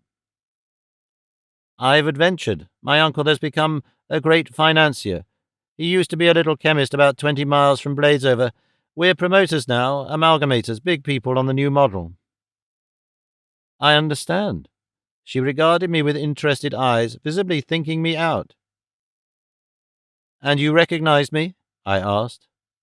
"After a second or so, I saw you recognize me. I couldn't place you, but I knew you. Then Archie being there helped me to remember." "I'm glad to meet again," I ventured. "I'd never forgotten you." "One doesn't forget those childish things." We regarded one another for a moment with a curiously easy and confident satisfaction in coming together again. I can't explain our ready zest in one another. The thing was so. We pleased each other. We had no doubt in our minds that we pleased each other. From the first we were at our ease with one another. "So picturesque, so very picturesque," came a voice from above, and then, "Beatrice?" "I've 100 things I want to know about you," she said with an easy intimacy, as we went up the winding steps. As the four of us sat at tea together under the cedar on the terrace, she asked questions about my aeronautics. My aunt helped with a word or so about my broken ribs. Lady Osprey evidently regarded flying as a most undesirable and improper topic, a blasphemous intrusion upon the angels. "It isn't flying," I explained. "We don't fly yet." "You never will," she said compactly. "You never will." "Well," I said, "we do what we can." The little lady lifted a small gloved hand and indicated a height of about 4 feet from the ground. "Thus far," she said, "thus far, and no further. No." She became emphatically pink. "No," she said again quite conclusively, and coughed shortly. "Thank you," she said to her 9th or 10th cake. Beatrice burst into cheerful laughter with her eye on me. I was lying on the turf, and this perhaps caused a slight confusion about the primordial curse in Lady Osprey's mind. "Upon his belly shall he go," she said with quiet distinctness, "all the days of his life." After which we talked no more of aeronautics. Beatrice sat bunched together in a chair and regarded me with exactly the same scrutiny, I thought, the same adventurous aggression that I had faced long ago at the tea-table in my mother's room. She was amazingly like that little princess of my Bladesover memories. The wilful misbehaviours of her hair seemed the same, her voice, things one would have expected to be changed altogether. She formed her plans in the same quick way and acted with the same irresponsible decision. She stood up abruptly. "What is there beyond the terrace?" she said, and found me promptly beside her. I invented a view for her. At the further corner from the cedar she perched herself up upon the parapet and achieved an air of comfort among the lichenous stones. "Now tell me," she said, "all about yourself. Tell me about yourself. I know such duffers of men. They all do the same things. How did you get here? All my men were here. They couldn't have got here if they hadn't been here always. They wouldn't have thought it right. You've climbed." "If it's climbing," I said. She went off at a tangent. I don't know if you'll understand. Interesting to meet you again. I've remembered you. I don't know why, but I have. I've used you as a sort of lay figure when I've told myself stories, but you've always been rather stiff and difficult in my stories, in ready-made clothes, a Labour member or a Bradlaugh or something like that. You're not like that a bit. And yet you are. She looked at me. Was it much of a fight? They make out it is. I don't know why. I was shot up here by accident, I said. There was no fight at all, except to keep honest, perhaps, and I made no great figure in that. I and my uncle mixed a medicine and it blew us up. No merit in that, but you've been here all the time. Tell me, what have you done first? One thing we didn't do. She meditated for a moment. What? Said I. Produce a little half-brother for Bladesover, so it went to the Philbrick gang, and they let it, and I and my stepmother, we let too, and live in a little house. She nodded her head vaguely over her shoulder and turned to me again. Well, suppose it was an accident. Here you are. Now you're here. What are we going to do? You're young. Is it to be Parliament? Heard some men the other day talking about you. Before I knew you were you. They said that was what you ought to do.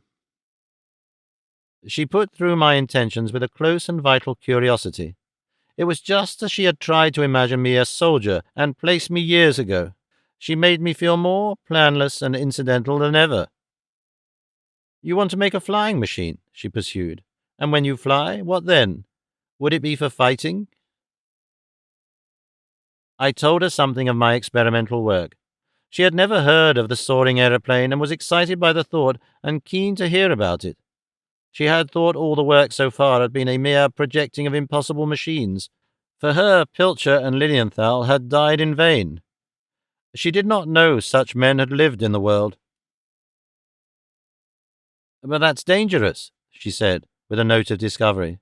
Oh, it's dangerous. Beatrice, Lady Osprey called. Beatrice dropped from the wall to her feet. Where do you do this soaring? Beyond the high barrows, east of Crest Hill and the wood. Do you mind people coming to see? Whenever you please. Only let me know. I'll take my chance someday soon. She looked at me thoughtfully, smiled, and our talk was at an end.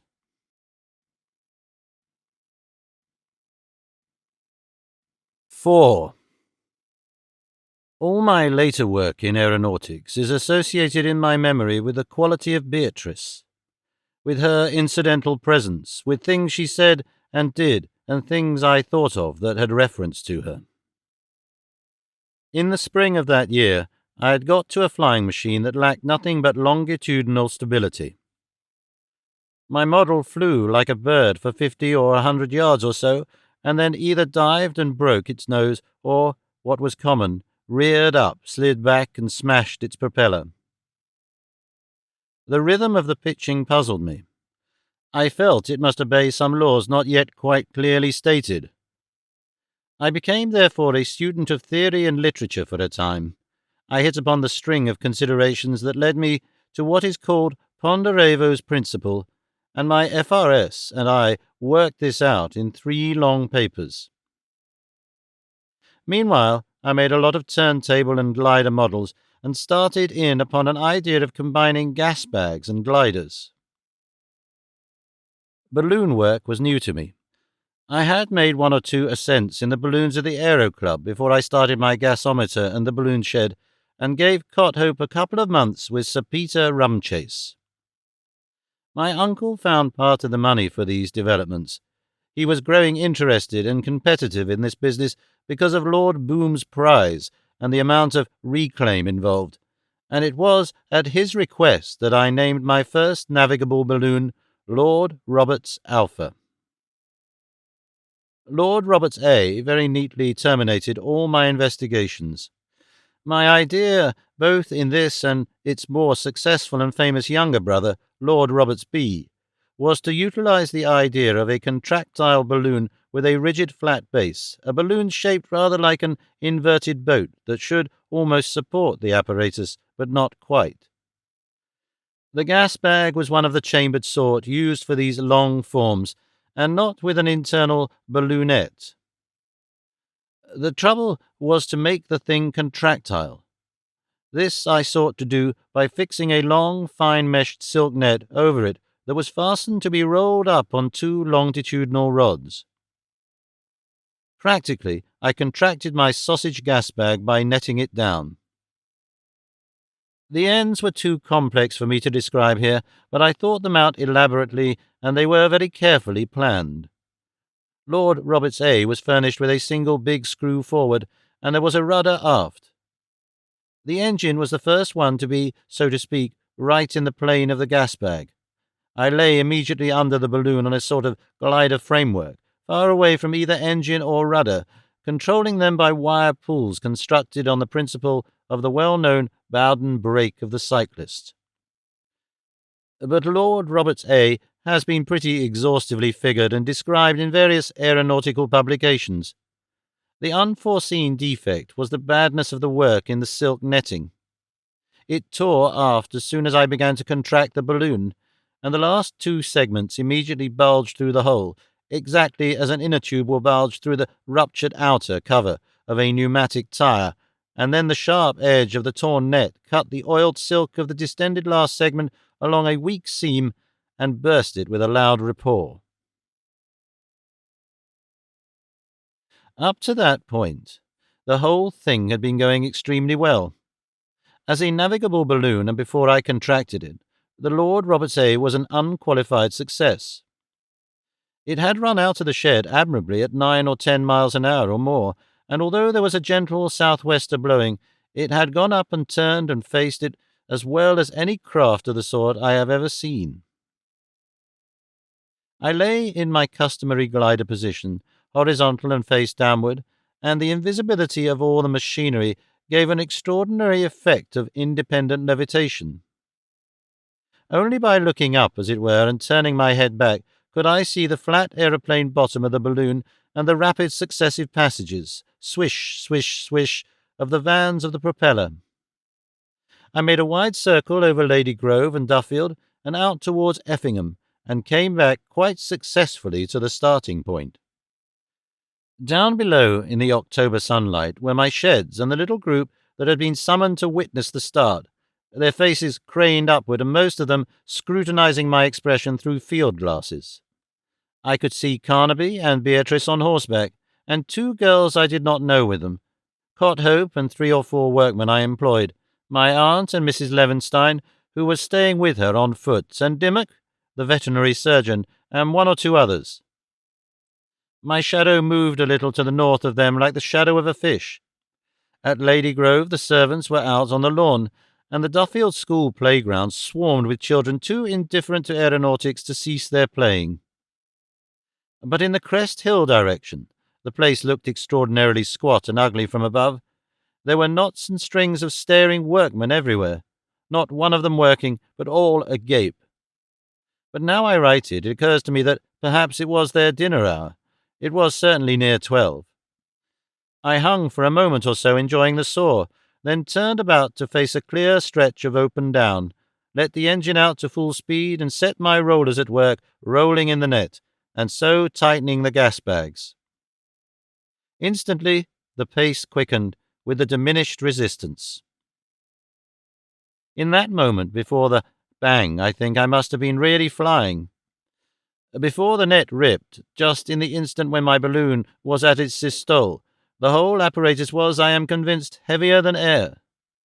That, however, is a claim that has been disputed, and in any case this sort of priority is a very trivial thing. Then came a sudden retardation, instantly followed by an inexpressibly disconcerting tilt downward of the machine. That I still recall with horror. I couldn't see what was happening at all, and I couldn't imagine. It was a mysterious, inexplicable dive. The thing, it seemed, without rhyme or reason, was kicking up its heels in the air. The bang followed immediately, and I perceived I was falling rapidly. I was too much taken by surprise to think of the proper cause of the report. I don't even know what I made of it. I was obsessed, I suppose, by that perpetual dread of the modern aeronaut, a flash between engine and balloon.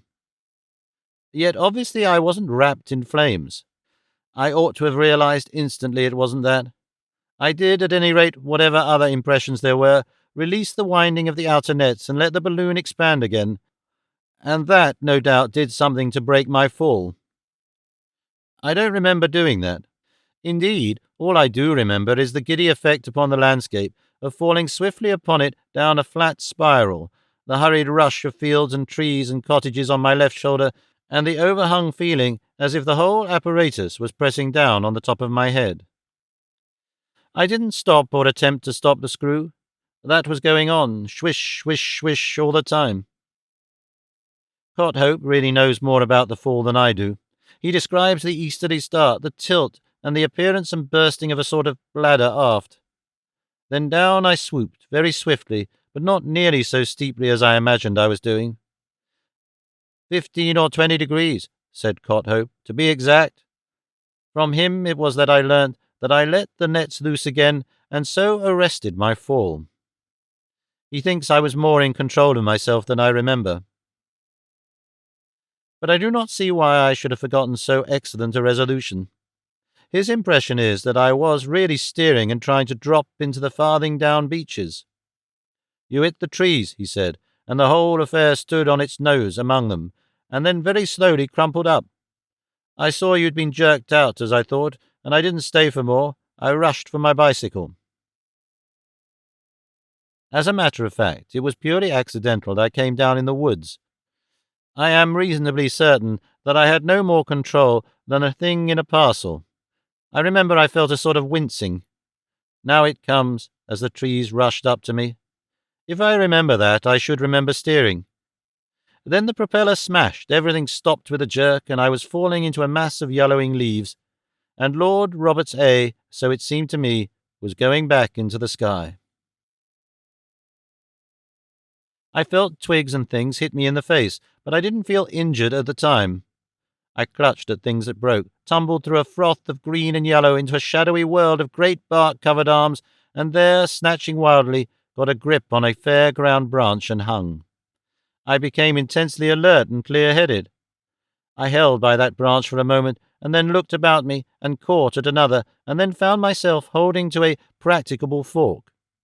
I swung forward to that, and got a leg around it below its junction, and so was able presently to clamber down, climbing very coolly and deliberately.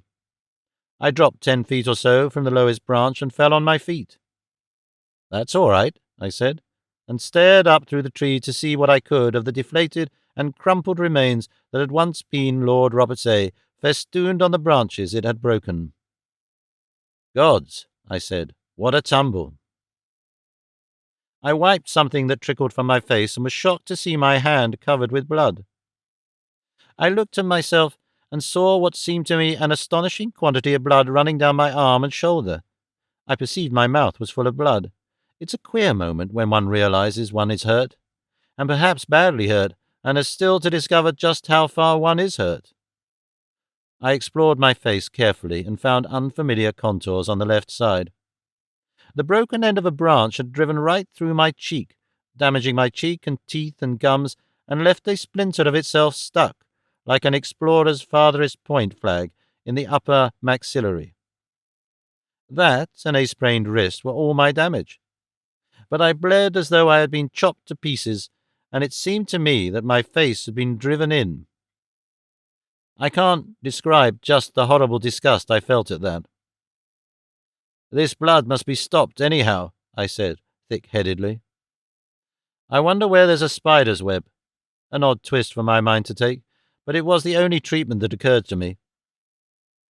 I must have conceived some idea of going home unaided, because I was 30 yards from the tree before I dropped. Then a kind of black disk appeared in the middle of the world and rushed out to the edge of things and blotted them out. I don't remember falling down. I fainted from excitement, disgust at my injury and loss of blood, and lay there until Courthope found me. He was the first to find me, scorching as he did over the downland turf, and making a wide course to get the Carnaby plantations at their narrowest. Then presently, while he was trying to apply the methodical teachings of the St. John's ambulance classes to a rather abnormal case, Beatrice came galloping through the trees full tilt, with Lord Carnaby hard behind her, and she was hatless, muddy from a fall, and white as death. "And cool as a cucumber, too," said Courthope, turning it over in his mind as he told me. "They never seem to quite have their heads, and never seem to quite lose 'em," said Courthope, generalizing about the sex. Also, he witnessed she acted with remarkable decision. The question was whether I should be taken to the house her stepmother occupied at Bedley Corner, the Carnaby Dower House, or down to Carnaby's place at Easting. Beatrice had no doubt in the matter, for she meant to nurse me. Carnaby didn't seem to want that to happen. "She would have it wasn't half so far," said Courthope. "She faced us out. I hate to be faced out of my opinion, so I've taken a pedometer over it since. It's exactly 43 yards further." "Lord Carnaby looked at her pretty straight," said Courthope, finishing the picture. "And then he give in."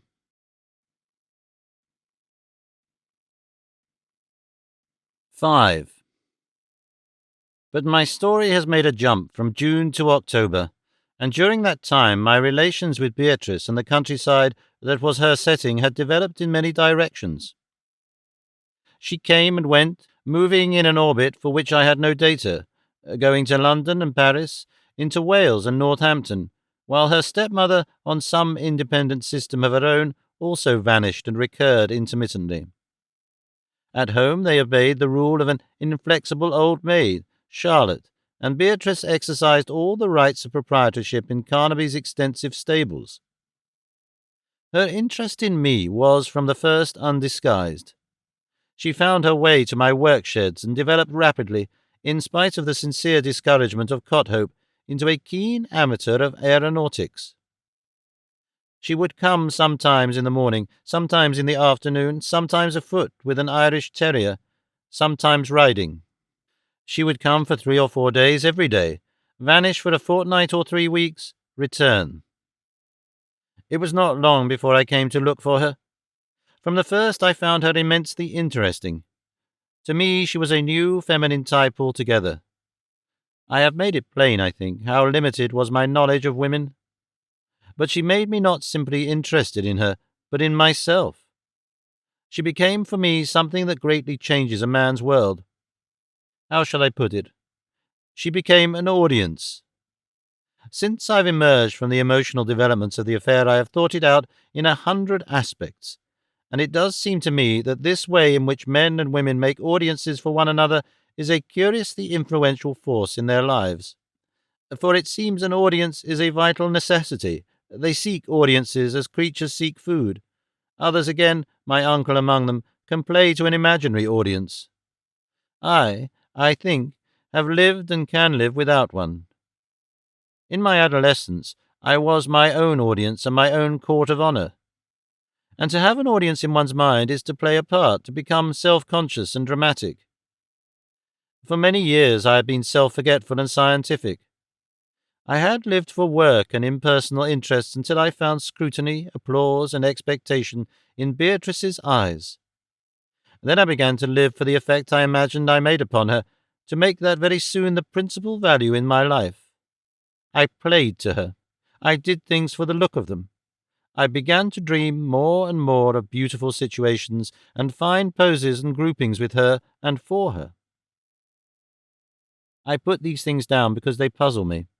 I think I was in love with Beatrice, as being in love is usually understood, but it was quite a different state altogether from my passionate hunger for Marian, or my keen, sensuous desire for and pleasure in Effie.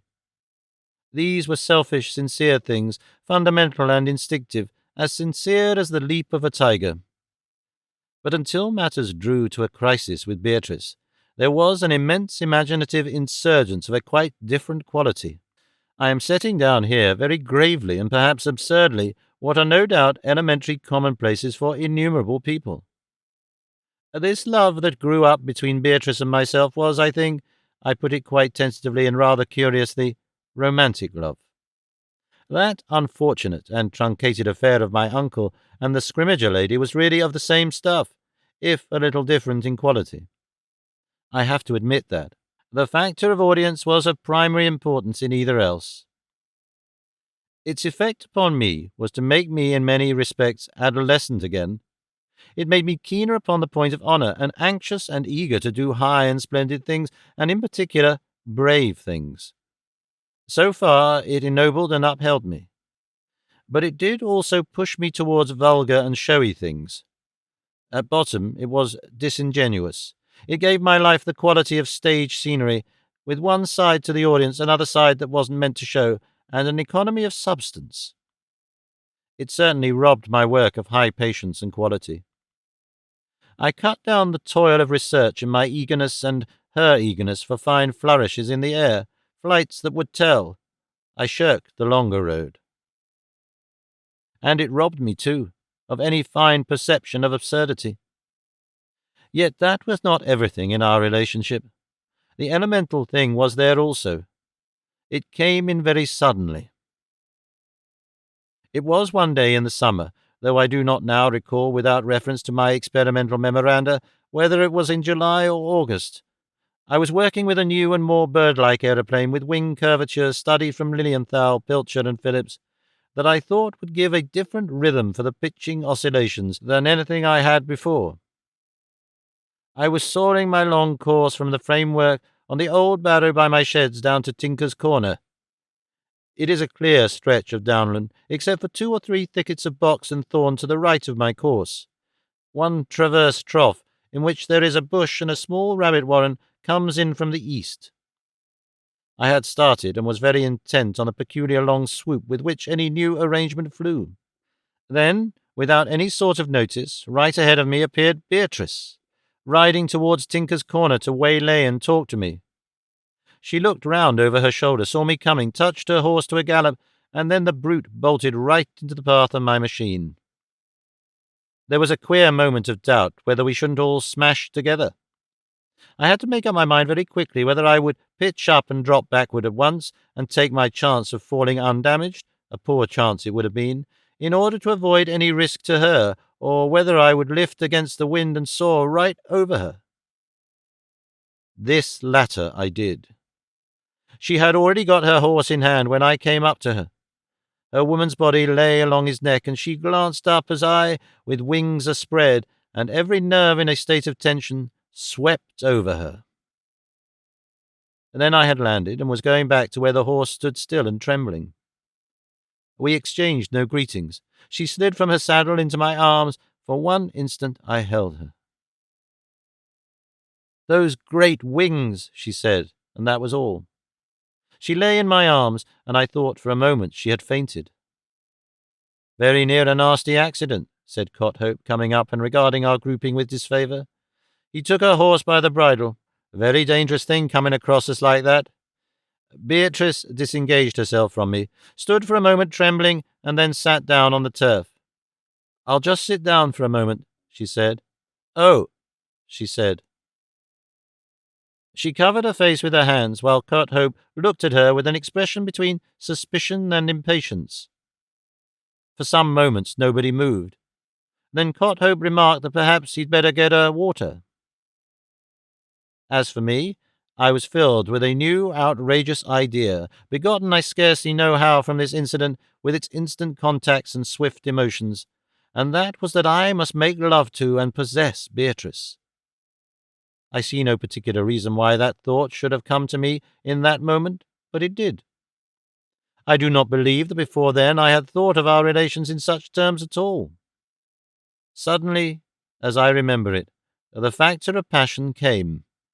She crouched there, and I stood over her, and neither of us said a word.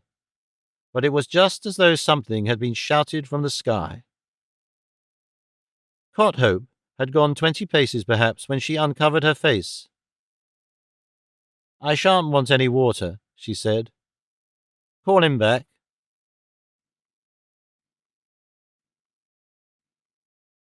6. After that, the spirit of our relations changed. The old ease had gone. She came to me less frequently, and when she came she would have someone with her, usually old Carnaby, and he would do the bulk of the talking. All through September she was away. When we were alone together there was a curious constraint. We became clouds of inexpressible feeling towards one another. We could think of nothing that was not too momentous for words. And then came the smash of Lord Robert's A, and I found myself with a bandaged face in a bedroom in the Bedley Corner dower house, with Beatrice presiding over an inefficient nurse, Lady Osprey very pink and shocked in the background, and my aunt jealously intervening. My injuries were much more showy than serious, and I could have been taken to Ladygrove next day, but Beatrice would not permit that, and kept me at Bedley Corner 3 clear days. In the afternoon of the second day she became extremely solicitous for the proper aeration of the nurse, packed her off for an hour in a brisk rain, and sat by me alone. I asked her to marry me. All the whole, I must admit, it was not a situation that lent itself to eloquence. I lay on my back and talked through bandages, and with some little difficulty, for my tongue and mouth had swollen. But I was feverish and in pain, and the emotional suspense I had been in so long with regard to her became now an unendurable impatience. "Comfortable?" she asked. "Yes." "Shall I read to you?" "No, I want to talk." "You can't. I'd better talk to you." "No," I said, "I want to talk to you." She came and stood by my bedside and looked me in the eyes. I don't want you to talk to me," she said. "I thought you couldn't talk." "I get few chances of you." "You'd better not talk. Don't talk now. Let me chatter instead. You ought not to talk." "It isn't much," I said. "I'd rather you didn't." "I'm not going to be disfigured," I said. "Only a scar." "Oh," she said, as if she had expected something quite different. "Did you think you'd become a sort of gargoyle?" "L'homme qui rit. I didn't know. But that's all right. Jolly flowers those are." "Michaelmas daisies," she said. "I'm glad you're not disfigured, and those are perennial sunflowers. Do you know no flowers at all? When I saw you on the ground I certainly thought you were dead. You ought to have been, by all the rules of the game." She said some other things, but I was thinking of my next move. "Are we social equals?" I said abruptly. She stared at me. "Queer question," she said. "But are we?" Difficult to say. But why do you ask? Is the daughter of a courtesy baron who died of general disreputableness, I believe, before his father? I give it up. Does it matter?" "No. My mind is confused. I want to know if you will marry me." She whitened and said nothing. I suddenly felt I must plead with her. "Damn these bandages," I said, breaking into ineffectual febrile rage. She roused herself to her duties as nurse. "What are you doing? Why are you trying to sit up? Sit down. Don't touch your bandages. I told you not to talk." She stood helpless for a moment, then took me firmly by the shoulders and pushed me back upon the pillow. She gripped the wrist of the hand I had raised to my face. "I told you not to talk," she whispered close to my face. "I asked you not to talk. Why couldn't you do as I asked you?" "You've been avoiding me for a month," I said. "I know. You might have known. Put your hand back, down by your side." I obeyed. She sat on the edge of the bed. A flush had come to her cheeks, and her eyes were very bright. "I asked you," she repeated, "not to talk." My eyes questioned her mutely. She put her hand on my chest. Her eyes were tormented. "How can I answer you now?" she said. "How can I say anything now?" "What do you mean?" I asked. She made no answer. "Do you mean it must be no?" She nodded. "But," I said, and my whole soul was full of accusations. "I know," she said. "I can't explain. I can't. But it has to be no. It can't be. It's utterly, finally, forever impossible. Keep your hands still." "But," I said, "when we meet again?" "I can't marry. I can't and won't." She stood up. "Why did you talk?" she cried. "Couldn't you see?" She seemed to have something it was impossible to say. She came to the table beside my bed and pulled the Michaelmas daisies away. "Why did you talk like that?" she said in a tone of infinite bitterness. "To begin like that." "But what is it?" I said. "Is it some circumstance, my social position?" "Oh, Damn your social position, she cried.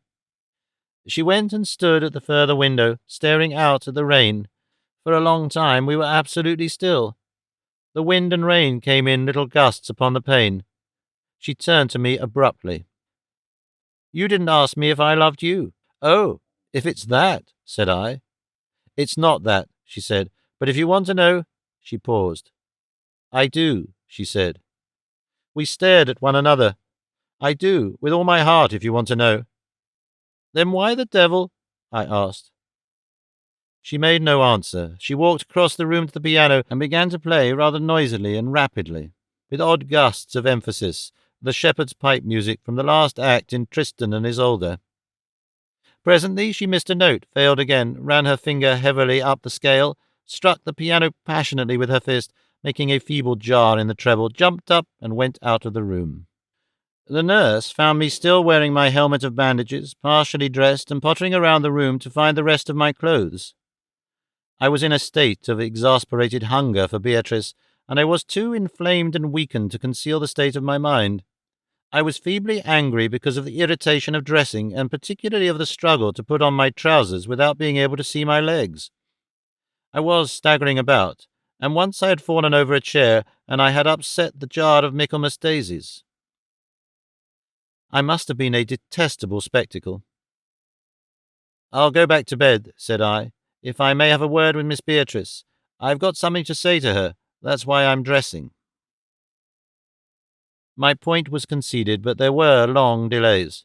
Whether the household had my ultimatum, or whether she told Beatrice directly, I do not know, and what Lady Osprey can have made of it in the former case I don't imagine. At last Beatrice came and stood by my bedside. Well, she said. All I want to say, I said, with the querulous note of a misunderstood child, is that I can't take this as final. I want to see you and talk when I'm better, and write. I can't do anything now. I can't argue. I was overtaken with self-pity and began to snivel. I can't rest, you see. I can't do anything. She sat down beside me again and spoke softly. I promise I will talk it all over with you again. When you are well, I promise I will meet you somewhere so that we can talk. You can't talk now. I ask you not to talk now. All you want to know you shall know. Will that do? I'd like to know. She looked round to see the door was closed, stood up and went to it.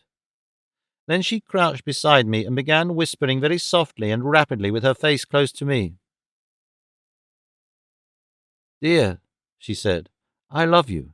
If it will make you happy to marry me, I will marry you. I was in a mood just now, a stupid, inconsiderate mood. Of course I will marry you. You are my prince, my king. Women are such things of mood, or I would have behaved differently. We say no when we mean yes, and fly into crises. So now, yes, yes, yes, I will. I can't even kiss you. Give me your hand to kiss that. Understand, I am yours. Do you understand? I am yours just as if we'd been married 50 years. Your wife, Beatrice. Is that enough? Now will you rest? Yes, I said. But why? There are complications, there are difficulties. When you are better, you will be able to understand them. But now they don't matter. Only you know this must be secret for a time. Absolutely secret between us. Will you promise that? Yes, I said. I understand. I wish I could kiss you. She laid her head down beside mine for a moment, and then she kissed my hand. I don't care what difficulties there are, I said, and I shut my eyes.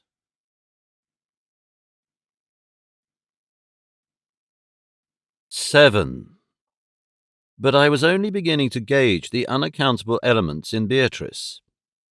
For a week after my return to Lady Grove, I had no sign of her, and then she called with Lady Osprey and brought a huge bunch of perennial sunflowers and Michaelmas daisies. Just the old flowers there were in your room, said my aunt with a relentless eye on me.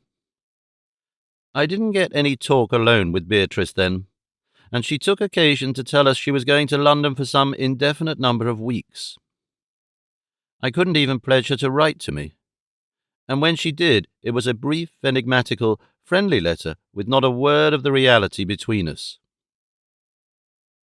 I wrote back a love letter, my first love letter, and she made no reply for 8 days. Then came a scrawl. I can't write letters. Wait till we can talk. Are you better? I think the reader would be amused if he could see the papers on my desk as I write all this. The mangled and disfigured pages, the experimental arrangements of notes, the sheets of suggestions balanced in constellations, the blot-esque intellectual battlegrounds over which I have been fighting. I find this account of my relations to Beatrice quite the most difficult part of my story to write. I happen to be a very objective-minded person. I forget my moods, and this was so much an affair of moods. And even such moods and emotions as I recall are very difficult to convey. To me, it is about as difficult as describing a taste or a scent. Then the objective story is made up of little things that are difficult to set in a proper order. And love in an hysterical passion, now high, now low, now exalted, and now intensely physical. No one has ever yet dared to tell a love story completely. Its alternations, its comings and goings, its debased moments, its hate. The love stories we tell only the net consequence, the ruling effect. How can I rescue from the past now the mystical quality of Beatrice, my intense longing for her, the overwhelming irrational formless desire? How can I explain how intimately that worship mingled with a high, impatient resolve to make her mine, to take her by strength and courage, to do my loving in a violent, heroic manner? And then the doubts, the puzzled arrest at the fact of her fluctuations, at her refusal to marry me, at the fact that even when at last she returned to Bedley Corner, she seemed to evade me. That exasperated me and perplexed me beyond measure. I felt that it was treachery. I thought of every conceivable explanation, and the most exalted and romantic confidence in her did not simply alternate, but mingled with the basest misgivings. And into the tangle of memories comes the figure of Carnaby, coming out slowly from the background to a position of significance, as an influence, as a predominant strand in the nets that kept us apart, as a rival. What were the forces that pulled her away from me when it was so clearly manifest she loved me? Did she think of marrying him? Had I invaded some long-planned scheme? It was evident he did not like me, that in some way I spoilt the world for him. She returned to Bedley Corner, and for some weeks she was flitting about me, and never once could I have talked with her alone. When she came to my sheds, Carnaby was always with her, jealously observant. Why the devil couldn't she send him about his business? The days slipped by and my anger gathered. All this mingles with the making of Lord Roberts B. I had resolved upon that one night as I lay awake at Bedley Corner. I got it planned out before the bandages were off my face. I conceived this second navigable balloon in a grandiose manner. It was to be a second Lord Roberts A, only more so. So it was to be 3 times as big, large enough to carry 3 men, and it was to be an altogether triumphant vindication of my claims upon the air. The framework was to be hollow like a bird's bones, airtight, and the air pumped in or out, and the weight of fuel I carried changed. I talked much and boasted to Cothope, whom I suspected of scepticisms about this new type, of what it would do, and it progressed slowly. It progressed slowly because I was restless and uncertain. At times I would go away to London to snatch some chance of seeing Beatrice there. At times nothing but a day of gliding and hard and dangerous exercise would satisfy me. And now, in the newspapers, in conversation, in everything about me, arose a new invader of my mental states. Something was happening to the great schemes of my uncle's affairs. People were beginning to doubt, to question. It was the first quiver of his tremendous insecurity, the first wobble of that gigantic credit top he had kept spinning so long. There were comings and goings. November and December slipped by. I had 2 unsatisfactory meetings with Beatrice, meetings that had no privacy, in which we said things of the sort that need atmosphere, badly and furtively. I wrote to her several times, and she wrote back notes that I would sometimes respond to altogether, sometimes condemn as insincere evasions. "You don't understand. I can't just now explain. Be patient with me. Leave things a little while to me," she wrote. I would talk aloud to these notes and wrangle over them in my workroom, while the plans of Lord Roberts B waited. "You don't give me a chance," I would say. "Why don't you let me know the secret? That's what I'm for, to settle difficulties, to tell difficulties to." And at last I could hold out no longer against these accumulating pressures. I took an arrogant, outrageous line that left her no loopholes. I behaved as though we were living in a melodrama. "You must come and talk to me," I wrote, "or I will come and take you. I want you, and the time runs away." We met in a ride in the upper plantations. It must have been early in January, for there was snow on the ground and on the branches of the trees. We walked to and fro for an hour or more, and from the first I pitched the key high in romance and made understandings impossible. It was our worst time together. I boasted like an actor, and she knew, I know not why, was tired and spiritless. Now I think over the talk in the light of all that has happened since, I can imagine how she came to me full of human appeal I was too foolish to let her make. I don't know. I confess I have never completely understood Beatrice. I confess I am still perplexed at many things she said and did. That afternoon, anyhow, I was impossible. I posed and scolded. I said it, for taking the universe by the throat. If it was only that, she said, but though I heard, I did not heed her. At last she gave way to me and talked no more. Instead, she looked at me, as a thing beyond her controlling, but none the less interesting, much as she had looked at me from behind the skirts of Lady Drew in the Warren when we were children together. Once even I thought she smiled faintly. "What are the difficulties?" I cried. "There's no difficulty I will not overcome for you. Do your people think I'm no equal for you? Who says it? My dear, tell me to win a title. I'll do it in 5 years. Here am I, just grown a man at the sight of you. I have wanted something to fight for. Let me fight for you. I'm rich without intending it. Let me mean it. Give me an honourable excuse for it, and I'll put all this rotten old Warren of England at your feet." I said such things as that. I write them down here in all their resounding base pride. I said these empty and foolish things, and they are a part of me. Why should I still cling to pride and be ashamed? I shouted her down. I passed from megalomania to petty accusations. "You think Carnaby is a better man than I said. "No," she cried, stung to speech. "No." "You think we're insubstantial? You've listened to all these rumours Boom has started because we talked of a newspaper of our own? When you are with me, you know I'm a man. When you get away from me, you think I'm a cheat and a cad. There's not a word of truth in the things they say about us.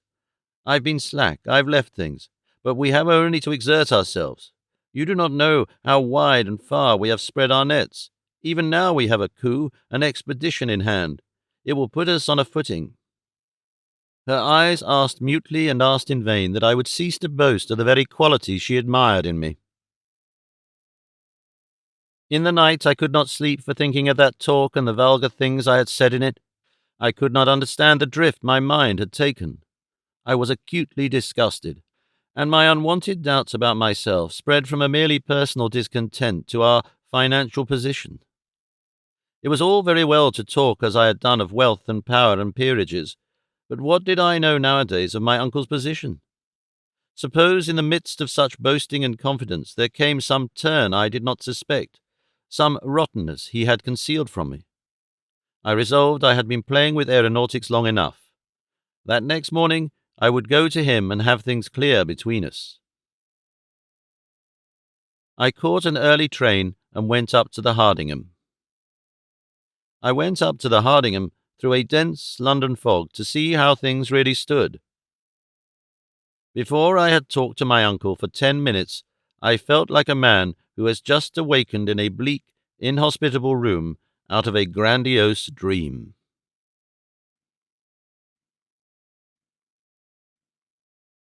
Chapter the 4th.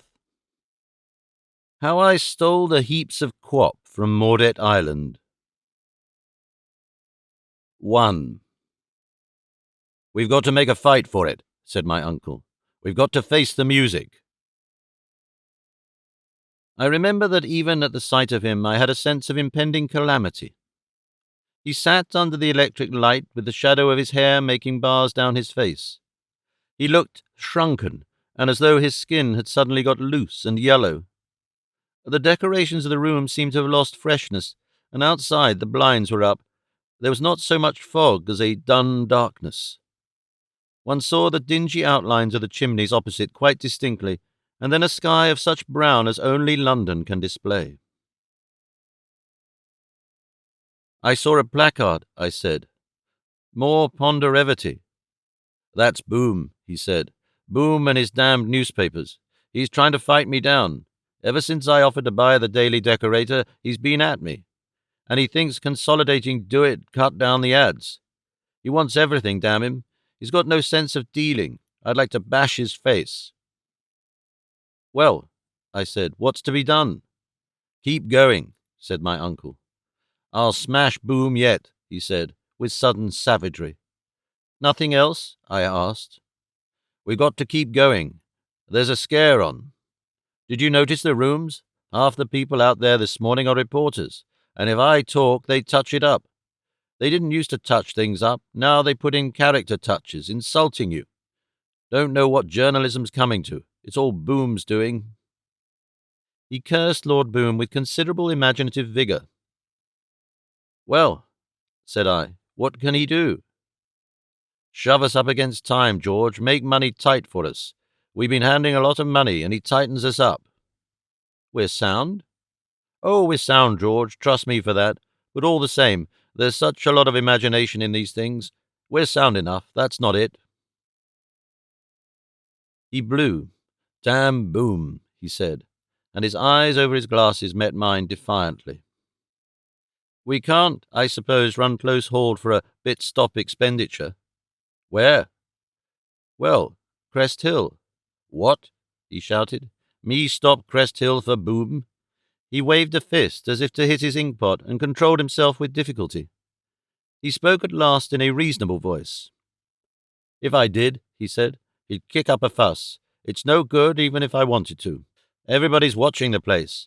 If I was to stop building, we'd be down in a week." He had no idea. "I wish I could do something to start a strike or something. No such luck. Treat those workmen a sight too well. No sink or swim. Crest Hill goes on until we're under water."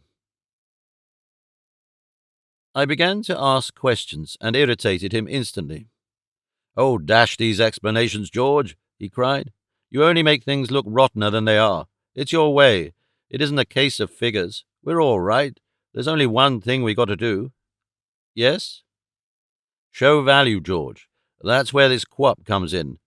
That's why I fell in so readily with what you brought to me week before last. Here we are, we got our option on the perfect filament, and all we want's Canadium. Nobody knows there's more Canadium in the world than will go on the edge of a sixpence except me and you. Nobody has an ED, the perfect filament's more than just a bit of theorizing. 50 tons of quap, and we'd turn that bit of theorizing into something. We'd make the lamp trade sit on its tail and howl. We'd put Edison and all of 'em into a parcel without last year's trousers and a hat and swap 'em off for a pot of geraniums. See? We'd do it through business organizations, and there you are. See? Cappen's patent filament. The ideal and the real. George, we'll do it. We'll bring it off, and then we'll give such a face at a Boom, he'll think for 50 years. He's laying up for our London and African meeting. Let him. He can turn the whole paper onto us. He says the business organization's shares aren't worth 52 when we quote 'em at 84. Well, here we are, getting ready for him, loading our gun." His pose was triumphant. "Yes," I said, "that's all right. But I can't help thinking, where should we be if we hadn't just by accident got Cappen's perfect filament? Because, it was an accident, my buying up that. He crumpled up his nose into an expression of impatient distaste at my unreasonableness. And after all, the meeting's in June, and you haven't begun to get the quap. After all, we still got to load our gun. They start on Tuesday. Have they got the brig? They've got a brig. Gordon Naismith? I doubted. Safe as a bank, he said. More I see of that man, the more I like him. All I wish is we'd got a steamer instead of a sailing ship. And, I went on, you seem to overlook what used to weigh with us a bit. This Canadian side of the business and the Cappen chance has rushed you off your legs. After all, it's stealing, and in its way an international outrage. They've got 2 gunboats on the coast. I jumped up and went and stared out at the fog.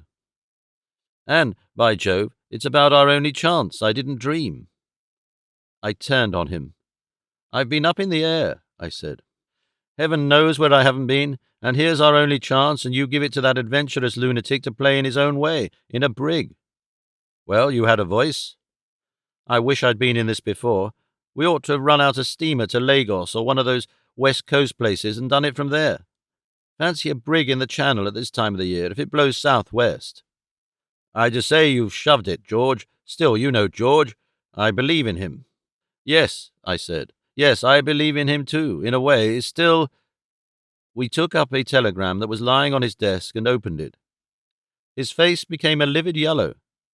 He put the flimsy paper down with a slow, reluctant movement and took off his glasses. George, he said, the luck's against us. What? He grimaced with his mouth in the queerest way at the telegram. That. I took it up and read. Motor smash, compound fracture of the leg, Gordon Naismith. What price Mordet now? For a moment, neither of us spoke.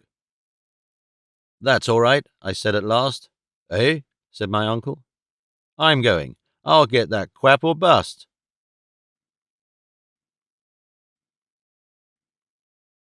2.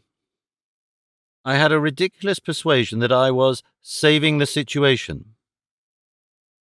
I'm going, I said quite consciously and dramatically. I saw the whole affair, how shall I put it, in American colours. I sat down beside him. Give me all the data you've got, I said, and I'll pull this thing off. But nobody knows exactly where. Naismith does, and he'll tell me. He's been very close, said my uncle, and regarded me. He'll tell me all right, now he's smashed. He thought. I believe he will. George, he said, if you pull this thing off once or twice before you've stepped in, with that sort of whoosh of yours... He left the sentence unfinished. Give me that notebook, I said, and tell me all you know. Where's the ship, where's Pollock, and where's that telegram from? If that quap's to be got, I'll get it or bust. If you'll hold on here until I get back with it... And so it was I jumped into the wildest adventure of my life. I requisitioned my uncle's best car forthwith. I went down that night to the place of dispatch named on Naismith's telegram, Brampton S.O. Oxon, routed him out with a little trouble from that centre, made things right with him, and got his explicit directions. And I was inspecting the Maud Mary with young Pollock, his cousin and aide, the following afternoon. She was rather a shock to me and not at all in my style, a beast of a brig inured to the potato trade, and she reeked from end to end with faint, subtle smell of raw potatoes, so that it prevailed even over the temporary smell of new paint. She was a beast of a brig, all hold and dirty framework, and they had ballasted her with old iron and old rails and iron sleepers, and got a miscellaneous lot of spades and iron wheelbarrows against the loading of the quap. I thought her over with Pollock, one of those tall, blonde young men who smoke pipes and don't help much, and then by myself, and as a result I did my best to sweep Gravesend clean of wheeling planks, and got in as much cord and small rope as I could for lashing. I had an idea we might need to run up a jetty. In addition to much ballast she held, remotely hidden in a sort of inadvertent way, a certain number of ambiguous cases which I didn't examine, but which I gathered were a provision against the need of a trade. The captain was a most extraordinary creature. Under the impression we were after copper ore, he was a Romanian Jew with twitching, excitable features who had made his way to a certificate after some preliminary naval experiences in the Black Sea. The mate was an Essex man of impenetrable reserve. The crew were astoundingly ill-clad and destitute and dirty, most of them youths unwashed out of colliers. One, the cook, was a mulatto, and one, the best-built fellow of them all, was a Breton. There was some subterfuge about our position on board. I forget the particulars now. I was called the supercargo, and Pollock was the steward. This added to the piratical flavour that insufficient funds and Gordon Naismith's original genius had already given the enterprise. Those 2 days of bustle at Gravesend, under dingy skies, in narrow, dirty streets, were a new experience for me. It is like nothing else in my life. I realized that I was a modern and a civilized man. I found the food filthy and the coffee horrible. The whole town stank in my nostrils. The landlord of the Good Intent on the quay had a stand-up quarrel with us before I could even get a hot bath, and the bedroom I slept in was infested by a quantity of exotic but voracious flat parasites called locally bugs, in the walls, in the woodwork, everywhere. I fought them with insect powder, and I found them comatose in the morning. I was dipping down into the dingy underworld of the contemporary state, and I liked it no better than I did my first dip into it when I stayed with my uncle Nicodemus Frapp at the bakery at Chatham, where, by the by, we had to deal with cockroaches of a smaller, darker variety, and also with bugs of sorts. Let me confess that though all this time before we started I was immensely self-conscious, and that Beatrice played the part of audience in my imagination throughout, I was, as I say, saving the situation, and I was acutely aware of that. The evening before we sailed, instead of revising our medicine chest, as I had intended, I took the car and ran across country to Lady Grove to tell my aunt of the journey I was making, dress, and astonish Lady Osprey by an after-dinner call. The two ladies were at home and alone beside a big fire that seemed wonderfully cheerful after the winter night.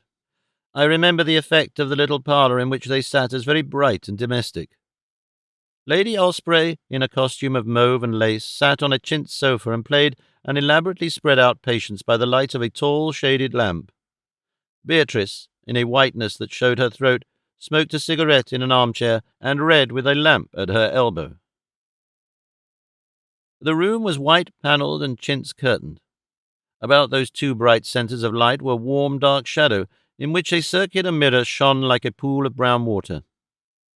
I carried off my raid by behaving like a slave of etiquette. There were moments when I think I really made Lady Osprey believe that my call was an unavoidable necessity, that it would have been negligent of me not to call just how and when I did. But at the best, those were transitory moments. They received me with disciplined amazement. Lady Osprey was interested in my face and scrutinized the scar.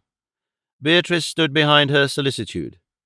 Our eyes met, and in hers I could see startled interrogations. "I'm going," I said, "to the west coast of Africa." They asked questions, but it suited my mood to be vague. "We've interests there. It is urgent I should go. I don't know when I may return." After that I perceived Beatrice surveyed me steadily. The conversation was rather difficult. I embarked upon lengthy thanks for their kindness to me after my accident. I tried to understand Lady Osprey's game of Patience, but it didn't appear that Lady Osprey was anxious for me to understand her patience. I came to the verge of taking my leave. "You needn't go yet," said Beatrice abruptly. She walked across to the piano, took a pile of music from the cabinet near, surveyed Lady Osprey's back, and with a gesture to me dropped it all deliberately on the floor. "Must talk," she said, kneeling close to me as I helped her to pick it up. "Turn my pages at the piano." "I can't read music." "Turn my pages." Presently we were at the piano, and Beatrice was playing with noisy inaccuracy. She glanced over her shoulder, and Lady Osprey had resumed her patience. The old lady was very pink, and appeared to be absorbed in some attempt to cheat herself without our observing it. "Isn't West Africa a vile climate? Are you going to live there? Why are you going?" Beatrice asked these questions in a low voice and gave me no chance to answer. Then, taking a rhythm from the music before her, she said, "At the back of the house is a garden, a door in the wall on the lane. Understand?" I turned over the pages without any effect on her playing. "When?" I asked. She dealt in chords. "I wish I could play this," she said. "Midnight." She gave her attention to the music for a time. "You may have to wait." "I'll wait." She brought her playing to an end by, as schoolboys say, stashing it up. "I can't play tonight," she said, standing up and meeting my eyes. "I wanted to give you a parting voluntary." "Was that Wagner, Beatrice?" asked Lady Osprey, looking up from her cards. "It sounded very confused." I took my leave. I had a curious twinge of conscience as I parted from Lady Osprey. Either a first intimation of middle age or my inexperience in romantic affairs was to blame, but I felt a very distinct objection to the prospect of invading this good lady's premises from the garden door. I motored up to the pavilion, found Cothope reading in bed, told him for the first time of West Africa, spent an hour with him in settling all the outstanding details of Lord Robertsby, and left that in his hands to finish against my return. I sent the motor back to Lady Grove, and still wearing my fur coat, for the January night was damp and bitterly cold, walked to Bedley Corner. I found the lane to the back of the Dower House without any difficulty, and was at the door in the wall with 10 minutes to spare. I lit a cigar and fell to walking up and down. This queer flavour of intrigue, this nocturnal garden door business, had taken me by surprise and changed my mental attitudes. I was startled out of my egotistical pose and thinking intently of Beatrice, of that elfin quality in her that always pleased me, that always took me by surprise, that had made her, for example, so instantly conceive this meeting. She came within a minute of midnight. The door opened softly, and she appeared, a short grey figure in a motor coat of sheepskin, bareheaded to the cold drizzle. She flitted up to me, and her eyes were shadows in her dusky face. "Why are you going to West Africa?" she asked at once. "Business crisis. I have to go." "You're not going.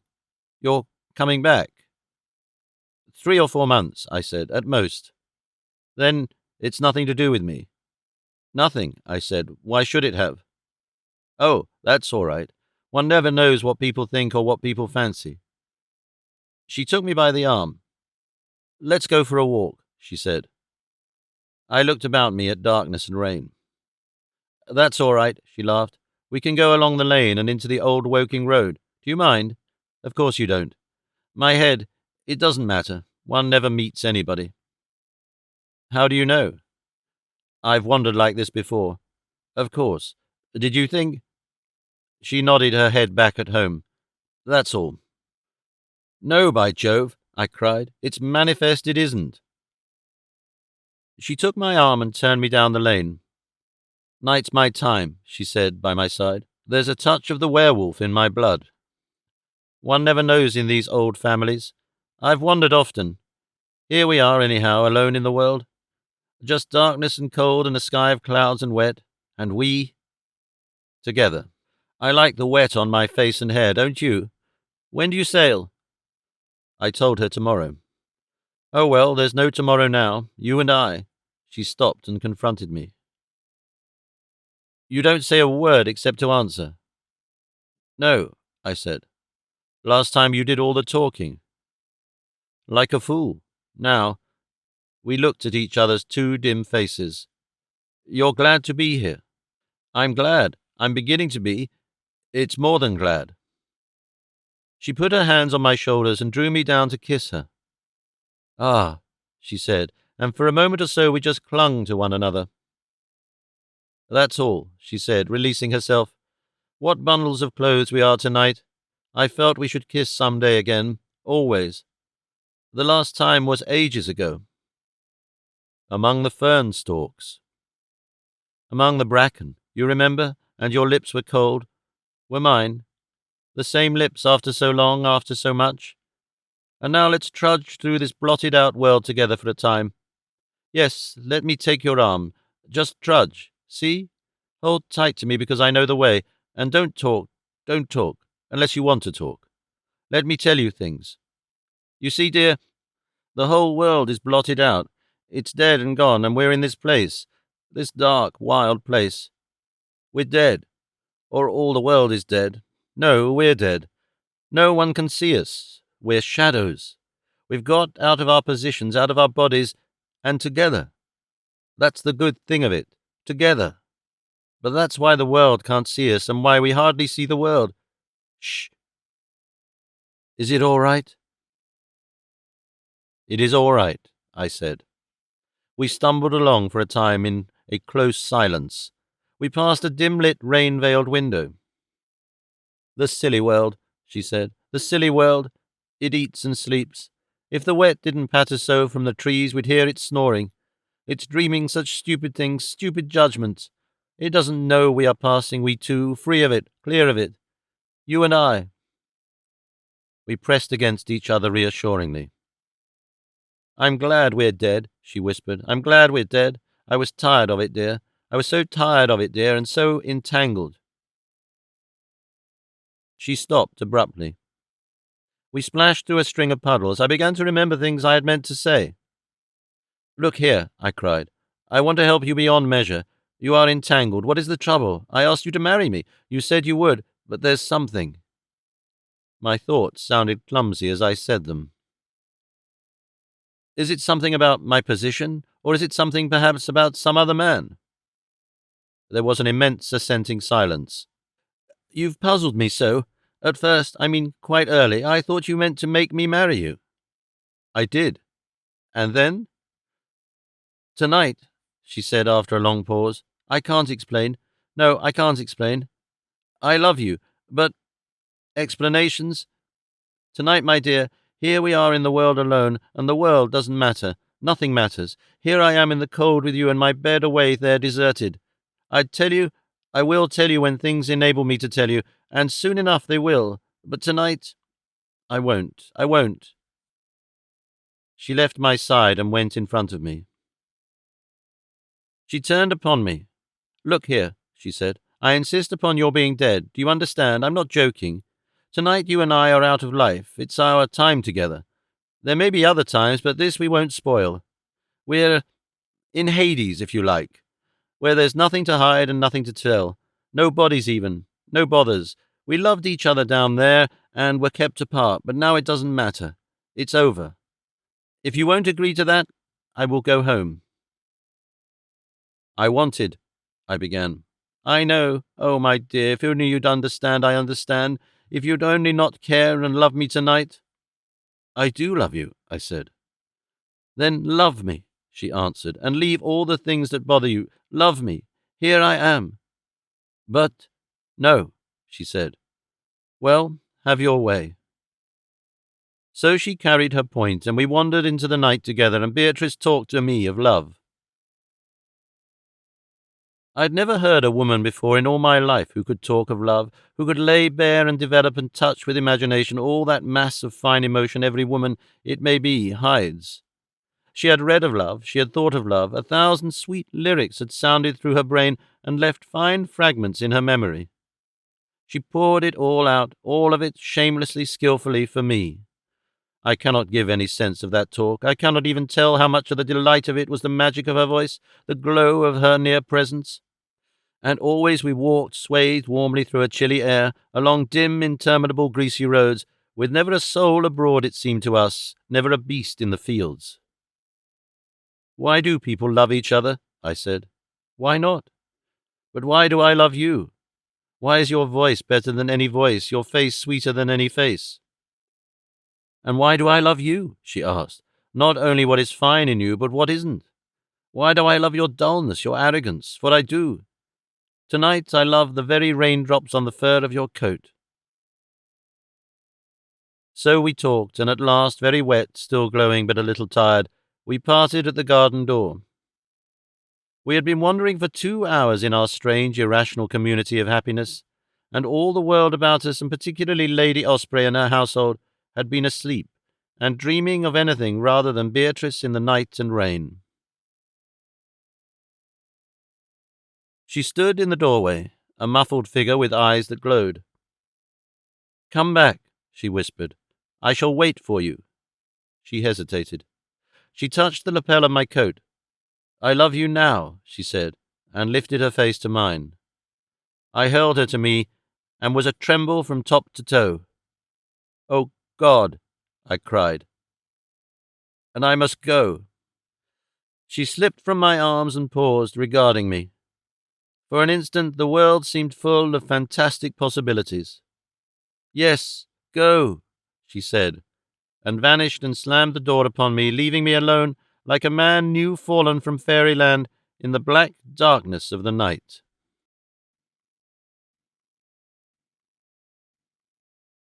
3. That expedition to Mordet Island stands apart from all the rest of my life, detached, a piece by itself with an atmosphere of its own.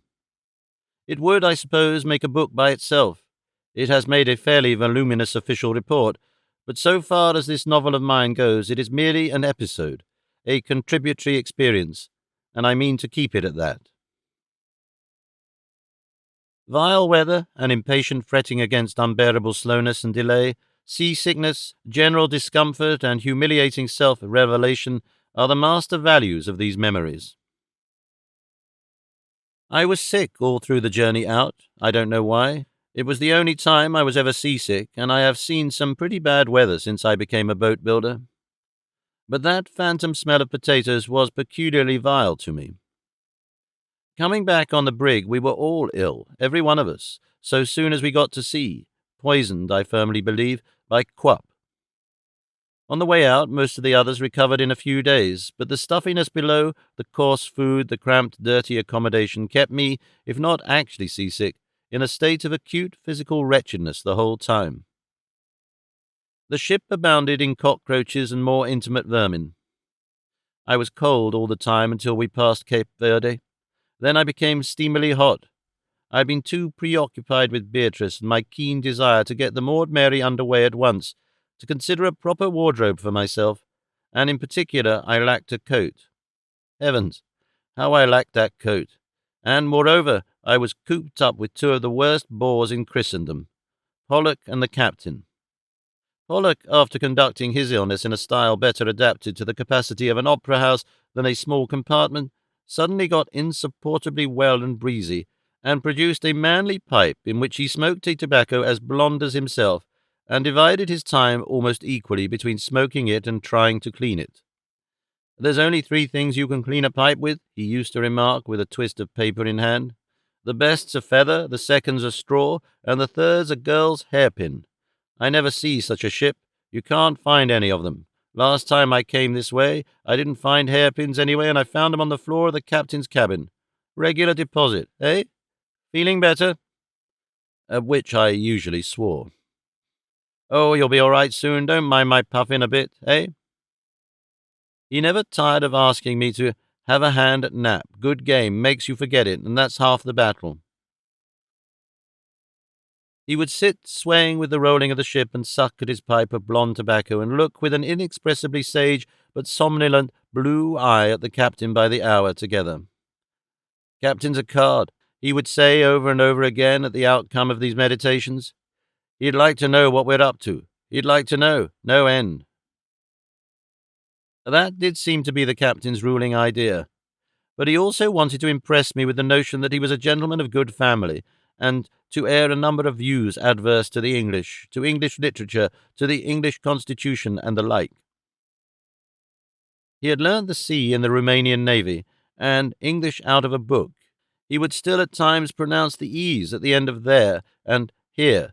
He was a naturalized Englishman, and he drove me into a reluctant and uncongenial patriotism by his everlasting carping at things English. Pollock would set himself to draw him out. Heaven alone can tell how near I came to murder.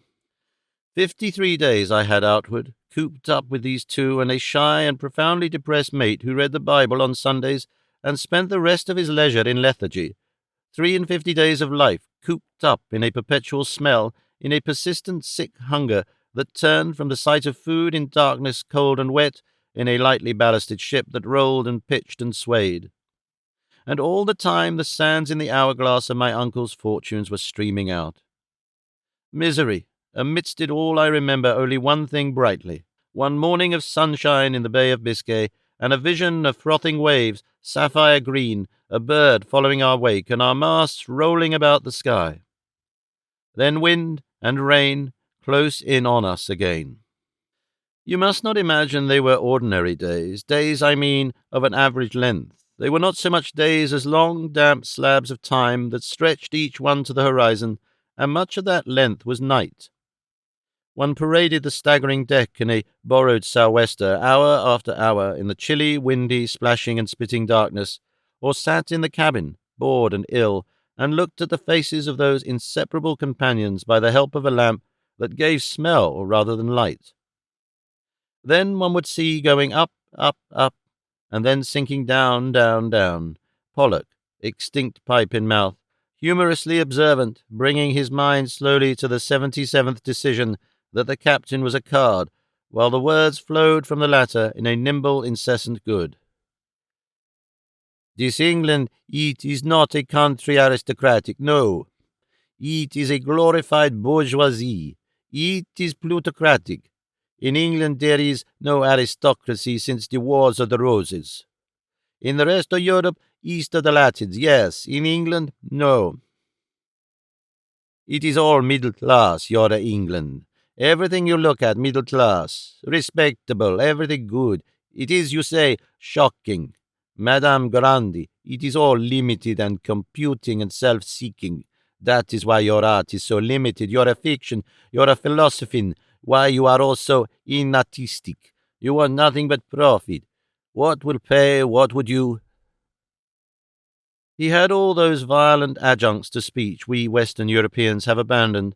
Shruggings of the shoulders, waving of the arms, thrusting out of the face, wonderful grimaces and twiddlings of the hands under your nose until you wanted to hit them away. Day after day it went on, and I had to keep any anger to myself, to reserve myself for the time ahead when it would be necessary to see the quap was got aboard and stowed, knee-deep in this man's astonishment. I knew he would make 1,000 objections to all we had before us. He talked like a drugged man. It ran glibly over his tongue, and all the time one could see his seamanship fretting him. He was gnawed by responsibility, perpetually uneasy about the ship's position, perpetually imagining dangers. If a sea hit us exceptionally hard, he'd be out to the cabin in an instant, making an outcry of inquiries, and he was pursued by a dread of the hold, of ballast shifting, of insidious, wicked leaks. As we drew near the African coast, his fear of rocks and shoals became infectious. "I do not know this coast," he used to say. "I come here because Gordon Naismith was coming too. Then he does not come." "The fortunes of war," I said, and tried to think in vain of any motive but sheer haphazard could have guided Gordon Naismith in the choice of these two men. I think perhaps Gordon Naismith had the artistic temperament and wanted contrasts, and also that the captain helped him to express his own malignant anti-Britishism. He was indeed an exceptionally inefficient captain. On the whole, I was glad I had come even at the 11th hour to see things. The captain, by the by, did at last, out of sheer nervousness, get aground at the end of Mordet Island, but we got off in an hour or so with a swell and a little hard work in the boat. I suspected the mate of his opinion of the captain long before he expressed it. He was, I say, a taciturn man, but one day speech broke through him. He had been sitting at the table with his arms folded on it, musing drearily, pipe in mouth, and the voice of the captain drifted down from above. The mate lifted his heavy eyes to me and regarded me for a moment. Then he began to heave with the beginnings of speech. He disembarrassed himself at the pipe. I cowered with expectation. Speech was coming at last.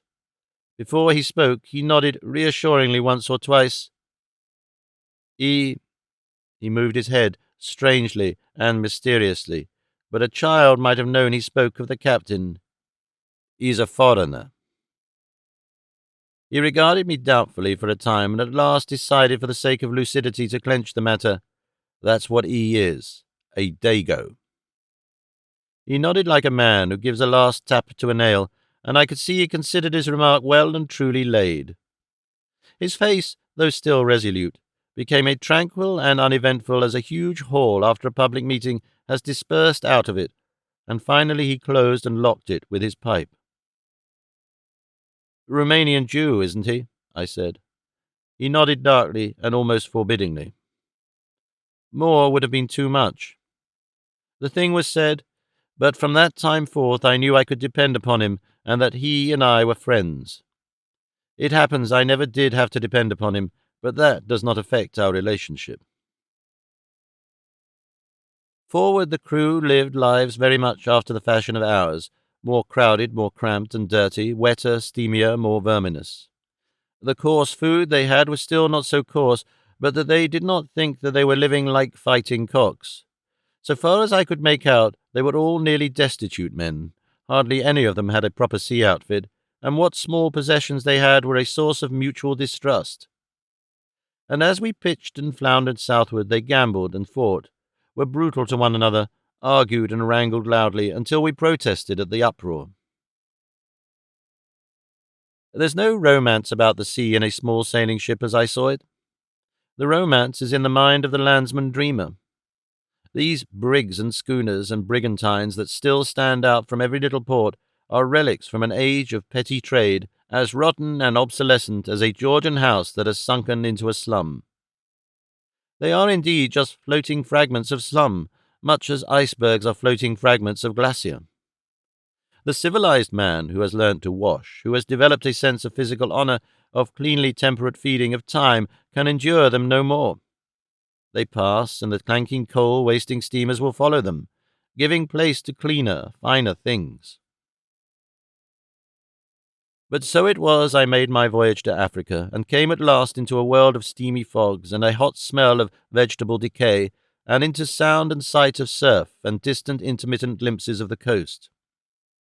I lived a strange, concentrated life through all that time, such a life as a creature must do that has fallen in a well. All my former ways ceased. All my old vistas became memories. The situation I was saving was very small and distant now. I felt its urgency no more. Beatrice and Lady Grove, my uncle and the Hardingham, my soaring in the air and my habitual wide vision of swift, effectual things, became as remote as if they were in some world I had left forever.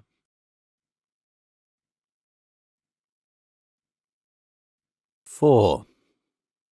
All these African memories stand by themselves. It was for me an expedition into the realms of undisciplined nature out of the world that is ruled by men. My first bout with that hot side of our mother that gives you the jungle, that cold side that gives you the air eddy I was beginning to know passing well. They are memories woven upon a fabric of sunshine and heat and a constant warm smell of decay. They end in rain, such rain as I had never seen before, a vehement, a frantic downpouring of water, but our first slow passage through the channels behind Mordet Island was in incandescent sunshine.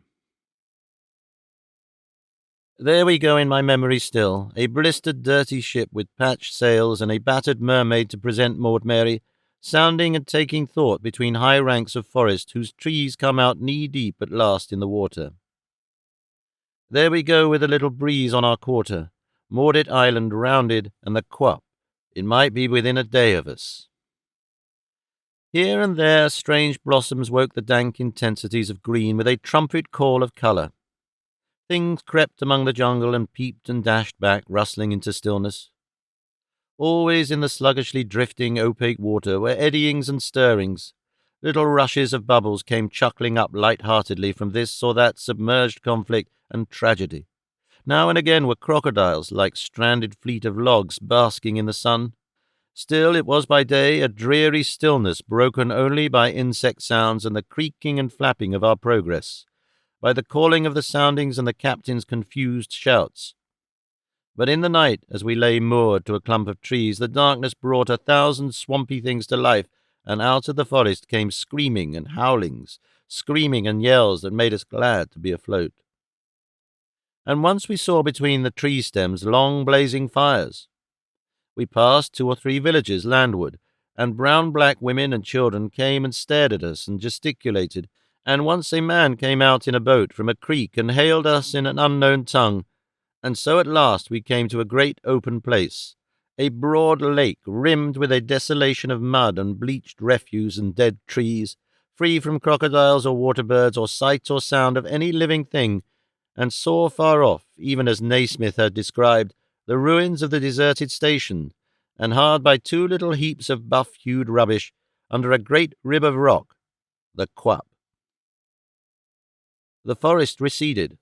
The land to the right of us fell away and became barren, and far on across Notch in its backbone was surf and the sea. We took the ship in towards those heaps and the ruined jetty slowly and carefully. The captain came and talked.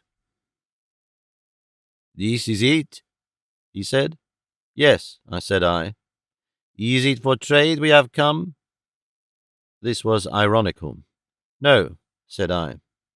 "Gordon Naismith would have told me long ago what it is for we have come." "I'll tell you now," I said. "We're going to lay in as close as we can to those 2 heaps of stuff. You see them? Under the rock. Then we are going to chuck all our ballast overboard and take those in. Then we're going home." "May I presume to ask, is it gold?" "No," I said incivilly. "It isn't." "Then what is it?" "It's stuff, of some commercial value." "We can't do it?" he said. "We can," I answered reassuringly. "We can't," he said as confidently. "I don't mean what you mean. You know so little, but this is forbidden country." I turned on him suddenly angry and met bright, excited eyes. For a minute we scrutinized one another. Then I said, "That's our risk. Trade is forbidden, but this isn't trade. This thing's got to be done." His eyes glittered and he shook his head.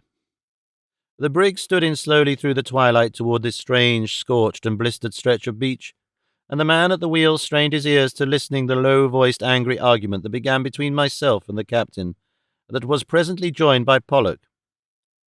We moored at last within 100 yards of our goal, and all through our dinner and far into the night we argued intermittently and fiercely with the captain about our right to load just what we pleased.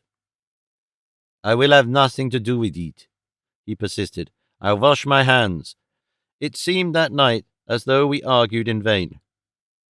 "If it is not trade," he said, "it is prospecting and mining, that is verse, and anyone who knows anything outside of England knows that is verse." We argued, and I lost my temper and swore at him. Pollock kept cooler and chewed his pipe watchfully with that blue eye of his upon the captain's gestures.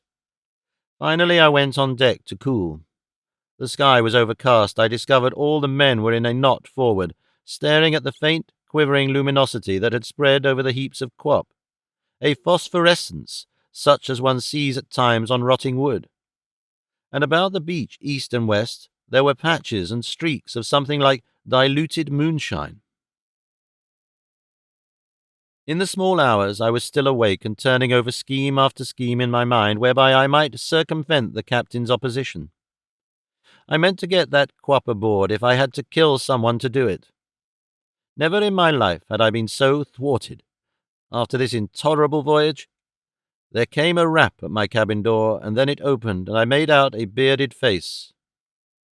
"Come in," I said, and a black, voluble figure I could just see obscurely came in to talk in my private ear and fill my cabin with its whisperings and gestures. It was the captain. He, too, had been awake and thinking things over. He had come to explain enormously. I lay there hating him and wondering if I and Pollock could lock him in his cabin and run the ship without him. "I do not want to spoil this expedition," emerged from a cloud of protestations, and then I was able to disentangle. A commission, a small amount, for special risks. Special risks became frequent. I let him explain himself out. It appeared he was also demanding an apology for something I had said.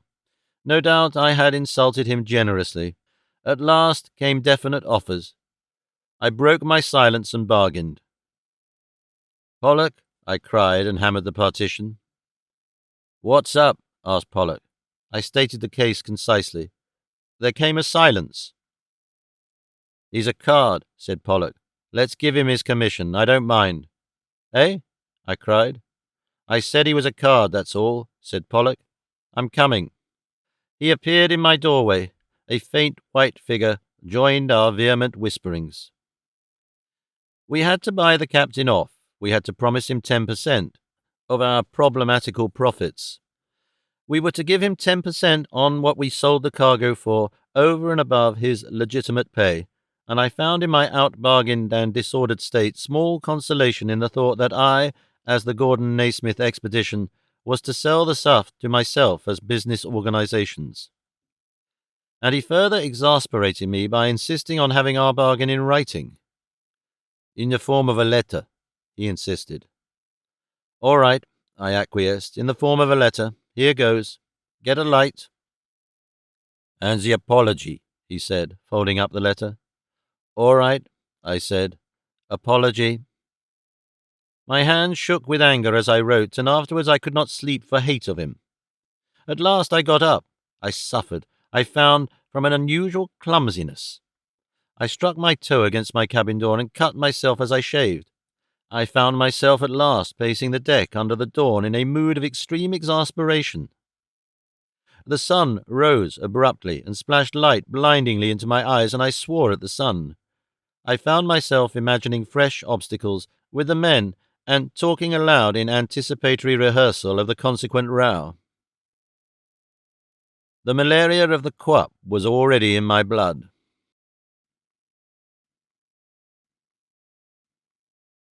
5.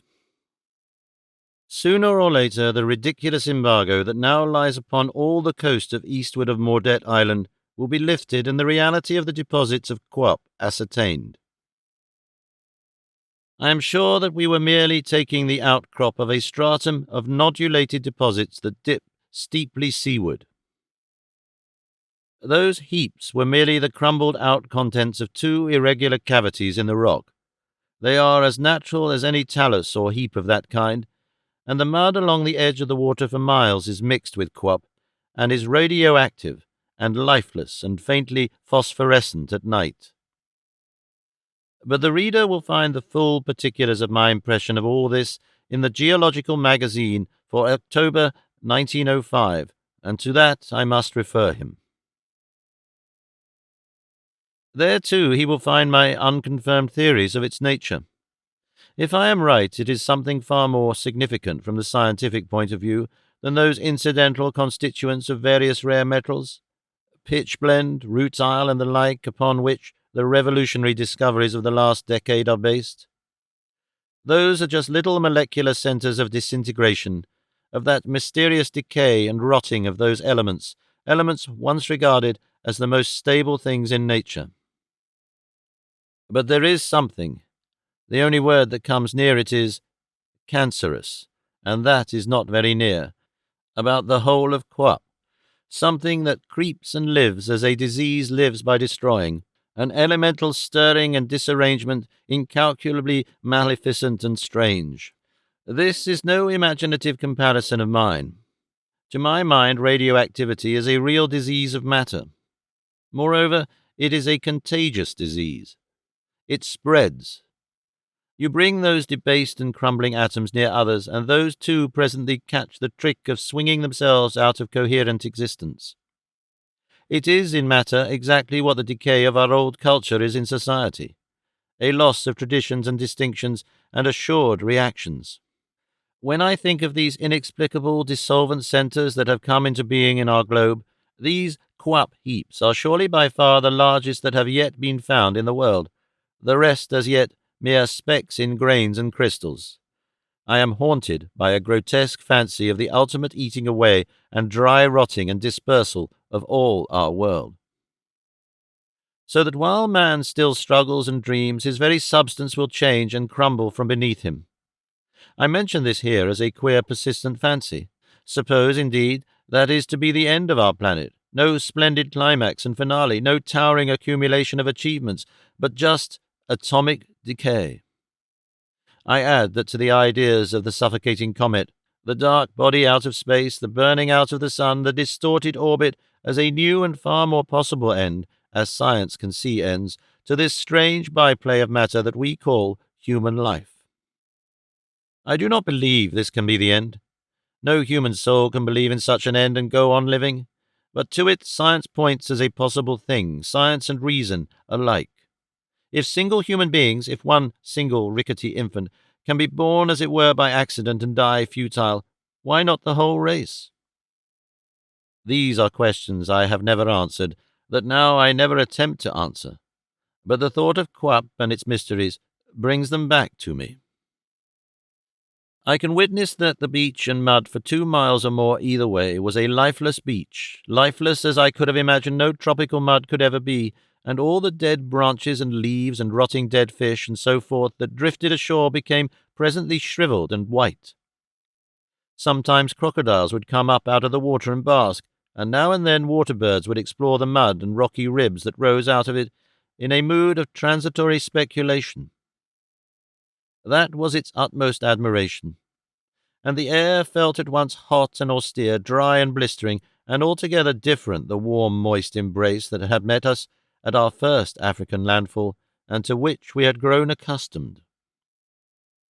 I believe that the primary influence of the Quap upon us was to increase the conductivity of our nerves, but that is a mere unjustifiable speculation on my part. At any rate, it gave a sort of east wind effect to life. We all became irritable, clumsy, languid, and disposed to be impatient with our languor. We moored the brig to the rocks with difficulty, and got aground on mud and decided to stick there and tow off when we had done. The bottom was as greasy as butter. Our efforts to fix up planks and sleepers in order to wheel the Quap aboard were as ill-conceived as that sort of work can be, and that sort of work can at times be very ill-conceived. The captain had a superstitious fear of his hold. He became wildly gesticulatory and expository and incompetent at the bare thought of it. His shouts still echo in my memory, becoming, as each crisis approached, less and less like any known tongue. But I cannot now write the history of those days of blundering and toil, of how Milton, one of the boys, fell from a plank to the beach, 30 feet perhaps, with his barrow and broke his arm and I believe a rib, of how I and Pollock set the limb and nursed him through the fever that followed, of how one man after another succumbed to a feverish malaria, and how I, by virtue of my scientific reputation, was obliged to play the part of doctor and dose them with quinine, and then finding that worse than nothing, with rum and small doses of Eastern syrup, of which there chanced to be a case of bottles aboard. Heaven and Gordon Naismith know why. For 3 long days we lay in misery and never shipped a barrow-load. Then, when they resumed, the men's hands broke out into sores. There were no gloves available, and I tried to get them, while they shovelled and wheeled, to cover their hands with stockings or greased rags. They would not do this on account of the heat and discomfort. This attempt of mine did, however, direct their attention to the Quap as the source of their illness, and precipitated what in the end finished our lading, an informal strike. "We've had enough of this," they said, and they meant it. They came aft to say as much. They cowed the captain. Through all these days the weather was variously vile, first a furnace heat under a sky of scowling intensity of blue, then a hot fog that stuck in one's throat like wool and turned the men on the planks into colourless figures of giants, then a wild burst of thunderstorms, mad elemental uproar, and rain.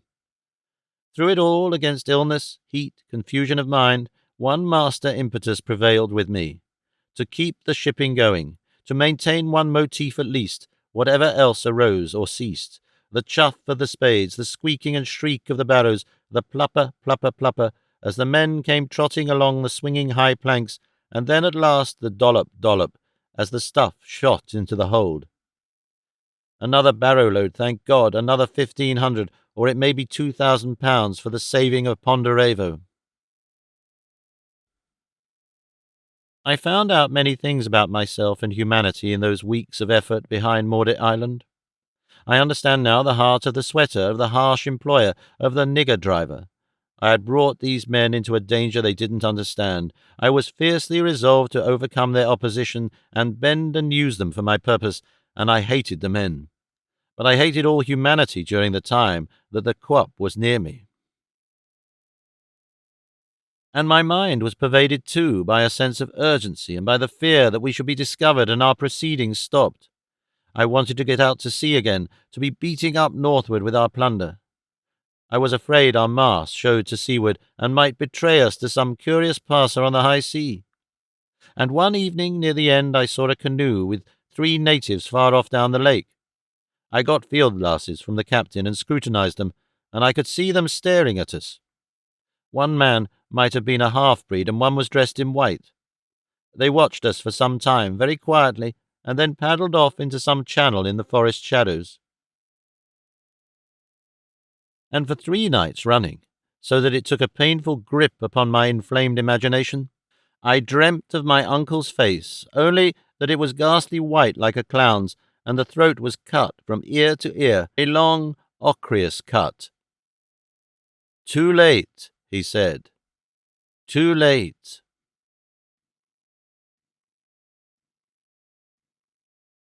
6. A day or so after we had got to work upon the Quap, I found myself so sleepless and miserable that the ship became unendurable. Just before the rush of sunrise, I borrowed Pollock's gun, walked down the planks, clambered over the Quap heaps, and prowled along the beach. I went perhaps 1.5 miles that day, and some distance beyond the ruins of the old station. I became interested in the desolation about me, and found when I returned that I was able to sleep for nearly an hour. It was delightful to have been alone for so long. No captain, no Pollock, no one. Accordingly, I repeated this expedition the next morning, and the next, until it became a custom with me. There was little for me to do once the digging and wheeling was organized, and so these prowlings of mine grew longer and longer, and presently I began to take food with me. I pushed these walks far beyond the area desolated by the Quap. On the edges of that was first a zone of stunted vegetation, then a sort of swampy jungle that was difficult to penetrate, and then the beginnings of the forest, a scene of huge tree stems and tangled creeper ropes, and roots mingled with oozy mud. Here I used to loaf in a state between botanizing and reverie, always very anxious to know what was up above in the sunlight, and here it was, I murdered a man. It was the most unmeaning and purposeless murder imaginable. Even as I write down its well-remembered particulars, there comes again the sense of its strangeness, its pointlessness, its incompatibility with any of the neat and definite theories people hold about life and the meaning of the world. I did this thing, and I want to tell of my doing it, but why I did it, and particularly why I should be held responsible for it, I cannot explain. That morning I had come upon a track in the forest, and it had occurred to me as a disagreeable idea that this was a human pathway. I didn't want to come upon any human beings. The less our expedition saw of the African population, the better for its prospects. Thus far we had been singularly free from native pestering.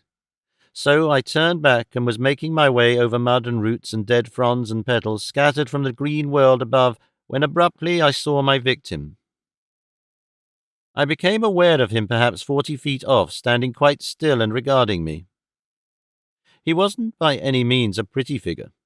He was very black and naked except for a dirty loincloth. His legs were ill-shaped, and his toes spread wide, and the upper edge of his cloth and a girdle of string cut his clumsy abdomen into folds. His forehead was low, his nose very flat, and his lower lip swollen and purplish red. His hair was short and fuzzy, and about his neck was a string and a little purse of skin. He carried a musket, and a powder flask was stuck in his girdle. It was a curious confrontation. There, opposed to him, stood I, a little soiled perhaps, but still a rather elaborately civilized human being, born, bred, and trained in a vague tradition.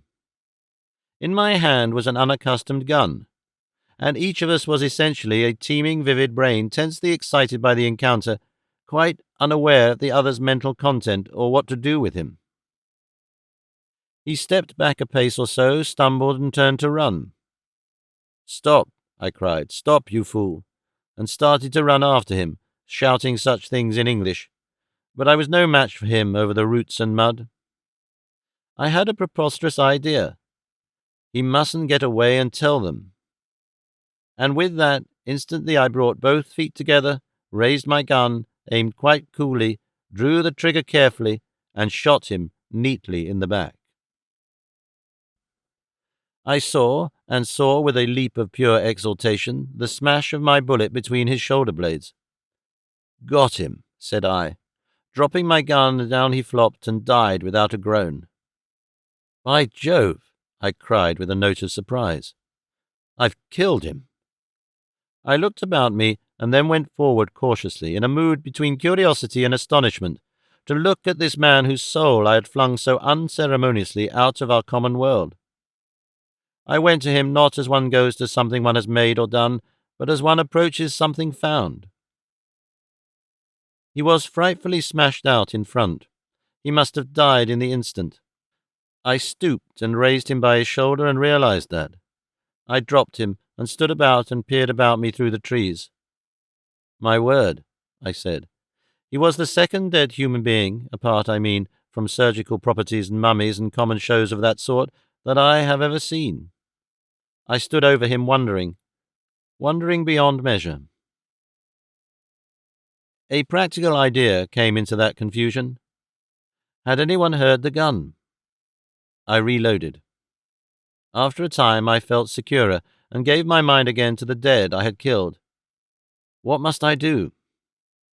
It occurred to me that perhaps I ought to bury him. At any rate, I ought to hide him. I reflected coolly, and then put my gun within easy reach and dragged him by the arm towards a place where the mud seemed soft, and thrust him in.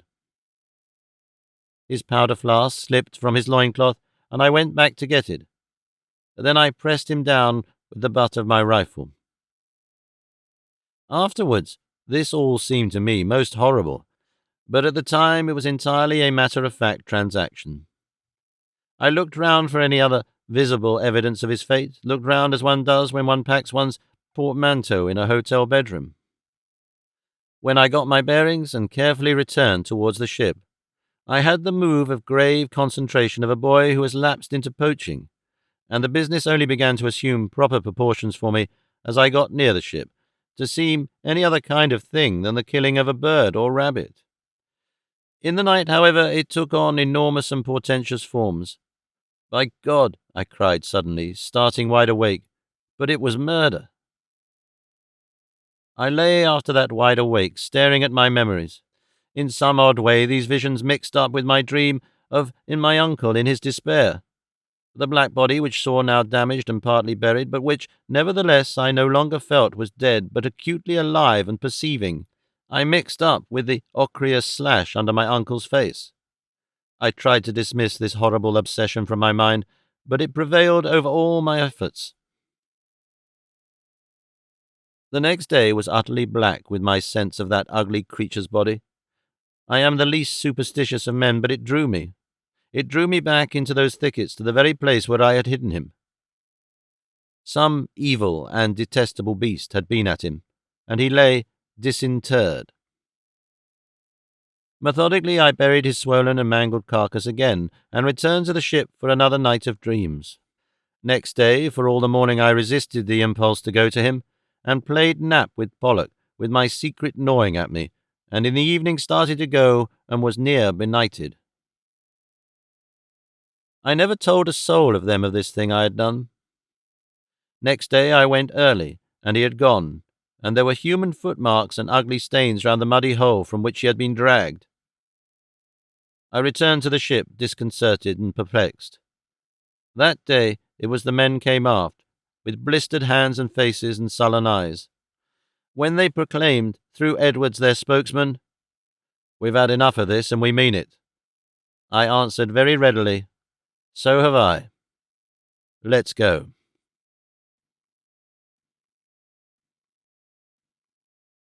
Seven. We were none too soon. People had been reconnoitring us, the telegraph had been at work, and we were not 4 hours at sea before we ran against the gunboat that had been sent down the coast to look for us, and that would have caught us behind the island like a beast in a trap. It was a night of driving cloud that gave intermittent gleams of moonlight. The wind and sea were strong, and we were rolling along through a drift of rails and mist. Suddenly the world was white with moonshine. The gunboat came out as a long dark shape wallowing on the water to the east. She sighted the Maud Mary at once and fired some sort of pop gun to arrest us. The mate turned to me. "Shall I tell the captain?" "The captain be damned," said I, and we let him sleep through 2 hours of chase till a rainstorm swallowed us up. Then we changed our course and sailed right across them, and by morning only her smoke was showing. We were clear of Africa, and with the booty aboard I did not see what stood between us and home. For the first time since I had fallen sick in the Thames, my spirits rose. I was seasick and physically disgusted, of course, but I felt kindly in spite of my qualms. So far as I could calculate then, the situation was saved. I saw myself returning triumphantly into the Thames, and nothing on earth to prevent old Cappen's perfect filament going on the market in a fortnight. I had the monopoly of electric lamps beneath my feet. I was released from the spell of that blood-stained black body all mixed up with grey-black mud. I was going back to baths and decent food and aeronautics and Beatrice. I was going back to Beatrice and my real life again, out of this well into which I had fallen. I would have needed something more than seasickness and quap fever to prevent my spirits rising. I told the captain that I agreed with him that the British were the scum of Europe, the westward drift of all the people, a disgusting rabble, and I lost £3 by attenuated retail to Pollock at Halfpenny Nap and Euchre. And then, as we got into the Atlantic this side of Cape Verde, the ship began to go to pieces. I don't pretend for one moment to understand what happened, but I think Griefenhagen's recent work on the effects of radium upon ligneous tissue does rather carry out my idea that emanations from quap have a rapid rotting effect upon woody fibre. From the first there had been a different feel about the ship, and as the big winds and waves began to strain her, she commenced leaking. Soon she was leaking, not at any particular point, but everywhere. She did not spring a leak, but water came in first of all near the decaying edges of her planks, and then through them. I firmly believe the water came through the wood. First it began to ooze, then to trickle. It was like trying to carry moist sugar in a thin paper bag. Soon we were taking in water as though we had opened a door in her bottom. Once it began, the thing went ahead beyond all fighting. For a day or so we did our best, and I can still remember in my limbs and back the pumping, the fatigue in my arms, and the memory of a clear little dribble of water that jerked as one pumped, and of knocking off and the being awakened to go on again, and of fatigue piling up upon fatigue. At last we ceased to think of anything but pumping. One became a thing of torment enchanted, doomed to pump forever. I still remember it as pure relief, when at last Pollock came to me, pipe in mouth. "The captain says the damn thing's going down, right now," he remarked, chewing his mouthpiece. "Eh?" "Good idea," I said. "One can't go on pumping forever." And without hurry or alacrity, sullenly and wearily, we got into the boats and pulled away from the Maud Mary until we were clear of her, and then we stayed resting on our oars, motionless upon a glassy sea, waiting for her to sink. We were all silent, even the captain was silent, until she went down, and then he spoke quite mildly in an undertone. "That is the first ship I have ever lost, and it was not a fair game. It was not the cargo any man should take. No." I stared at the slow eddies that circled above the departed Maud Mary, and the last chance of business organizations. I felt weary beyond emotion. I thought of my heroics to Beatrice and my uncle, of my prompt "I'll go," and of all the ineffectual months I had spent after this headlong decision. I was moved to laughter at myself and fate. But the captain and the men did not laugh. The men scowled at me and rubbed their sore and blistered hands and set themselves to row. As all the world knows, we were picked up by the Union Castle liner, Portland Castle. The hairdresser aboard was a wonderful man, and he even improvised me a dress suit and produced a clean shirt and warm underclothing. I had a hot bath and dressed and dined and drank a bottle of Burgundy. "Now," I said, "are there any newspapers? I want to know what's been happening in the world." My steward gave me what he had, but I landed at Plymouth still largely ignorant of the course of events. I shook off Pollock and left the captain and mate in an hotel, and the men in a sailor's home until I could send to pay them off, and I made my way to the station. The newspapers I bought, the placards I saw, all England, indeed, resounded to my uncle's bankruptcy.